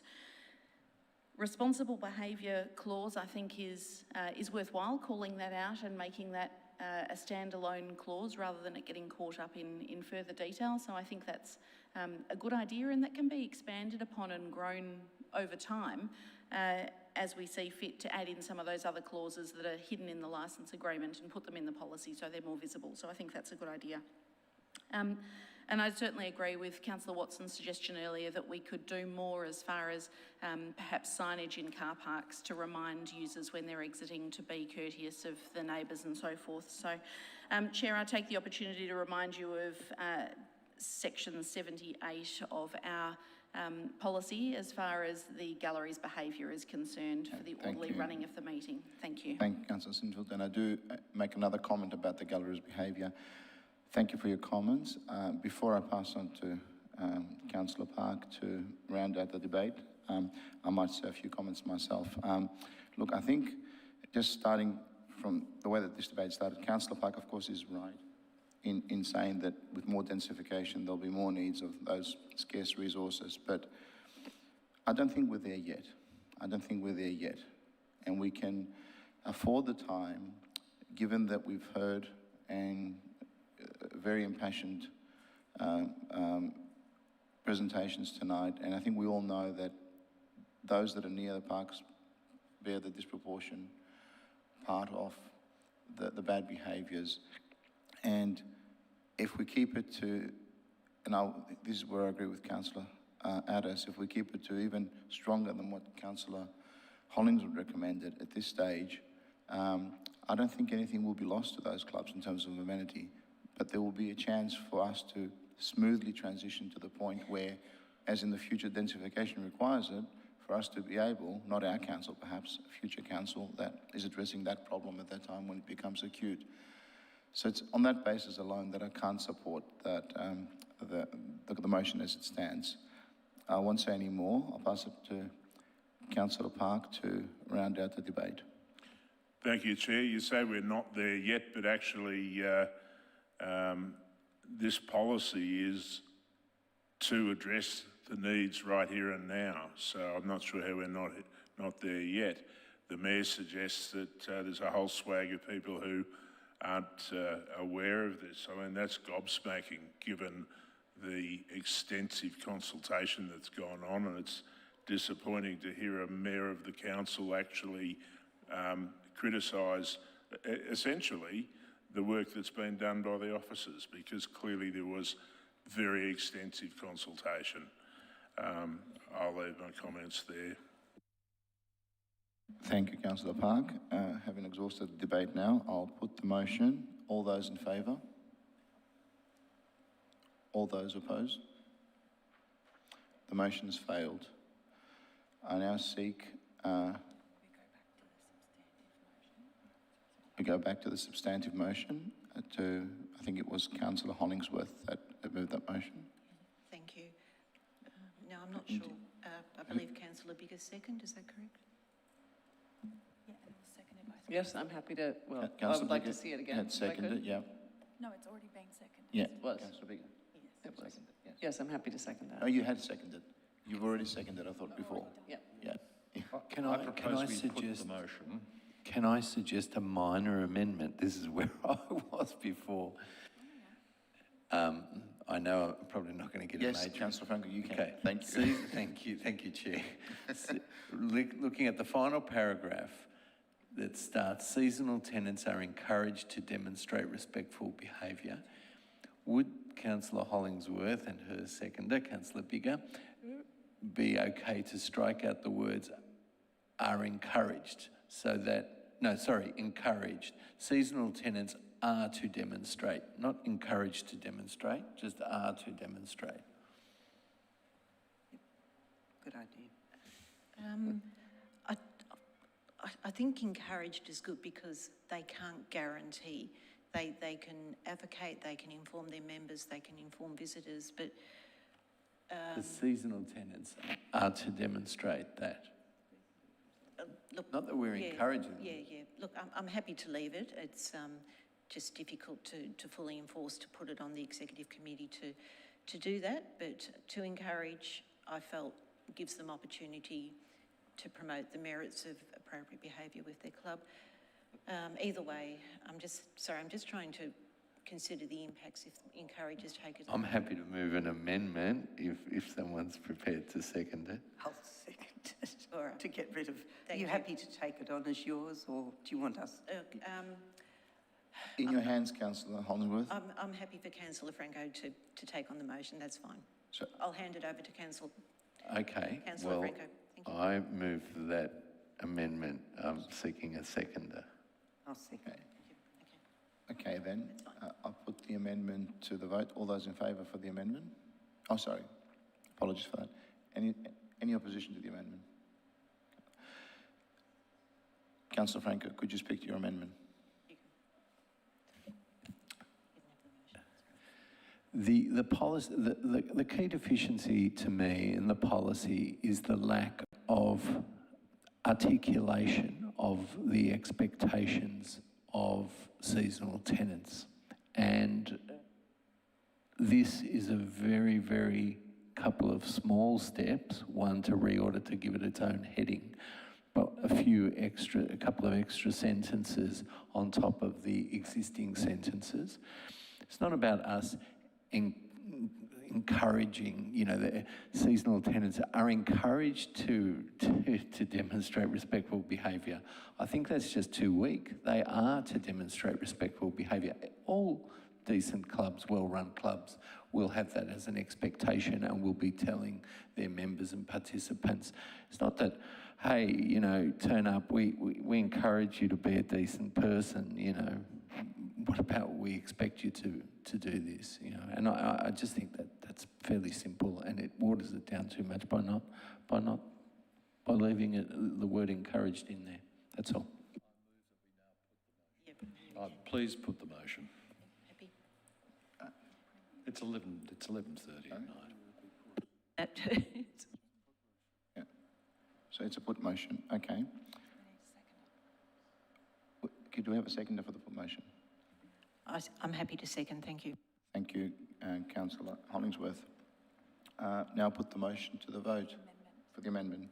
Which one, the put motion or the amendment? I'm putting the put motion and then we'll put the amendment, okay? All those in favour of the put motion? Okay, so put motion's carried. You need to call both sides of the vote, not just one. Thank you, Councillor Park. All those opposed to the put motion? Okay.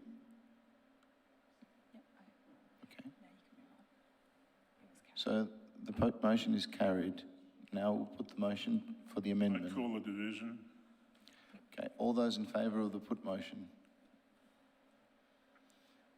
Councillor Sinfield, Councillor Hollingsworth, Councillor Gold, Councillor Gillies, Councillor Watson, Councillor Addis, Councillor Stavrou.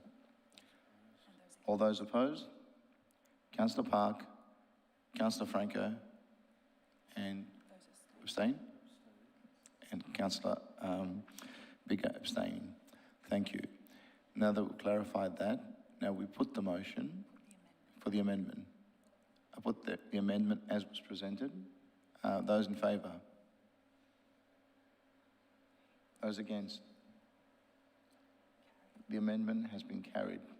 Division? Okay. We've got the amendment. I think we need to quickly make a decision on extending the meeting. No, we don't. No? So No. the amendment has 12:30? become the motion. We now need to put the motion. Okay, so the amendment now is the motion. Apologies, I thought it was, the time was up. The amendment now is the standard motion. So we go back to where we were with the standard motion. The mover of the motion is Councillor Franco.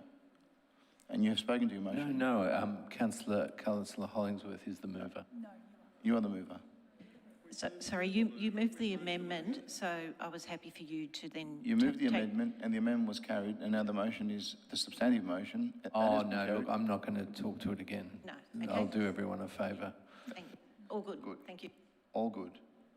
I'll put the motion. All those in favour of the motion? All those opposed? The motion's carried. Thank you, councillors. Okay. Yep. So, for the benefit of the community, what has transpired is that the original motion that was changed was not able to proceed because it failed on its vote. The substantive motion that was the earlier motion became the motion of debate, which was amended to include some strengthening by Councillor Franco, and that motion ultimately was able to become the substantive motion, which the councillors have voted for.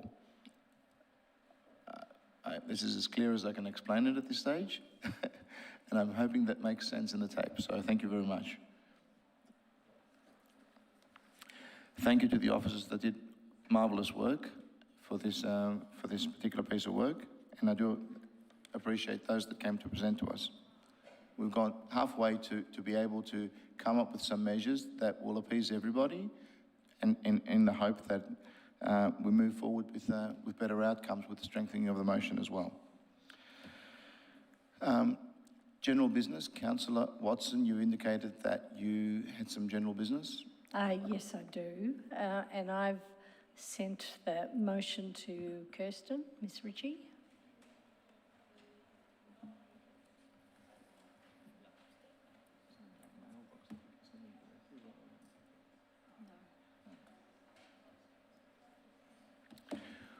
We will try and find the motion and we will continue. Yeah, I sent it at 11:20 if that's helpful, but I'll just read it out while officers look for it. And my motion is that officers prepare protocols which describe expected behaviours of all sports ground licensees and implement a robust education program so that all licensees understand their responsibilities to neighbours. Are you seeking a report to come to council before that happens, to find what form those protocols are? I don't think it's necessary, but if fellow councillors want to have a report come back as to what those protocols look like, I'm happy for that to occur. I'm happy to second that as it stands. Sorry, Councillor Gold, you seek to second that? Happy as it stands. As it stands? Yep. Any opposition to the motion? Have opposition? Councillor Watson, could you please speak to your motion? Yeah, look, given the lateness of the hour, I don't propose to speak. I think it's self-explanatory, and I hope that such an endeavour would help to improve behaviour on our sports grounds. I might go straight to the... Okay, Councillor Park seeks not to speak to it. I might as well put the motion now because there are no other... nobody else seeking to speak. All those in favour of the motion? All those opposed? Motion's carried. Thank you, councillors.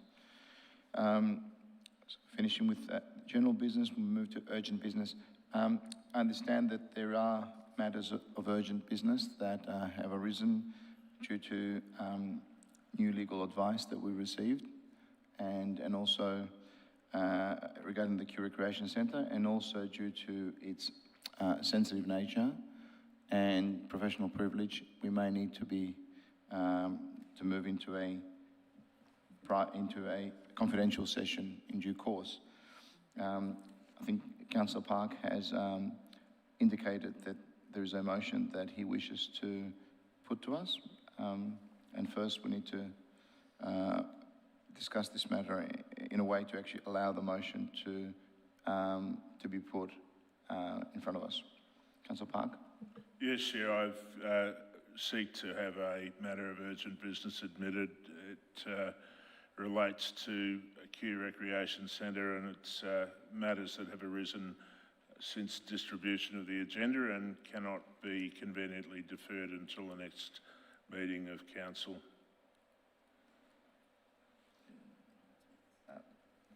That's the move. Councillor Hollingsworth, do you seek to second that? Oh, Councillor Sinfield. They're moving quickly. Either or. I'm happy. Thank you, Councillor Sinfield. So you second the motion. Any opposition to the motion? There'll be no opposition. And this is the motion to admit the urgent item on the agenda. So I'll put the motion to the vote. The motion has been carried. Thank you, councillors. This is to admit an urgent item as described by Councillor Park that has arisen post the agenda. So, and it cannot realistically be reviewed at the next meeting. Now, Chair, my proposal is to move the motion. Whether there needs to be a confidential session or not really comes down to whether any councillor feels the need to ask questions or maybe enter into debate. But I've circulated the motion to officers, and I'd propose to just move that in open meeting. Councillor Parker, that's perfectly okay. We can put the motion up on the screen, and if any councillor wishes to speak, it will be understood that we then have to pass a resolution to make the meeting to go into confidential mode, because we will be discussing matters that, as I noted earlier and Councillor Park noted earlier, will be of professional privilege and confidential in nature. Just before the meeting, just to be fair. Can I suggest we just pause for a minute or two to allow those that haven't read it a I will. This is it's a complex matter. I'm trying to read it at 11:30 at night. I will give you a few minutes, councillors, all to read it. And we've got no advice from council officers on this matter either. Councillor Franco, if you wish to ask questions, we will take the meeting to confidential mode. There is no no doubt about that. And that's the proper forum to actually ask those questions. Chair, perhaps if you recognise the seconder, and then I can move a motion to go into confidential. I was just simply trying to save people time. I can recognise the seconder. I think I had recognised you. Oh. That was for urgent business. But now that there's a motion on the table, I'm happy to second that. I have read it. Councillor Sinfield has seconded the motion. Accepted. Thank you, Councillor Sinfield. So I move that we go into confidential. Thank you, Councillor Park. So we'll now have a motion to go into confidential business. I seek a seconder for that. Happy Councillor to second that Sinfield. too. Any opposition to that? There be no opposition. I put the motion. Those in favour to confidential business, the motion is carried unanimously. Just for the benefit of the gallery and the community, there is a matter of a confidential nature that needs to be discussed in confidential mode, and that is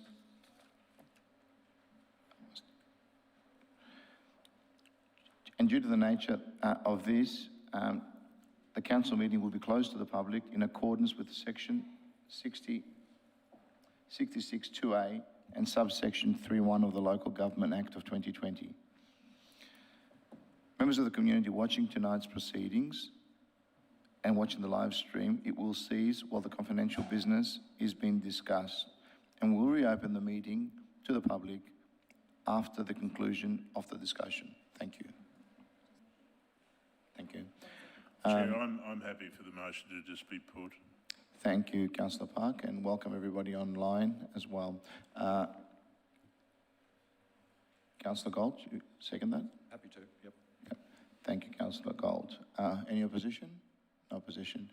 Now the motion is the motion. Yeah, We've I'm already putting the moved put and motion seconded. first. I wasn't moving a put motion. I was simply saying I am happy as the mover for it to be put. Okay. Unless somebody wants to speak against it in the next 3 minutes. Okay. Well, councillors, the motion is being put. All those in favour of the motion? Motion is carried unanimously. Thank you, councillors. So we reached the end of the meeting.